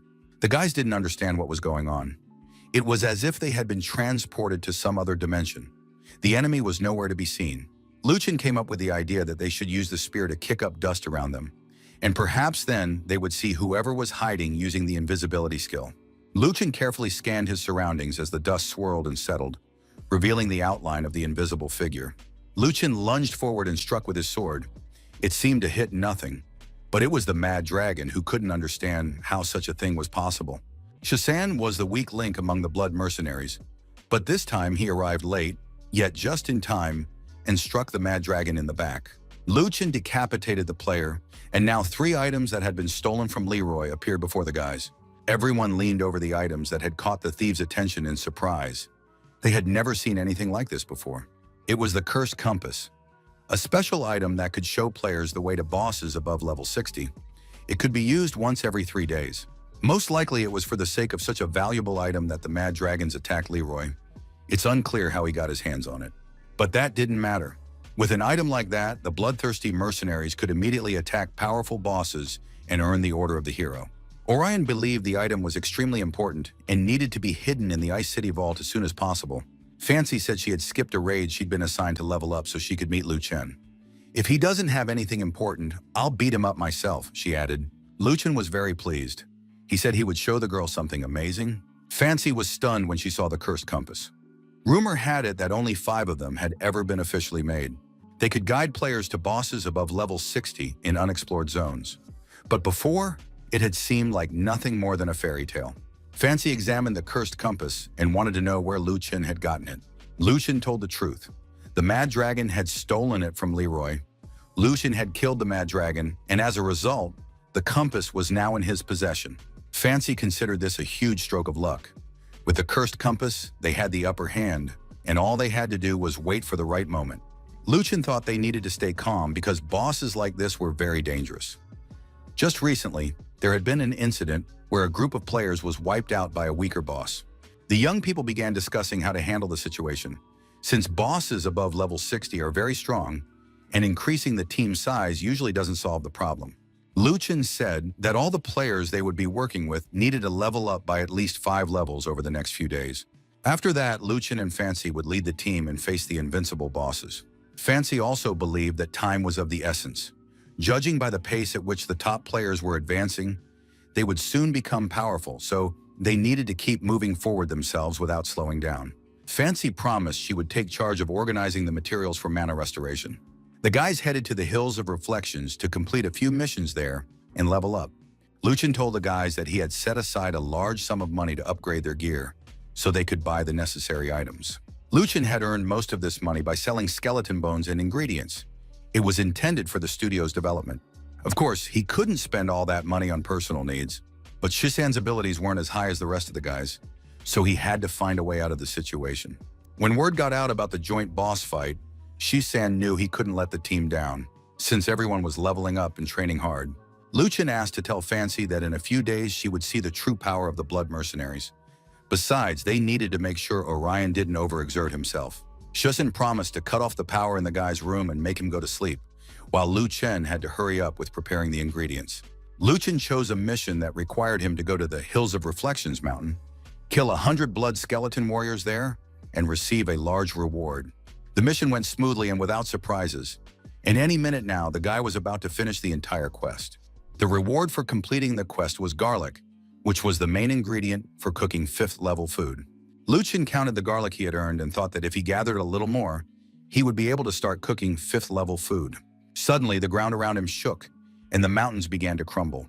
The player thought an earthquake had started. When the dust and rocks settled, Luchin discovered a massive hill guardian. It was a level 60 silver boss. Its stats were unknown to anyone. Life sure is strange. He hadn't even needed the cursed compass, yet Luchin had stumbled upon such a formidable boss by accident. Luchin checked the chat and saw that his teammates were offline. That was bad, because he couldn't handle it alone. Luchin knew he couldn't defeat the boss on his own, but running away now would be too humiliating. The player decided to start the battle despite his fear and the meager armor he was wearing. Even if he died, at least he'd find out just how strong this boss was. Luchin summoned all his allies, the undead, the Python King, and his pet, a black wasp. If they could win, they would immediately receive the Order of the Hero. The Guardian of the Hills looked like a huge, massive rock that could move, fight, and put up a resistance. And so the battle began on all fronts. Lu Chen, along with his minions, tried to look menacing and kill the boss, but all their efforts were practically useless. The Guardian of the Hills had incredible defense and took almost no damage. Luchin decided to test just how tough the boss's hide was with his signature move. He landed the first strike, which was deliberately aimed wide. Luchin's next strike usually knocked off several thousand HP from an opponent, but in this case, there was nowhere near that kind of effect. However, when the strike landed, Lu Chen was horrified to discover that instead of a sword, he was holding only a stump, unable to comprehend how this could have happened. Luchin fell to the ground and stared at the remains of his sword, thinking it was too early to fight such a formidable opponent. The Guardian of the Hills seemed to have gotten a taste for it. He brought his fist down on the player, and Lu Chen managed to raise a protective shield around himself. Of course, that wasn't enough. The blow was strong, but not fatal. Things were looking bad. Lu Chen lay on the rocks, unable even to block or brace himself. The Guardian of the Hills stepped with his massive paw onto the spot where the player lay and thoroughly crushed him. Lu Chen managed to run away just as the paw came down and realized that fighting alone was too reckless. He needed to get out of the fight immediately, but that was easier said than done. The boy ran through the mountains trying to hide from his pursuer, knowing he might be stuck here forever. The Hill Guardian did not back down. He was hot on his heels, and soon his massive hand nearly grabbed the player by his cloak. Apparently, the Guardian of the Hills hadn't dealt with players in a long time and was now catching Lu Chen the way a cat usually catches mice. Well then, this boss's physical defense is off the charts. The bloody mercenaries don't have any mages in their ranks, and without magic, this boss can't be defeated by physical strength alone, Lu Chen thought. Lu Chen hid behind some rocks and began quickly drinking a recovery potion to heal himself and boost his HP.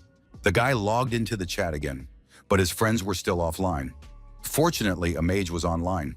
Lu Chen told her he'd run into a level 60 boss, and the girl promised to gather a group and come to his aid shortly. A noise caught the player's attention. He peeked out from behind a rock and was very surprised. At that moment, the Guardian of the Hills was under a massive attack launched by unknown players. The leader of the Mad Dragons said that last time, Lu Chen had stolen the cursed compass, And now, with the help of that item, he had easily found a suitable boss. If the group defeats the boss now, it will become the top guild and unite the entire Ice City region. The leader addressed his followers and said that if they defeated the boss, each of them would be paid 10 gold coins. The Guardian of the Hills looked at the players, storming him, and used some skill. Lightning pierced everything around, and many players died. Lucian peeked out from behind a rock and was stunned. A single skill had killed dozens of players. He was glad he had retreated in time. The player pulled out a spare weapon. Fortunately, he had time to prepare. Of course, this sword wasn't as cool as the previous one, but it was still pretty good. Watching the mages try to cast a spell on the boss, Lucian chose a comfortable spot with a good view so he could strike the Hill Guardian at the last moment. But then a huge stone shard landed right next to him, and it became clear that even taking cover might not be safe. The Hill Guardian used some new skill, and stone shards flew off in all directions. These massive shards pierced the players right through and pinned them to the ground, as if paper clips were holding down a sheet of paper. After that, the boss crushed the surviving players with his massive hands. The leader of the Mad Dragons was very pleased. Of course, many players had died, but that wasn't a problem for him. The Guardian of the Hills did indeed have powerful skills, but he was expending too much energy on them, and the guild leader hoped he would emerge victorious. Lucian thought about how nearly 300 people had died, yet they still hadn't managed to defeat the level 60 boss. The leader of the Mad Dragons demanded that everyone still alive stand up and finish off this monster.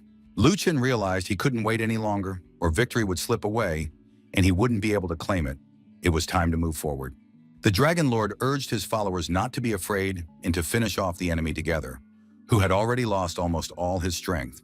Lucian's pet, the Black Wasp, flew up to the boss and struck it directly in the head, dealing a massive amount of damage. The Dragon Lord recognized this pet and, to his horror, saw the player himself, Broken Spear, run past him. Lucian paid no attention to the fact that all the members of the Mad Dragons were now ready to start hunting him down. They too had lost a lot of strength. Lucian finished his first strike, which was a glancing blow and did no damage, much to the delight of the spectators. The Hill Guardian wanted to use his skill again, but it was clear he wouldn't be able to unleash it at full power, as the boss had almost no strength left. To prevent anyone from intervening, Lucian landed his final critical strike right in front of the Mad Dragons players and took down the Guardian of the Hills, the level 60 boss. Notifications from the game poured in, announcing that Lucian had leveled up to 45, become #1 in the rankings, and received a large number of prizes. The leader of the Mad Dragons thrust his spear at the player's head, demanding that he hand over all his items. Lucian was forced to stop and begin a battle with the leader of the Mad Dragons. But at that moment, the time had come, and the rest of the dragon players began to resurrect and return to the game. Everyone watched the battle between their boss and Broken Spear, while none of the guys intervened. The dragon leader said that Broken Spear wouldn't be getting away from him today and would pay for all his previous misdeeds. However, a player as formidable as Broken Spear couldn't be written off.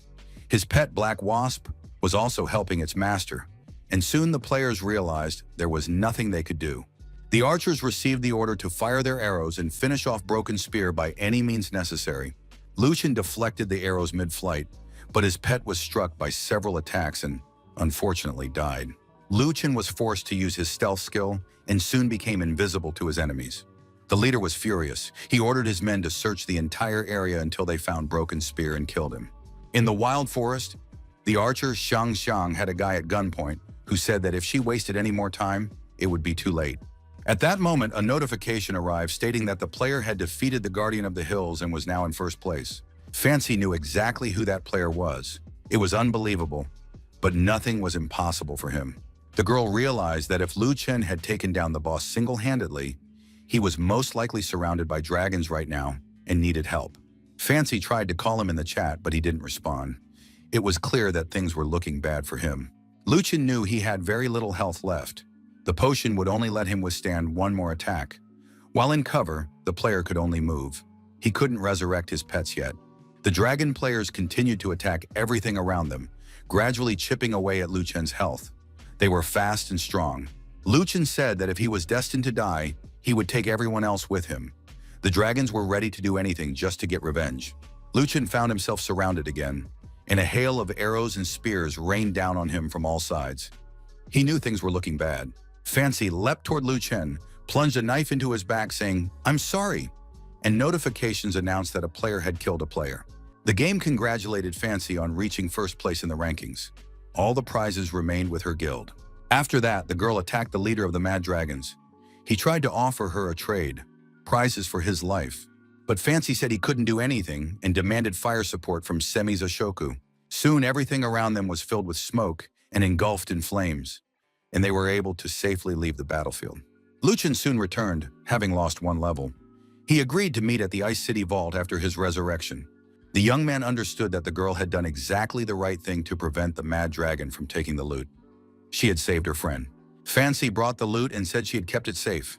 They should be happy, and now they could open the chest together. Lu Chen kept grumbling. He had lost 2 levels at once. The girl divided the loot, 1 item for each of them, and they decided to see what had dropped from the boss. Lu Chen really wanted to get the Order of the Hero to make up for the disappointment of losing a level. In the end, they got a pair of boots and a new sword. Fancy was furious. It was simply unbelievable. But even the boss hadn't dropped a hero's order. Lucien was also indignant and cursing, since he had fought to the death and lost 2 levels for the sake of a pair of boots. As a consolation, Lucien took the golden item, the sword. At least it was some consolation. After all, he had been left without a weapon in that battle. Fancy gave the boots to her friend, saying that it would at least cheer him up a little. Lucien analyzed the previous battle. The Hill Guardian boss had 2 extremely powerful and deadly skills, which meant that stronger bosses would be even more formidable. If it took 300 people to defeat a level 60 boss, how many would be needed for stronger opponents? Lucien understood that it wasn't about numbers. They just needed a high-quality team of high-level players. Lucien praised the players from the Fancy Guild and said that the girl should train them even further. He would also bring a few people up to speed, and then they would all be able to fight with dignity. Lucien rushed off to level up, saying he'd soon be in first place. Fancy replied that first place would always be hers, no matter how hard her friend tried to overtake her. Lucien headed to the Icy Cross and met Master of Death Surin there, who praised him highly and said the guy had been working hard lately. Lucien asked Surin for quests that were easy to complete, but offered a lot of experience and rewards. Surin replied that he was proud of his apprentice and had a simple quest he could give Lucien. The young man went to Crow Ridge to the House of Magic Pills. Everything around was shrouded in fog. A voice came from inside the building. It said that he had created a potion that would change the history of the continent, and that Grand Master Hui would be the pioneer. Lucien was tasked with going to Crow Ridge, killing the apothecary Hui, and taking the potion from him. Lucien kicked the door open and entered the room. Standing before him was a man in a cloak, fiddling with flasks and chemicals. Apothecary Hui realized his time had come and began using his potion. The apothecary was at level 50. He felt Lucien up and said the guy had a strong body and good bones. Lucien didn't want anything to do with this pervert. He drew his sword and told the apothecary not to touch him. The apothecary was completely calm. He took the sword in his hand, afraid of getting hurt, and said that the young man was made of strong, good material. After that, the old man flung Lucien against the opposite wall with a light flick of his wrist. The next second, the player's body was bound by sturdy chains, preventing him from moving. It immediately became clear that the mission to kill the apothecary was no simple task. Apothecary Hui took out a small jar and said that the player was about to try the most amazing potion in the world. Lucien tried to break free, but the chains were too tight and strong. He screamed hysterically, demanding that the apothecary leave him alone. The guy kept thrashing and screaming. The apothecary knelt down in front of him and began muttering some words. Then the apothecary grabbed the player by the jaw and opened his mouth. After that, he poured the entire potion down Lucien's throat and told him to sit still and drink every last drop. Lucien was furious and demanded that the pharmacist admit exactly what he had just poured down his throat. The pharmacist didn't know what to say because nothing was happening. There was no expected reaction. The old man began touching Lucien's legs and arms, and Lucien screamed in agony, begging him not to touch his body with his filthy hands. The apothecary didn't understand why the young man's body hadn't changed, and Lucien wanted to know exactly what he had just administered and what changes were expected. The apothecary replied that the young man had just drunk a rejuvenating potion capable of restoring flesh to the dead. That sounded very interesting. Lucien thought this was great news, but didn't understand why he felt nothing. The apothecary thought he must have made a mistake somewhere, which was why the player hadn't changed. The apothecary had killed thousands of people and spirits to create this potion. It simply had to work. so the problem must lie with Lu Chen. The apothecary grabbed a huge cleaver and said he would check what made this guy different from ordinary night spirits. The old man wanted to pull every bone out of the guy one by one, purify his soul flame, and study him thoroughly. But it was all worth it. If the resurrection potion succeeded, the dead spirits could become human again, and the war between light and darkness would end. The fallen humans and night spirits gladly sacrificed themselves for this great cause. Lu Chen believed that killing in the name of false justice was truly vile and repulsive. He snapped the chains and they shattered into tiny pieces, striking the apothecary. Lu Chen threw the old sorcerer aside, intent on taking revenge for everything he had endured. After that, the player summoned the King of Pythons, who was now supposed to help him deal with the apothecary. Seeing that the player had an undead servant, the apothecary realized why his potion hadn't worked. Before him stood a most rare corpse. The apothecary said he had been searching for such a dead man for many years, and asked Lu Chen to be a good test subject, so that he could create the greatest resurrection potion from his bones and soul. Apothecary Hui released a poisonous, paralyzing mist at the player. Lu Chen ordered the King of Pythons to attack the old man. The undead could not be harmed by the mist, no matter how poisonous. Lu Chen finally landed a series of blows on the apothecary. The first strike missed, but the second completely drained the sorcerer's strength. The apothecary was destroyed, and Lu Chen drank the entire potion down to the last drop, but nothing happened. He noticed many vials of potions on the table and decided to take a similar bottle, thinking no one would notice the difference. Upon returning from the quest, Lu Chen handed Surin the bottle of potion, saying that the task was complete and he was ready to receive his reward. Surin, the death swordsman, called him an impatient boy and handed him the reward. Lu Chen was happy that the teacher hadn't noticed the switch. Although the shield was bronze quality, its stats were on par with a silver one. Lu Chen asked Surin about the potion. The apothecary said it could restore flesh to the dead. Surin confirmed that he had once found the recipe and given it to the apothecary Hui so that he could create the potion. It took 15 years. But for it to work, a catalyst still needed to be added. Then flesh would return not only to the undead, but also to the dead. Surin said that only one ingredient was missing and shot his apprentice a fierce look. Surin didn't explain further and simply said that the catalyst was beyond his level, so Lu Chen needed to go and level up. The player Eva had already reached level 31 and was preparing to participate in the battle for the first hero order. Of course, competing at this level was too risky, especially since players from other orders would be participating. But nothing ventured, nothing gained. A title that resonates throughout the country and a huge bonus will attract a flood of players, giving us a chance to revive the dreams of the ancient blade. Manhwa said that all the strongest players had already been recruited by other guilds. She had invited Broken Spear to join their guild, but he had refused. Of all the players, only Broken Spear was without a guild. If they could recruit him, it would be a huge advantage. Eva wanted to ask him personally.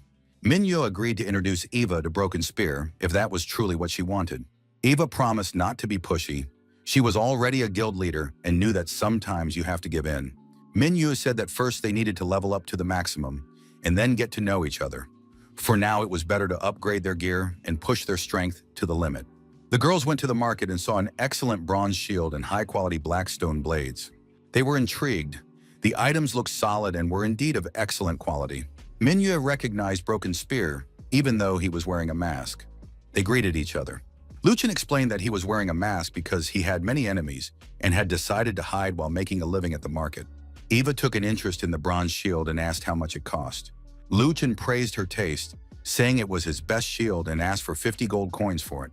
Eva knew that such an item was worth 1.5 times as much and wondered why he was selling it so cheaply. Lu Chen replied that he was giving her a discount because she was a friend of Manhwa's and he wanted to make them happy. Eva slammed the shield down on the table, which even startled the seller. She introduced herself as the head of the Sword of the Ancient Blade Guild and invited Broken Spear to join their guild. Lu Chen looked at his ex-girlfriend and former boss. Of course, he wanted to join the guild, but not right now. The young man lowered his head, apologized, and said he had his own plans. Eva continued to persuade him, saying that the guild needed a master like him and was ready to meet any of his conditions. Lu Chen replied that he understood. They wanted to recruit him to fight for the Order of Heroes, since they were still too weak to defeat a level 60 boss. Eva tried to make her case, holding out her hand with the item. In her hand was the cursed compass, but Broken Spear replied, "No." He offered one piece of advice. The compass was merely a foundation. Ava's power was too weak. If she rashly got involved in the battle for the Order of Heroes, it would end in disaster for the guild. Eva, a level-headed leader, understood the situation. Lu Chen turned and left. He advised Eva to conserve her people's strength. The Order of the Hero would surely go to the Sword of the Ancient Blade Guild. Lu Chen ventured into the Valley of Ghosts but couldn't find a single NPC with quests, and leveling up by fighting monsters was going very slowly. He checked his giant python and realized its level was already low. He needed to replace his pet with a stronger one. Suddenly, the player heard someone's cry for help. He turned around to find the source. Soon he saw a girl being chased by a horde of goblins. She was begging for help. Lu Chen didn't bother to introduce himself. He immediately charged at the goblins and wiped them out. When the danger had passed, he approached the girl and told her that the goblins were almost wiped out. Only the final blow remained. Why hadn't she done it? Suddenly, the girl threw herself into Lu Chen's arms, saying that the monster was very vile and she was afraid to deal with it. She pressed her whole body against him, her eyes filled with terror and tears. She said that if it weren't for the mission, she would never have touched the goblins. Everything happening between them was captured on camera and ended up in someone's photo album. Rosa explained that she had a Class C quest, to slay the great general of the Ghost Valley. Lu Chen volunteered to help, on the condition that he could keep all the dropped loot. He handled the mission with ease, realizing that a quest like this would help him level up better than just killing lone goblins. Rosa was absolutely thrilled. She hopped along behind Lu Chen and marveled at how he sliced through the monsters with ease. The players ventured deeper and deeper into the Valley of Ghosts, and the boss was due to appear soon. Rosa didn't want to participate in the battle and simply walked alongside them. And sure enough, the boss appeared shortly after. The girl said she was scared and asked him to protect her. Lu Chen stopped. A huge boss was coming toward him, the Great Ghost General. He wielded a massive sword and immediately began attacking the players, not giving them a chance to get their bearings. Lu Chen quickly shoved Rosa aside and managed to jump back himself, so the blow wasn't fatal. Rose watched the battle and saw how the player nearly killed the boss with a single blow. She didn't understand why she had been asked to lure Lu Chen, but first they had to defeat the boss, so she readied an arrow. The Great Ghost General activated a skill that increased his vampirism every time he lost strength. Lu Chen thought the skill was powerful, but it was nothing compared to his reduced cooldown. The battle reached supersonic speeds, and it was hard to tell what was happening. Rose readied her bow but couldn't get a shot off. Although she was at the top of the archer rankings, the speed of the battle was staggering even to her. Rosa activated the Eagle Eye skill. She enhanced her vision and could now see everything 5 times better. But even with this effect, it was difficult for her to make out the details. She could see mostly only vague silhouettes. The battle between the rivals continued. Lu Chen landed his first strike against the minor bosses. After that, he landed a second strike, which dealt nearly 3,000 damage and severed the Ghost General's head with a light swing of his sword. Rosa watched the battle and was shocked. The player had single-handedly killed a level 50 boss. This guy was just terrifying. Lu Chen turned to the girl and asked if she really hadn't used her hands. The girl confirmed that was indeed the case because the broken spear was too powerful and left no room for others to act. The Dragon Lord showed Fancy a video of Rosa clinging to the broken spear. The girl understood that this was a crude attempt to sow discord between her and Lu Chen, since she knew him much better than anyone else. The Dragon Lord tried to lure Fancy into the ranks of his supporters, but the girl was firmly convinced. All the guilds would lose, and her alliance with Broken Spear would come out on top. The guy warned that excessive self-confidence could ruin the girl and lead to the downfall of the entire guild. Lin Xin replied that he could keep his words to himself and proudly lifted her head. The guy thought, if Lu Chen dares to lay a hand on this beauty, he's definitely not going to live to see another day. Fancy logged onto the network, called Broken Spear, and told him she wanted to know who he was fooling around with. She'd personally stick a knife right where it counts. Lu Chen turned to Rosa. He was sick of her, and she needed to stop pretending. They'd already received their reward in loot. Now he demanded that she admit what she was really after. Rose kept playing dumb, as if she didn't understand what he was talking about. She looked innocent, claiming she was just looking out for the young man, and for some reason he was yelling at her. Lu Chen said that Rosa was a top-tier archer who had taken down several powerful bosses, yet now she was running away from 2 puny monsters with barely any health left. On top of that, she immediately rushed to cuddle up to a faceless skeleton, all because she was the best archer in the Mad Dragons Guild. Rosa started wailing about how ashamed she was of herself. She just wanted to invite the guy to join their guild. but he saw right through her, and now she felt terribly embarrassed. Lu Chen didn't want to listen to this and demanded that she stop immediately. Rose said that apparently their guild had access to rare quests unavailable to ordinary players. With his level of power in the Mad Dragons, Lu Chen would be able to choose whatever he wanted. But Lu Chen didn't want anything to do with them. He told her to stay away from him. He wouldn't join either Rosa or the guild. In the end, Broken Spear declared, either Rosa leaves or he'll kill her. She called him stubborn and heartless, turned around and walked away. Lu Chen was glad to be rid of this clingy beauty and decided to check if he could summon the slain boss. He checked and succeeded. Now the player was the owner of a new undead creature. The dead ghost general replaced the previous undead, a giant python. It bowed before its master. With his current strength, Lu Chen could only keep one undead servant, which wasn't bad at all. When a new undead was summoned, the weaker ones disappeared automatically. This would change over time. Lu Chen intended to become the king of the undead, Asura, and then the entire army of the undead would lie at his feet. The undead army would be the most powerful, comprising every possible boss, and they would serve their master, Lu Chen. But suddenly everything vanished.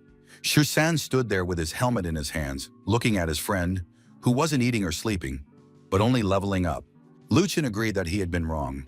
Indeed, the race for the Order of the Hero had stressed him out terribly. He needed to rest. But the battle affected the entire region, which was why the young man was so absorbed. He wanted to be number one. Dushusan explained that in other regions, several guild members were searching for the Order of the Hero, but it hadn't appeared anywhere yet. This was incredibly frustrating because no one knew where the necessary bosses would appear. Plus, not every boss drops the Order of the Hero.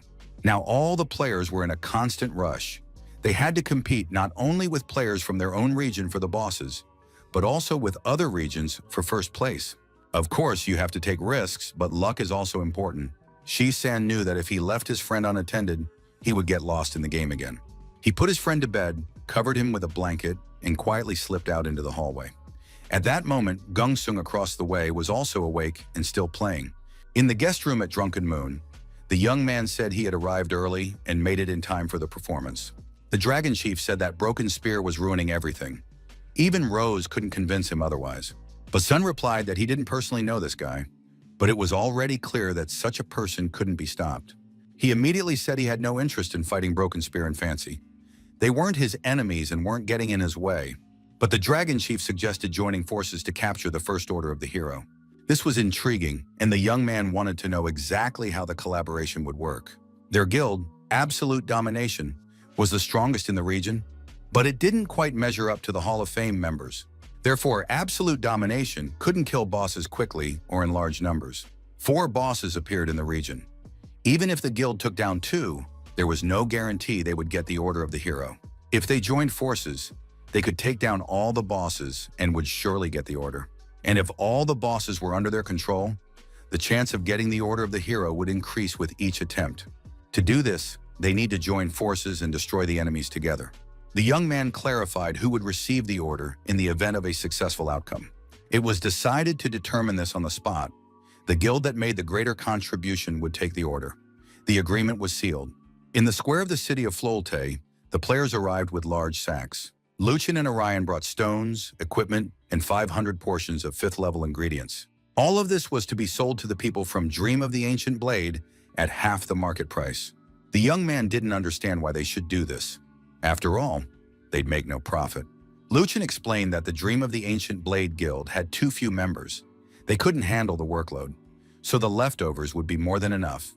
But it turned out that this was old news. Eva had used the Cursed Compass, united many small guilds, and created the Ancient Sword Alliance, which already numbered over 200 people. Lu Chen was very surprised, and the skeleton nearly dropped him. Shusin said that he saw them fighting a level 60 boss online this morning, so they really need the ingredients. Since this morning, the news of the return of the Ancient Blade's Dream had been at the top of the forum for a full half hour. Indeed, everyone in the market square was doing nothing but reading the news about the guild. Shisen quickly found the information, and Lu Chen wanted to see it all with his own eyes. This time, the news reported that Mad Dragon and Absolute Domination had reaped the fruits of victory and defeated the final boss. Lu Chen flew into a rage when he saw the bodies of his close friends lying there, destroyed by the Mad Dragons. He immediately set out to go and destroy them all to hell and back, but his friends held him back, trying to reason with him. Shisan asked what form he would now take before them, as a barely known player named Broken Spear, or as Lu Chen's dead old friend. First and foremost, they needed to come up with a plan, not rush into anything. They needed to cool down and calm themselves. A few other players were discussing the dreams of the ancient blade, which had been nothing but a buzz and were now destroyed, so they were unlikely to rise again. Lu Chen boiled over upon hearing such words from outsiders. He grabbed the guys by their clothes and began shaking them. The men tried to calm him down, explaining that they were just discussing the news and hadn't bothered anyone. His friends could barely pull Lu Chen away from the unfortunate passers-by. He needed to focus his energy on fixing the situation, not on anger and hatred toward the whole world. At that moment, Absolute Domination began a live broadcast of the final boss battle. Clearly, these guys weren't worried about anyone stealing their loot. They couldn't care less about anyone. They were certain no one would dare to show up. Orin put his hand on his friend's shoulder and said he would go with him. Shisan wasn't about to leave his comrade alone either, and now the three brothers were ready to fight. Lu Chen wanted to crash the Absolute Domination stream and take the boss from them. He asked Shisan to create a thread on the forum so everyone could see. The bloody mercenaries fear no one. Shisan said not to worry, he'd handle it. In the Crystal Palace, the players gathered for the final battle. Lu Chen planned to be the first to use the ground dive technique, and when the boss had 1/7 of its health remaining, Orion was to spring into action. Lu Chen crept up close and watched the battle, remaining invisible. The main warrior of Absolute Domination was right in front of him. It was he who had stolen the boss from Dream of the Ancient Blade. The boss was trapped in the chains of the Demon Seal. Now he wouldn't be going anywhere. The players just had to finish him off. They dealt damage to the boss, expecting nothing from the side, but suddenly a voice rang out from behind, proclaiming that all the warriors of Absolute Domination were about to die. Lu Chen appeared as if out of nowhere and raised his sword above the warriors' heads. He struck down his opponents, slicing them left and right, feeling neither strain nor fear. The men could do nothing to stop him. Soon their heads were scattered in all directions. It became clear to the players that they were facing none other than a madman. They realized that the bloody mercenaries wanted to take their boss away. It was strange. Broken Spear is an undead, yet now he was acting like a hero. The man said he greatly respected Broken Spear for his courage, since he had come alone to restore justice. However, that didn't mean his actions were right. Now they would fight. Lu Chen understood that these people robbed others themselves, but didn't like it when others robbed them. Lu Chen killed the players and they didn't understand who had sent him or why he was acting this way, but he said he punished scoundrels for his own amusement. Lu Chen summoned his undead and the massive ghost general joined the battle. The players were in shock. The summoned creature was a level higher than all the other players. Lu Chen noticed that the guy had gotten distracted and was staring at the undead, forgetting about his own defense. This could only end badly, and that's exactly what happened. Lu Chen cut everyone down, saying that some things shouldn't be taken to extremes. You only have yourself to blame for going the wrong way.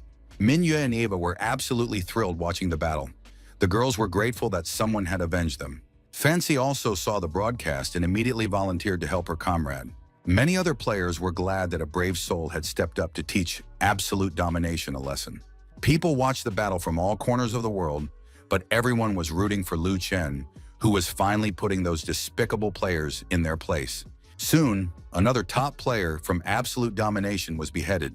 Now they had to defeat the last powerful opponent from Absolute Domination. Eventually, Lu Chen and his comrades made it to the boss fight. Now they had to defeat the monster. It looked very powerful and dangerous. Compared to it, all the other players seemed like mere children. The boss used some kind of skill, and everything around began to crackle like lightning. The Crystal Knight was enraged. This increased his defensive capabilities and boosted his power. The Crystal Knight had turned into a level 65 boss. It was unreal. The players could only dodge. They urgently needed to come up with a new plan before they died. Lu Chen sat on the sofa in the room, sipping a drink from a cup. Shisan was surprised. Why had his friends suddenly decided to buy milk tea? Lu Chen said he hadn't bought it. A girl had brought the drink. Shisan knew this beauty, Lin Xin. She had brought them drinks and even ordered the cups. It turned out that one drink was brought by Manhwa and the other by Eva. Du Shisan had guessed wrong again, and it annoyed him greatly. The girls had once again entered his friend's life.